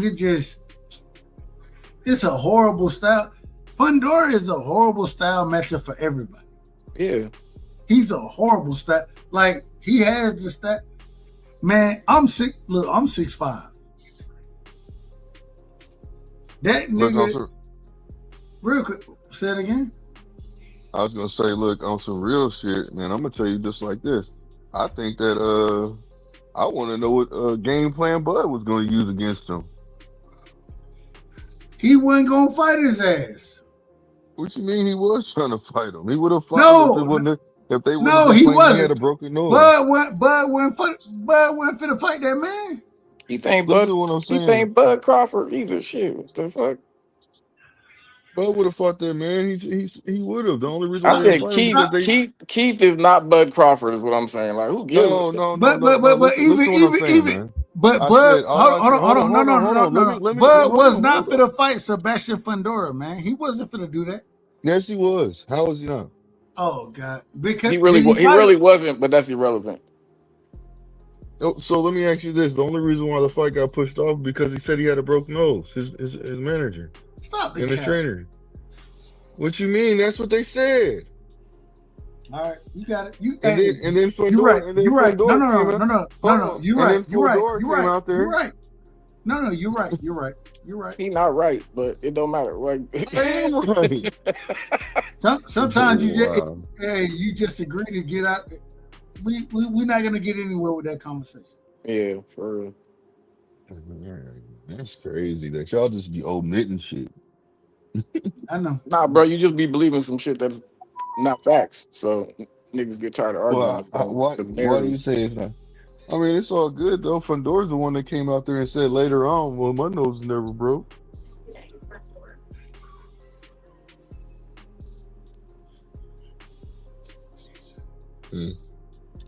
All right. But like, Go ahead. yeah, but like I said, I just wanted to see what plan, like what Bud would have did. You know, what his plan was, just to hear what he would have done in that situation, fighting Fundora. I But wouldn't when mind seeing that fight. man, but So listen man, what I'm shit. saying. Hold on, So all I'm saying is, would you hold have on, would man. you have Hold watched on, the hold fight? on, hold on, Blue. Hold on. Bud made sure he never got in the ring with Fundora. He made sure he never got in the ring with Benavidez. You're Hold making on, it sound like he man. was scared Hold of him on, though. man. Calm down, man. Let me finish. He made sure he didn't get in the ring with these guys is because he understood, man. They got something over me that, man, this gonna make a fight really difficult. Really difficult. The same way when they talked about him fighting Benavidez, what he said? Well, he didn't say it. Bomac. What Bomac said? Nah, hell no, we ain't fighting Benavidez. That's what they said. Correct me if I'm wrong. They did say that, but that's at a higher weight class. We're talking about Man, 154. no, it has nothing to do. See, all right. Wow. You wanna make it seem that it's just weight class. No. Because even Canelo was a higher weight class, right? But he'll fight Canelo. Why? Because that's somebody my size, my stature. These guys, and no disrespect, but Canelo, Fundora, man, they ain't my size or my stature. They got the length, the range. Matter of fact, I may be able to land some shit. I don't even know if I'm gonna hurt them with the shit. And then I still gotta take shit to even do that. Hold on, man. We gotta. Hey, Blue, you know I love you, right? You my brother, and I love you. But we gotta give you the drop, man. We gotta give you the drop. Give it to him, bruh. Oh, hold on. You already. I ain't. Oh, man. There we go. This is outrageous. This is outrageous. Why I say more people don't know shit about boxing, they don't. Y'all don't know shit about boxing. The return of the drops. Matter of fact, we hey. Shout out to the new drop we got, man. Shout out to the new drop. Pura, Yes, welcome to the show. But this is what Blue doing out here, man. And Blue, you know I love you. No disrespect to you, but this is what you doing right here. Bitch. Mantis in this bitch. Wash the Chevy doors. Mama, I saw Jesus. Get low with it. Whoop a bitch. Whoop a bitch. Whoop a bitch. I turned around and I spunk the nigga. Pretty Ricky, baby, grind on me. Wish a bitch would, then jet set. Thriller dance. Call me Dragon Ball Negro. Swag surfing. Where my DoorDash order? Not you? All right, then. Keep it moving. Old dirty bastard, drunk style. Too low to get under. Too high to get over. Melodies from heaven rain down on the socks wet. Got a rock in my shoe. Hey, Blue got the rock in this shoe, man. No disrespect, though. No disrespect. Man, Pure. that's crazy. Welcome to the show. So what y'all saying? Hold on, let me just ask you this. So basically what you're saying is, from the way you're talking, it sounds like you're saying that Bud ducked Fundora. No, Bud would lose to Fundora. The fuck? God damn. All right, man.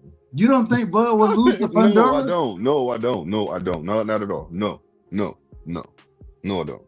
Why not? Because I don't. That's why I said I would like to see what game plan that he would have. I would like to see. I would love Then to see that fight. why didn't he fight him? I just told you, and you dismissed what I said. You dismissed what I said when I was explaining it, and you do this drop stuff and all this other stuff. Say it again, so we can be in order. Oh my God. Say it again. He didn't fight him because his trainer and nobody wanted to fight. Fedor's team didn't want to fight.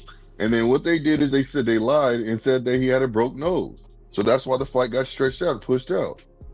Hey, bro, that's just not real. Like, listen, the real facts are that Bud went and got an extension to negotiate the fight, and then never negotiated the fight, bro. So, come on, bro, that's the fact. Yeah, he went. He I decided don't know to where go you ahead get these. because he waited for so long. He decided to go ahead and say, "You told them to go Bud let them asked go for fight." the extension, my nigga. Like, make it, bro. Listen, man. If what you're saying would make sense if Fedor asked for the extension. Bud asked for this extension and never got the fight negotiated. Man, come on, man. It just kills your whole argument, man. Who cares? Let me ask you this. How does it kill my whole argument when their team went out their way to say that they have a nose injury, and then the fighter says himself that he never had that nose injury? That was false. What's that got to do with Bud asking? What does that got to do with Bud asking for the extension, bro? Because he was planning on fighting him, and they said they couldn't fight right then immediately because he had a broken nose. Hey, they bro, needed so many months. They said 6 months when it only took like 3-something months for a broken nose. Bro, you'll believe anything to about it. protect some of these fighters. And I listen. Bro, It's hold just not on. facts, bro. We're going. It's just not Man, facts. that is crazy how you guys can sit here and put your narratives on something. Your narrative is wrong, and I'm going off what they said, the fighter said. And I just gave you the facts fighter said. about the damn who asked for the extension and shit. There ain't no narrative. That's a fact, my nigga. You asked for extension for What what? you're saying is some. You don't know about no nigga. Were you there to see Fedor get his nose or his nose be hurting still or what? Come on, That's man. what they said. That's what they said. That's not why that fight didn't get made though, bro.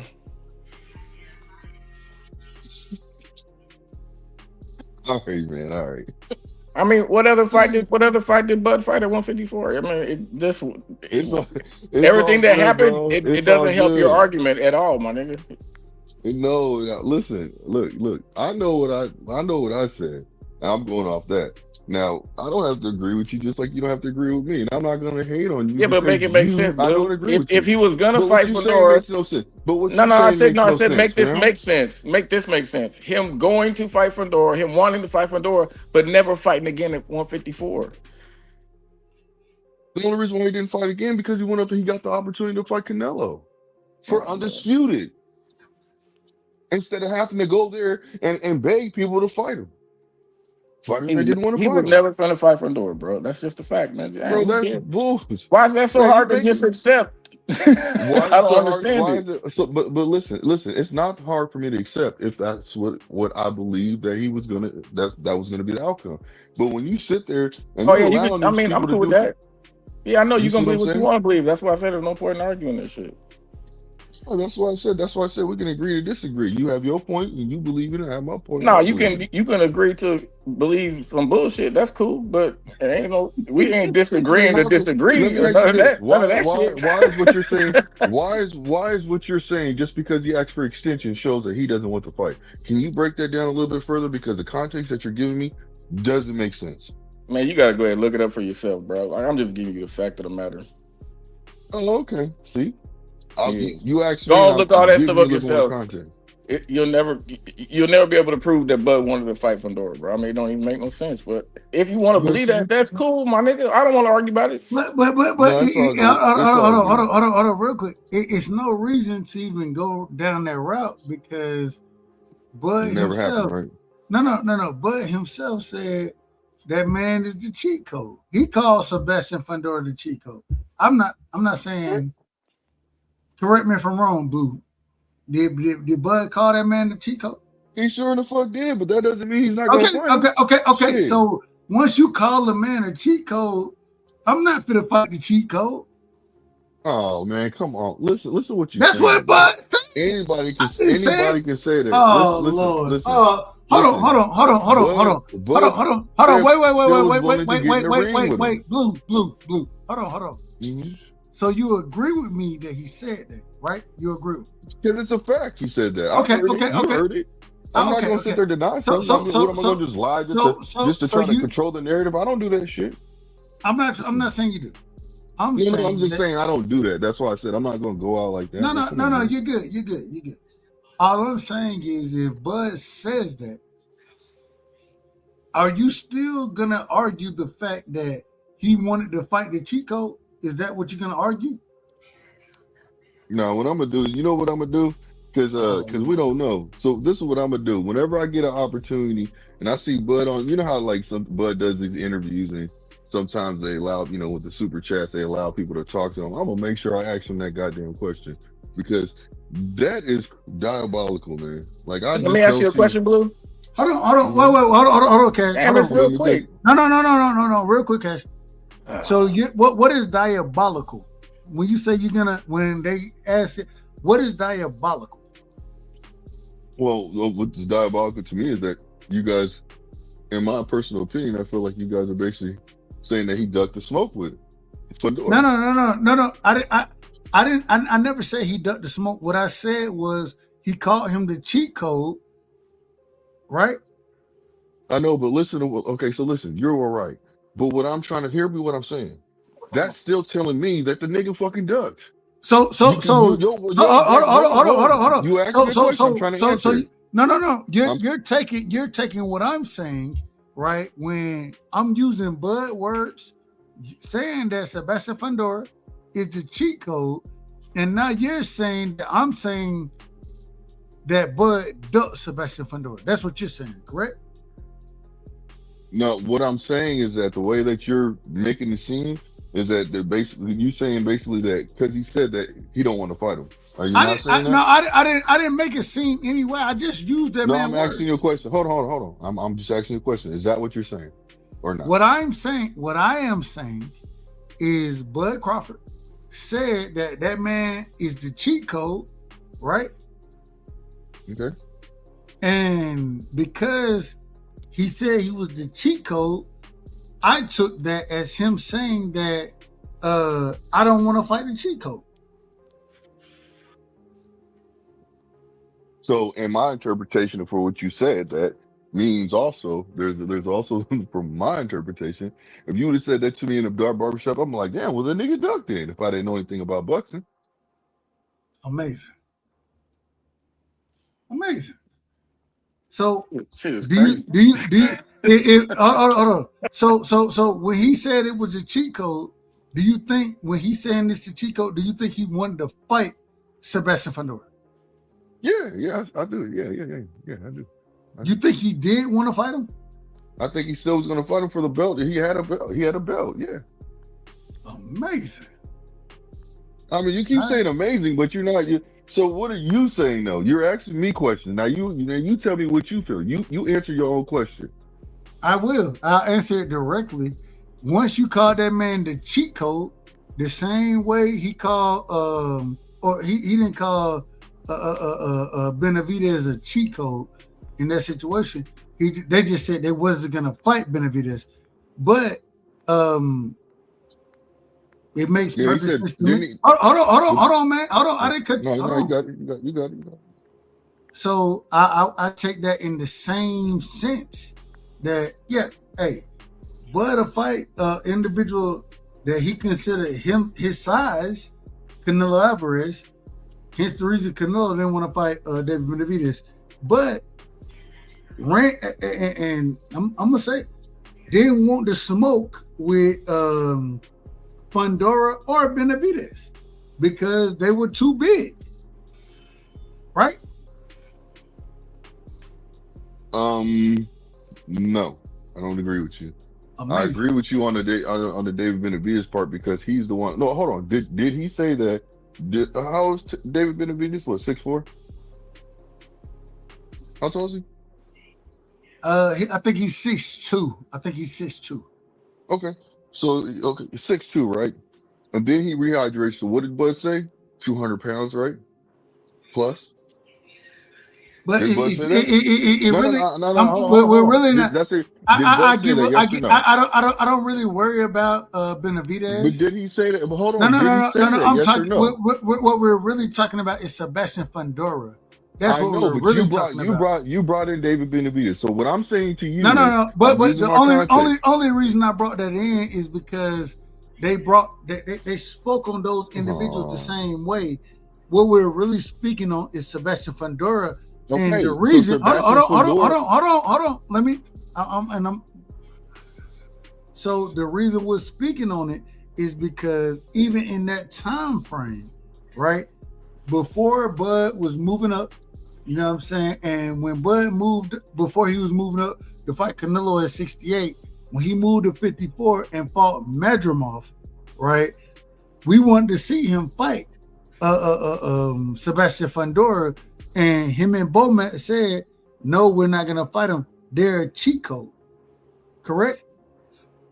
They are a cheat code. I don't know what you're talking about. I don't agree. Let me say something real quick, bro.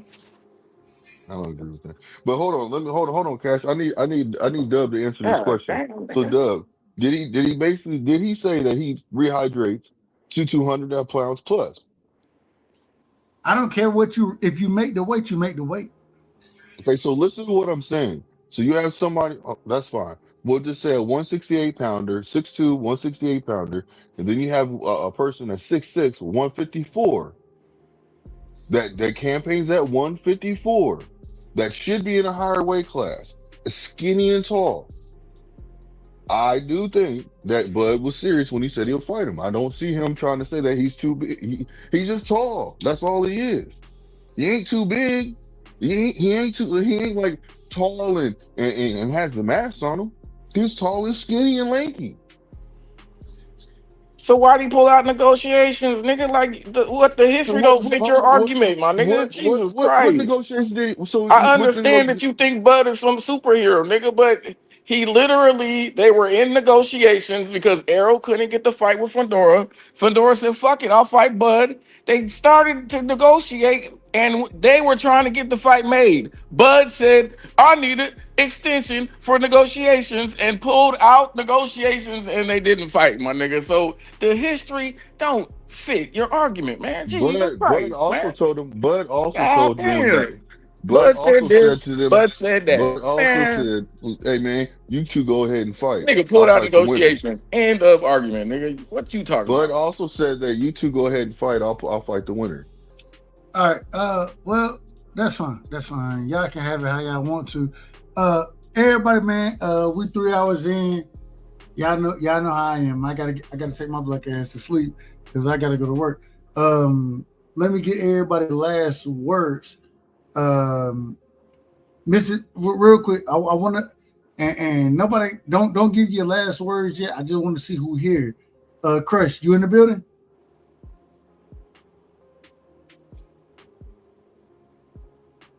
Right, we're gonna come back. I know Cash in the building. Piro, are you in the building? Yeah, I'm in the building. I already know. Mr. Chapman, are you in the building?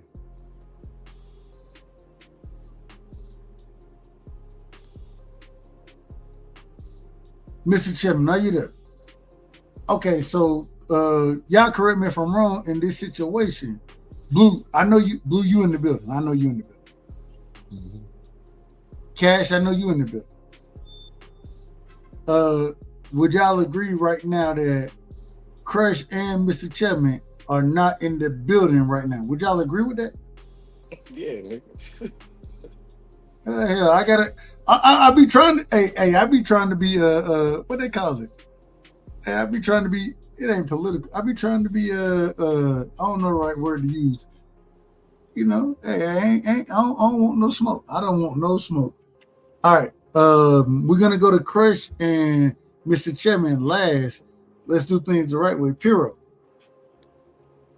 you're gonna be second. Matter of fact, nah, nigga, man, I ain't heard nothing from you, Piro. Real quick, hey, shout out to Piro. Piro sent me some Justin Timberlake. Hey, that shit was funny. Hilarious, huh? Justin Timberlake. That nigga had a DUI. That nigga said, hey, the officer said, man, we just trying to treat you like everybody else. He said, what, like I'm white? I said, God damn, Justin Timberlake. He's like, I'm joking. But Doug, you know what's the funniest thing to me is when they asked him what he's doing in town, he's like, I'm on a world tour. He's like, oh yeah. Like, what are you doing? He's like, that's a long story. He forgot what the fuck he did for a living, bro. Hey, hold on. He on a world tour in a rental car, supposedly. And, and he following his friends to his own house. I said, my God, that man don't know what's going on right now. He don't have a clue. Bro, you can't make that shit up, bro. That shit was hilarious. That shit, hey, man, I appreciate you sending that to me. That shit had me crying, bro. What you got for me, Piro? You done heard the conversations tonight. What you got for me, man? Take your time. Shit, I already forgot what I was gonna say, bro. Because you know, My bad. the lieutenant was dropping gems, bro. So you know, I was entertained. But it's all good. Sebastian Pandora versus Keith Thurman, man. Thank you. I was going there. I got Sebastian by decision. I got him. Okay. Do you got him by decision? Any other fights that you're looking forward to? Anything else you want to talk about before you? Of course. Damn, all the good ones passed by, but there's supposed to be a good one coming up. What's it called? Benavidez and Zerto, and in the undercard, who's on the undercard? Duarte got himself a fight because Bitchin's fucking ranked out on him. Who else is fighting? What about they're saying what happened, brother? What about Itoma and what's his his opponent's name this Saturday? Franklin, right? Yeah, Franklin. Yeah, I'm not a big fan of the heavyweights, to be honest. Okay, I got you. And this Altoma fight, like I have an eye on Altoma, but against Franklin, it's not gonna be a good fight, man. It's not gonna be a good fight. It doesn't put up my radar, but but Dubois and what's his name are gonna fight. Hold on. I seen something earlier. I want to ask y'all this. I seen something earlier. Go ahead. They said that now Usyk is gonna be picking and choosing against I think it was Fury and my brother individual, and I got him over Usyk. Caballero. I got Caballero over Usyk. I got Usyk over Caballero. I ain't mad at you. I'm just telling you what I seen that I think that I can't remember where I seen it at, but hey man, I think Caballero done did everything he need to deserve that fight against Usyk. And if Usyk beat him, I ain't got no problem with it. But I think he deserved the opportunity. I agree, 100%. Wax. He's more than earned it, bruh. Yeah, and and I'm a fan of Caballero. You know what I'm saying? I'm a big fan of him. I love the body work he do at the heavyweight division. Usyk, we done seen him hurt by body shots. Does Caballero have? Hey, he might lose that fight. He might get stopped in that fight. I don't care. I could care less. I just think he deserved opportunity. I think that he just deserved that opportunity. So it is what it is. I apologize. Go ahead, Piro. I apologize. Yeah, no. I agree with you. I think he deserves the opportunity. I don't think he's going to get it anytime soon. I think Usyk's probably going to retire after this exhibition that he's having. Who he got an exhibition against? The champion kickboxer Verhoeven, I think. Vanderhoven. I'm not something like that, bro. Like I don't even know who that is. Is. No, it's like some champion kickboxer. It's like a champion kickboxer, bro. He's one of them ones that they say, bro. They're gonna treat boxing fans any type of way, anyways. It is what it is. They're gonna treat us how they're gonna treat us. They're gonna treat us like dirt. But real quick, Mr. Chairman. We're going, Mr. Chairman. Blue, go ahead. Real quick, let me ask you. Caballero versus Usyk. Who you got in that fight? Usyk. Break it down. I just think that Usyk's footwork is going to be superior. It's superior, and he's going to basically hit him with angles and do what he's doing like he's been doing to these fighters. I mean, I don't really see anybody beating him right now. and I think that he's gonna. Yeah, I just think he's gonna be hitting him with the angles. Usyk's footwork is really good, so I think he's just gonna be hitting him with the angles, frustrating Caballero. But at the same token, it should be a good fight. But you know what? I got Usyk. I'm taking Caballero. I'm taking Caballero. If Usyk win, I wouldn't be surprised. But man, I think Caballero. I think he's different. And I love the way that brother fight. Anybody going to the body the way he go to the body, especially in the heavyweight division, man, I have a different level of respect for you. You understand how to break a motherfucker down, man. And most of these guys don't even understand how to break somebody down. I think Caballero understands it still. He reminds me of an old school boxer. You know what I'm saying? In my opinion. You know what I'm saying? He can put that high guard up. Sometimes he's going to take a couple shots. You're going to land some shots. He might get knocked down. And he's going to come back and work the body continuously. Man, I got so much respect for Caballero. It's crazy. But I got Caballero. If he fight Usyk, I'm picking Caballero to win the fight. It is what it is. Ain't nothing wrong with that. Blue, give me your. Oh, go ahead. Yeah, I was just gonna say, man, I appreciate you, man. Great live, great topics. You know what I'm saying. But I was about to troll, but it's all good. But no, man, great live, man. Appreciate you letting me up here, man, and shout out to everybody that was on the panel. Shout out to the people that was in the chat. Shout out to the people that are listening. And man, if you came in late, man, you have to catch the replay game. Go ahead and hype up the video, man. Hype up the video, man. Hit the hype button. I don't even know what the hype button is. Have you? I don't even know what the hype button is. I don't even know. It's where the comments is. You just gotta push override a couple of times. Hey, Dub. What up? Can you hear this audio? Do me a favor. Tell me if you can hear it.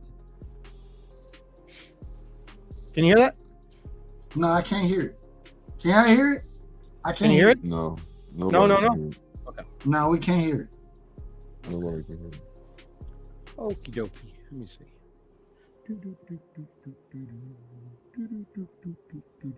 Go ahead, Dub. Nah.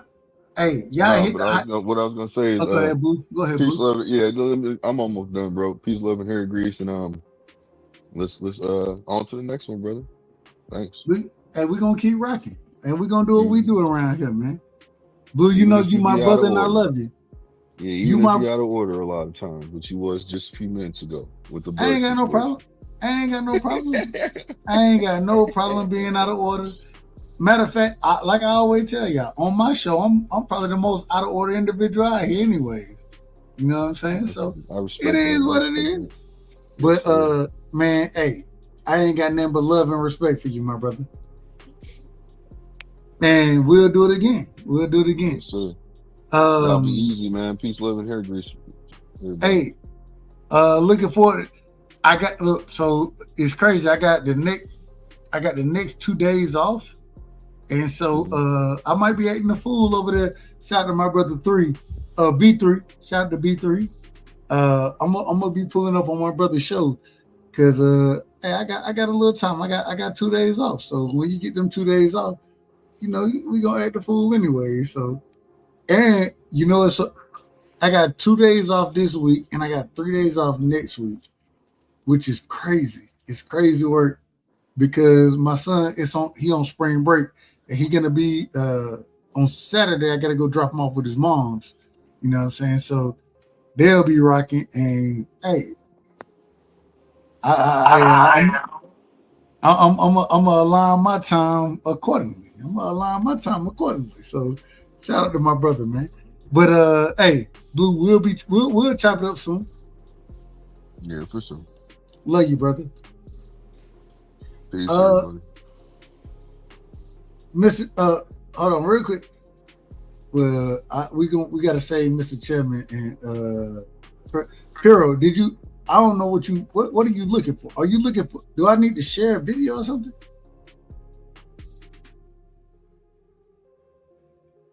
I don't know if Piro knows what's going on. Yo, can you hear me? Oh, okay. Go ahead, Piro. No, I just wondered if you could hear me. No, I can hear you. All right, cool. Thank you very much. Give me 1 second. All right, can you hear this?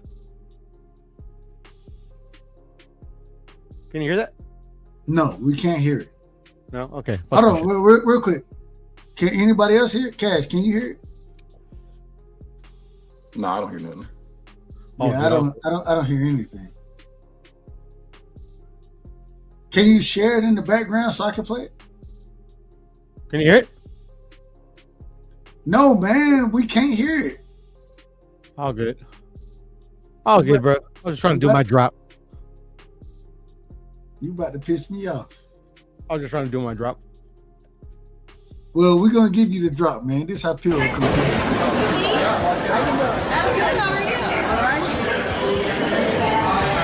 Hey, there he is. What's up, you dirty bastard? Who is this? It's me, you dirty asshole. That's how Piro be talking to folks right there. Hey, it is all good, bro. Is. All good. Next time. I sent it to you last time. Did you text it to me already? I did. Yeah. A while back. This is a long time ago, though. I ain't tripping. Okay. Send it to me, and I'll make sure. Send it to me tomorrow. I'll make sure I add it to my whatchamacallit. So instead of, because this your new drop right here. What you just did, this how we looking at you. Bitch. Mantis in this bitch. Wash the Chevy doors. Mama, I saw Jesus. Get low with it. Whoop a bitch. I turned around and I spot the nigga. Pretty Ricky, baby, grind on me. Wish a bitch would, then jet set. Thriller dance. Call me Dragon Ball Negro. Swag surfing.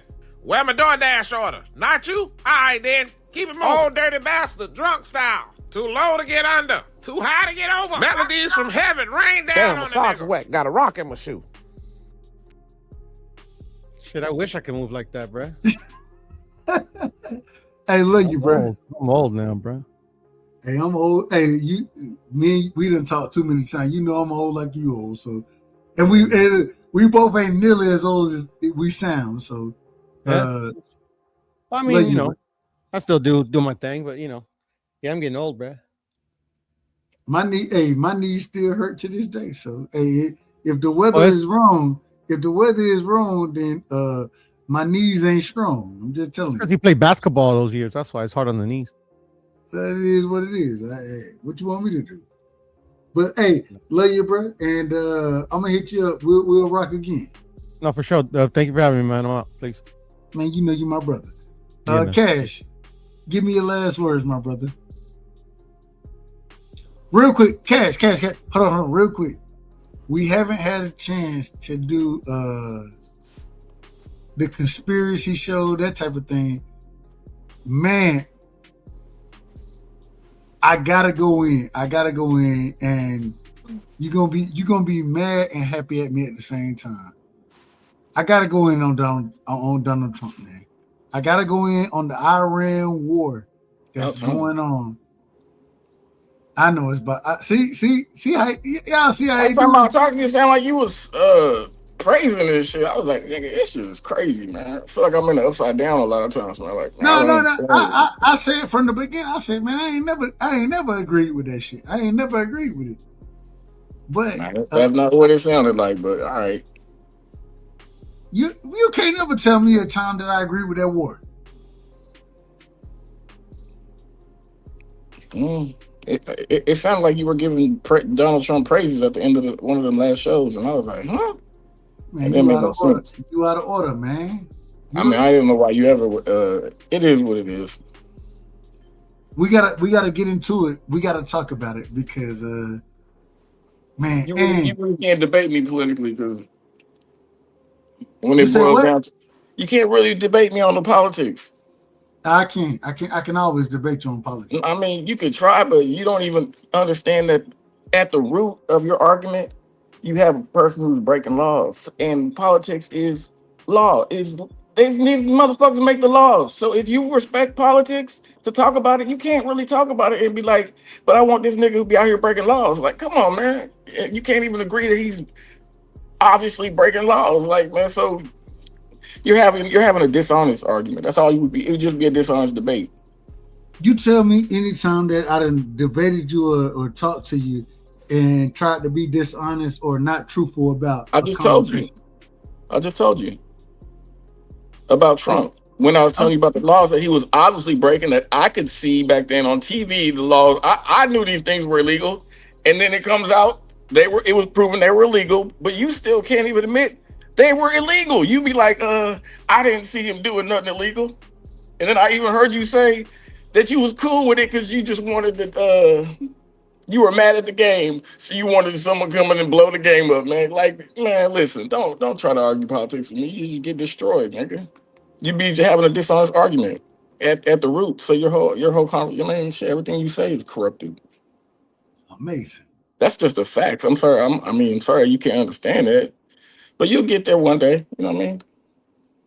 Ain't that amazing? Yeah. Give me your last word. That's what I'm thinking. It's absolutely amazing. It's absolutely amazing. Give me your last word. Hold on, real quick. Mr. Chairman, are you there? I am. All right. We got Mr. Doug, we be spending too much. It got to remind me not to argue with these super fans of men. Don't worry about it. Don't worry about it. God damn. You okay? Hey, you was in order, and you made your point. They made their point. You was in order. Don't worry about it. Man, there's so much of this extra fandom going on. We can't even have real boxing talk no more because people just want to push narratives and shit, things that didn't happen. Like, come on, man, let's get to the facts that way we can talk boxing again. Shit. Hey, you know what's so crazy, Cash? Yeah. I didn't even expect to go down the road that we went down tonight. I didn't even expect it. I felt like, hey man, we talking about this, but I got to do better. I'll figure it out. You know what I'm saying? But hey man, give me your last words. Those are my last words, man. Keith finna get his ass whooped. And as much as I used to like him watching, I used to like him watch him fight, but I'm gonna love watching him get his ass whooped. You know what I mean? Shit. So I hope y'all enjoy it. I'm gonna enjoy the shit out of it. So. Yeah, I'm gonna catch y'all next time. We're gonna be live. Hey, what's the night? Tonight is Wednesday. I don't know if we live tomorrow because I'm gonna be over there with Quee. Y'all make sure y'all go pull up on Quee show. Always a great show. So y'all make sure y'all go pull up on her. I'll be over there tomorrow, and she do a hell of a job with her show. You know what I'm saying? I don't know. We can probably talk in basketball and all type of thing. Real quick, Mr. Chairman, I gotta tell you, Jazzy, man, they did Jazzy so wrong in the South Carolina game. Absolutely. I don't know who coaching over there. I don't know the lady's name. I mean, I done seen her before. You know what I'm saying? I don't know her name. Her name is Lindsay Gottlieb. Say it again. Lindsay Gottlieb. Well, she need to leave because ain't no way I got an individual that just scored 30 plus, you know what I'm saying, in the previous game, and they ain't getting her shots. Nigga, we finna get you shots. And I don't know who number 11 was. Number 11, I was like, man, you done fucked the whole game. But that's my opinion. You know I'm out of order anyway. So I apologize. Mr. Chairman, give me your last words. I apologize. Well, I mean, you know, given the fight we're talking about, that can be the moment that we see. Like, we could see that, you know, my man Fundora, he can come out there, impose his will, set up his shop, and be what everybody else has said he can be in that fight. And, you know, it would be very difficult for Thurman to weather the storm if he's not absolutely aware of how and what is going to be coming his way. I think that that's where you beat people when you're physically not where you should be or where they are. I think you got to fight it upstairs.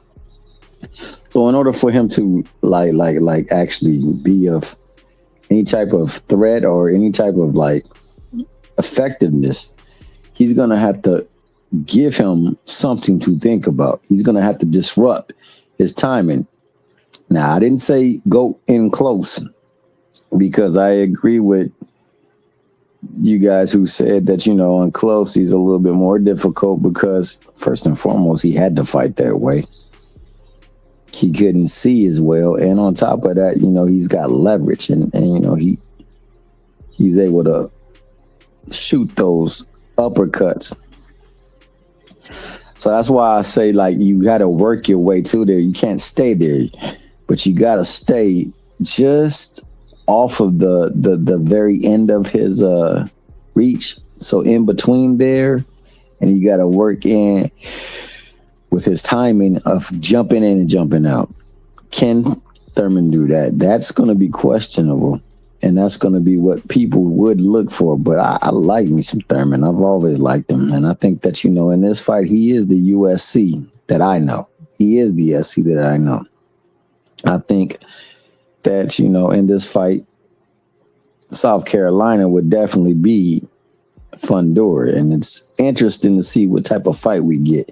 Who's going to be running the show, so to speak, for Thurman so that they can continue to maximize what they're doing well, but conceal what they're not doing well and what they're gonna have to go through in that fight. So make no mistake,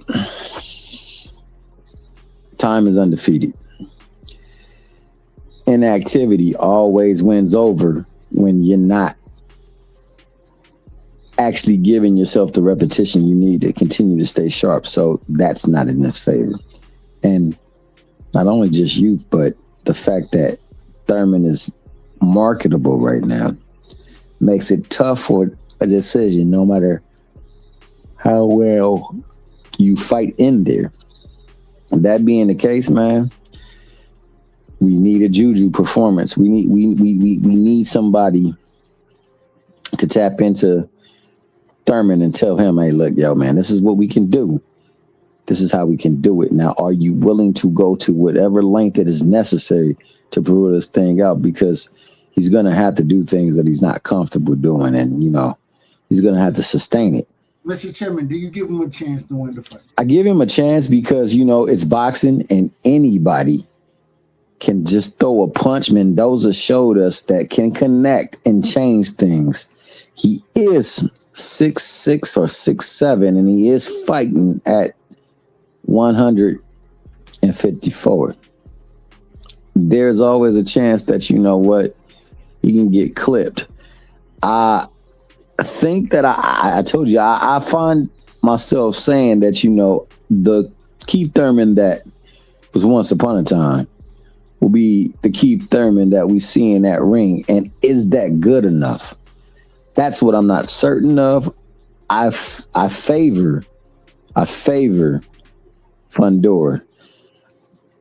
I think that it's a lot for him to overcome. Can he do it? I think he could, but he has to be on every axis. He has to be on 10, and he's got to be like giving maximum energy, maximum effort, and maximum efficiency. That's going to be tough. So I favor Fundora. I'm rooting for one time, and I'm rooting for one time to actually be like he was one time ago. So that's what I'm hoping for. Now, my mind tells me, yo, that R. Kelly moment is there. Like, I understand that it's a severe climb. I understand that it's a severe ask of him, and I understand that he hasn't been giving himself the chance to be as sharp as he needs to be up in there. But there's that one time. So that one time at Bandcamp needs to happen for Thurman for him to actually pull this fight out. Can he do it? It's a possibility. It's very slim. Could SC have beat South Carolina, it was a slim possibility, but it was there. But you got to be prepared. So you got to make sure that you can understand how they're going to attack you and what you can do to counteract that. And then you're going to have all people, the corner, him, all in unison on one page. And somebody's going to have a good showing because, you know, he doesn't have to be as perfect to win. And the money is behind him. So, man, I think we get a good fight because I think that Thurman indeed wants a shot. And I think he wants a shot to go out as a champion. And I think that that's going to propel him to continue to push. Can he evade all the heavy stuff? Can he shoot between it? And can he keep him off balance? That's what he's going to have to do. That's going to be tough. And that's why I favor Fundora, but I'm pulling for my man Thurman. And likewise, man, you know, there are no do-overs. You just got to take that butt whooping. Will it be a butt whooping or will it be a great fight? I'm leaning towards the great fight. I'm leaning towards him appreciating the moment and trying to make the most of it. I'm leaning towards him reaching back and clutching something that's great that made him once upon a time, one time, not just sometimes. So that's what I'm hoping for. And, you know, I wish that this card would be as entertaining as some of the other cards that they have put up on as recently. And I hope that everyone is healthy and in their very best conditioning. I mean, shout out to the lady that fought on the card that just passed. You know, she was over in Loma Linda. I'm currently in Loma Linda. She was at the hospital due to what she endured in the fight. I hope that people can come there. They can be in good shape and they can compete. And in competing, they can walk out there with no problems. Dub, you my man, 50 grand. You already know that. No matter how out of order I may get, how out of order you may be. Hey, Mr. Chairman, I gotta talk to you about Friday. I gotta talk to you. For sure. I got some things going on Saturday, so I'm gonna hit you up and we'll talk about Friday. For sure. Well, speaking of Friday, we do something to try to be in order, man. We have to have our steps ordered. And we need the discipline to do that. And sometimes we find different sources to get our discipline. We're trying to find a source that is greater than us, that is bigger than us. Some people don't adhere to it, and we're fine with that. But we do discuss the word, and we discuss it openly amongst a group of folks to try to get the understanding that it was meant to give to the people that. So, Zoo, we want to make sure that we always extend that opportunity for anyone who is willing to come. Now, we're not forcing anything upon anybody. We want all to participate. I segue to that because all is welcome, but in that ring, my man has got to force his will upon Fundora. He's got to force his understanding of boxing upon him, and that's what we're going to need to see. If we cannot do that, then it could be by many punches. I think it was you and DJ who said, you know, it's going to be an accumulation. It will be an accumulation if that does not happen. If he cannot impose his will, and his will got to be great. If he cannot impose a plan upon him, it's got to be efficient. Never mistake activity for achievement. Never mistake effort for efficiency. He's going to have to be given effort, and he's going to have to be very efficient. He's going to be active. He's going to have to be hella achieving. But I hope the card is entertaining. I hope it's competitive, and I hope that we get to see the type of fights that will lend people to making fights like this, so that we can have cards like this, and that it can lend itself for boxing to get that shot it needs, man. Again, for all you in the chat, even my hater that was in the chat, my main man, Fredo, Shout out to you. Shout out to all you who came and participated, man. Shout out to Dub for having this platform. Shout out to the people that rocked on his platform and gave their perspectives and their time and their energy, man. Time and their energy, exactly, man. Because it's not easy to be up here and talk. It's not easy to have people take shots at you, and it's not easy to stay consistent, man. So shout out for you guys who did that. And for you people in the chat that came and rocked along with my man Doug right side, my main man Crush the Mickey Freaky Legend, who's still up here. My man Crash Crypto, who told me to shut the fudge up not too long ago. My man DJ, who came up here talking that country slang.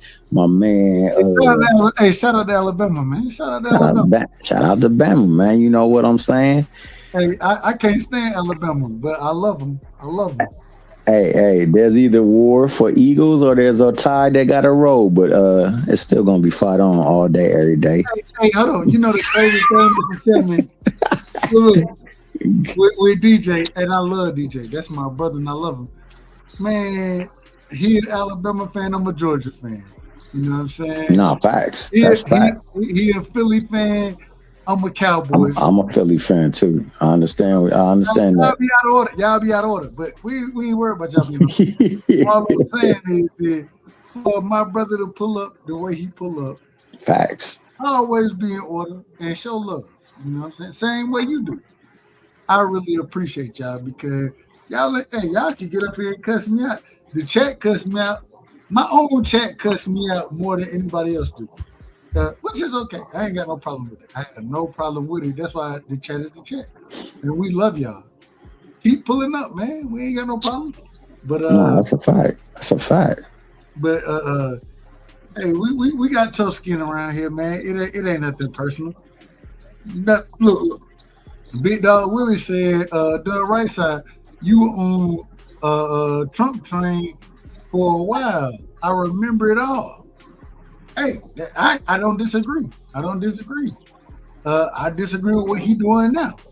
And I'm going to say that I think he wrong right now. You know what I'm saying? So, I mean, hey, if y'all can check, y'all don't have to change y'all opinions. I'm going to change mine because I think I was wrong I think I was wrong. You know what I'm saying? So, and I think Trump wrong. I think what he got going on over there. But we're not talking politics right now, so let me come. Nah, for sure. But you want to know what that right there is what pain is for us. It's an indicator that things aren't right. Now we got to learn our lesson from the pain that we suffer and inflict so that we can understand how to make our moves accordingly. If we can't, if being men and women, being people, if we can't see the error of our ways and make an adjustment from there, we can't ever expect to grow. You can only see things get worse. So for us to grow as a nation, as a people, we got to see what is going on before us and make moves accordingly and start to see the value and the equity there is in resource. And the greatest resource we ever gonna have is one another.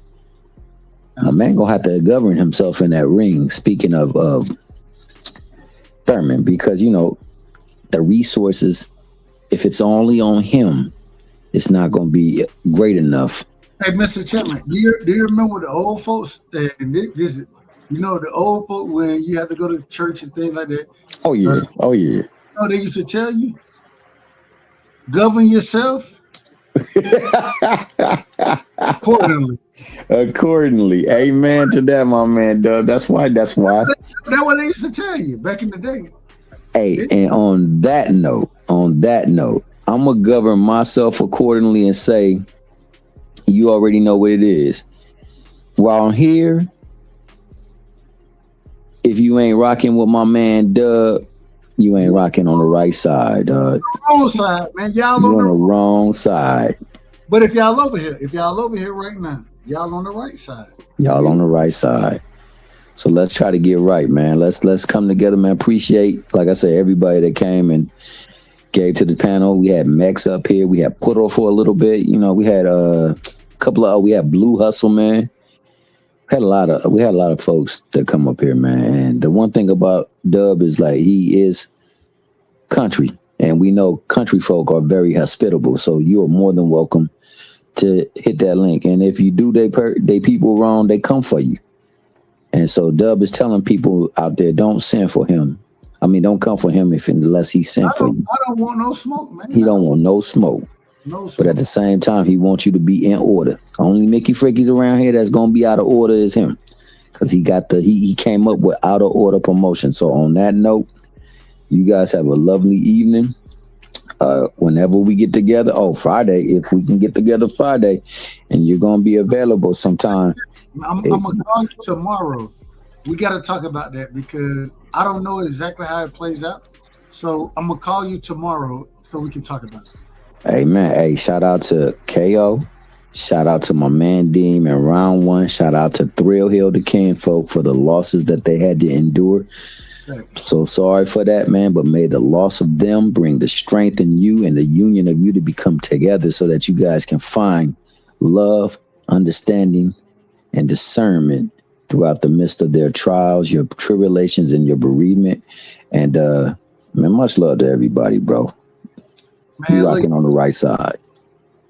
Love you, Mr. Chairman. I always appreciate you, and we're gonna do it soon. I'll talk to you, and you already know how we rock. Already, like my man. Rick Timms, man. Shout out to freaking Sunnyside in the Mickey Fricky building. Hey man, my man Rick, the real peace sign. The real peace sign, and the real way that men are to handle themselves, conduct themselves, and thing, man. He's a fan of Bud, man. He don't agree with everything that he do, but he agree with what he see in that ring, man, and he stand by that. But when he see him do some stuff that ain't cool, he call it out, man.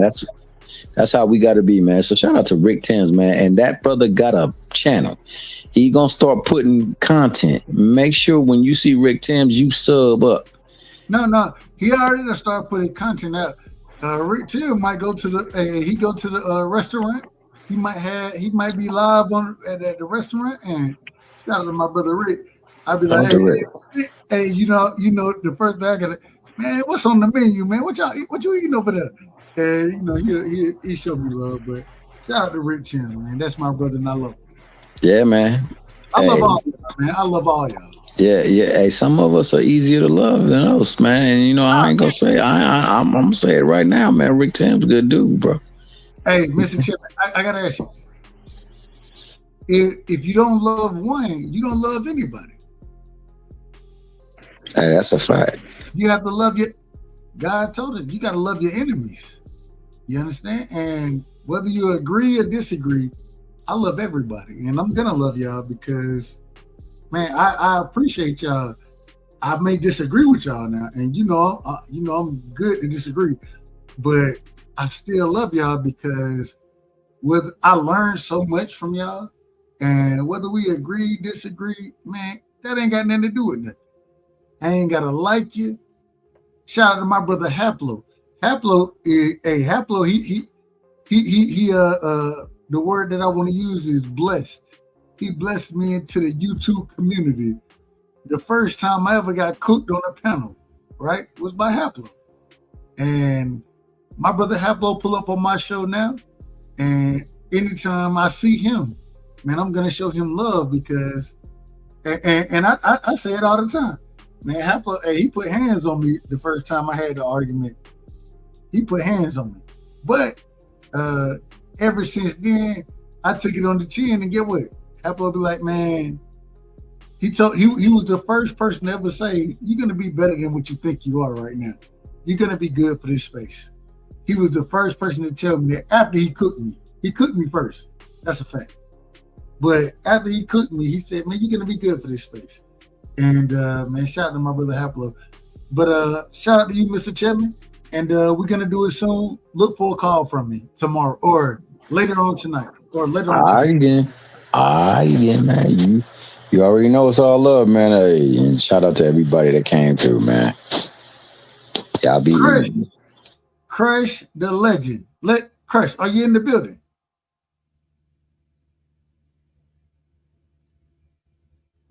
Crush, are you there?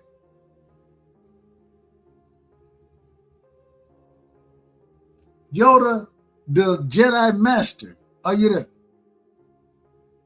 Okay, Crush ain't there.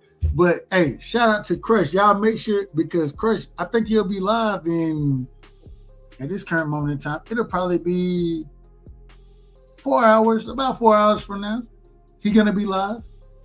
Coffee and donuts for grown-ups. Y'all make sure y'all pull up to that. I think he's working right now, so no disrespect, but I think he's working right now. Tomorrow, I don't know if I'm gonna go live. We gotta see how things work out. A lot of things going on, and we'll figure it out. But we do have biblical talk going. If y'all want to be a part of it, y'all hit me up, let me know. You know what I'm saying? But at the end of the day, just know we all around here, man. Well, wait a minute. Because I had some folks coming up, and I love this drop right here. I had some folks coming up out here, and I was looking, I'm like, y'all think y'all know boxing. They think they know boxing.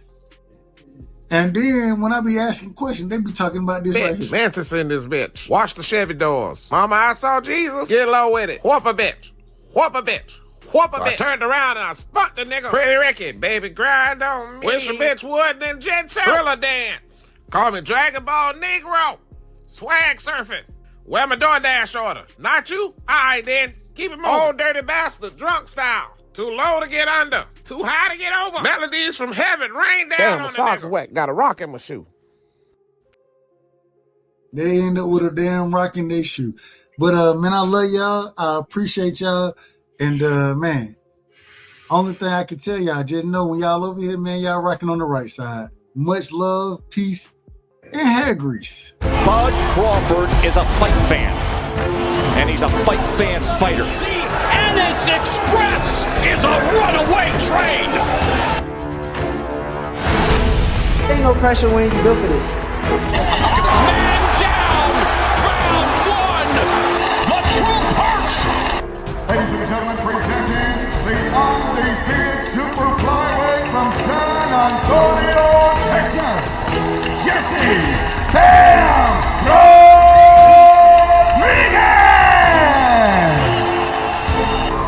The universally recognized undisputed lightweight champion of the world, Devin the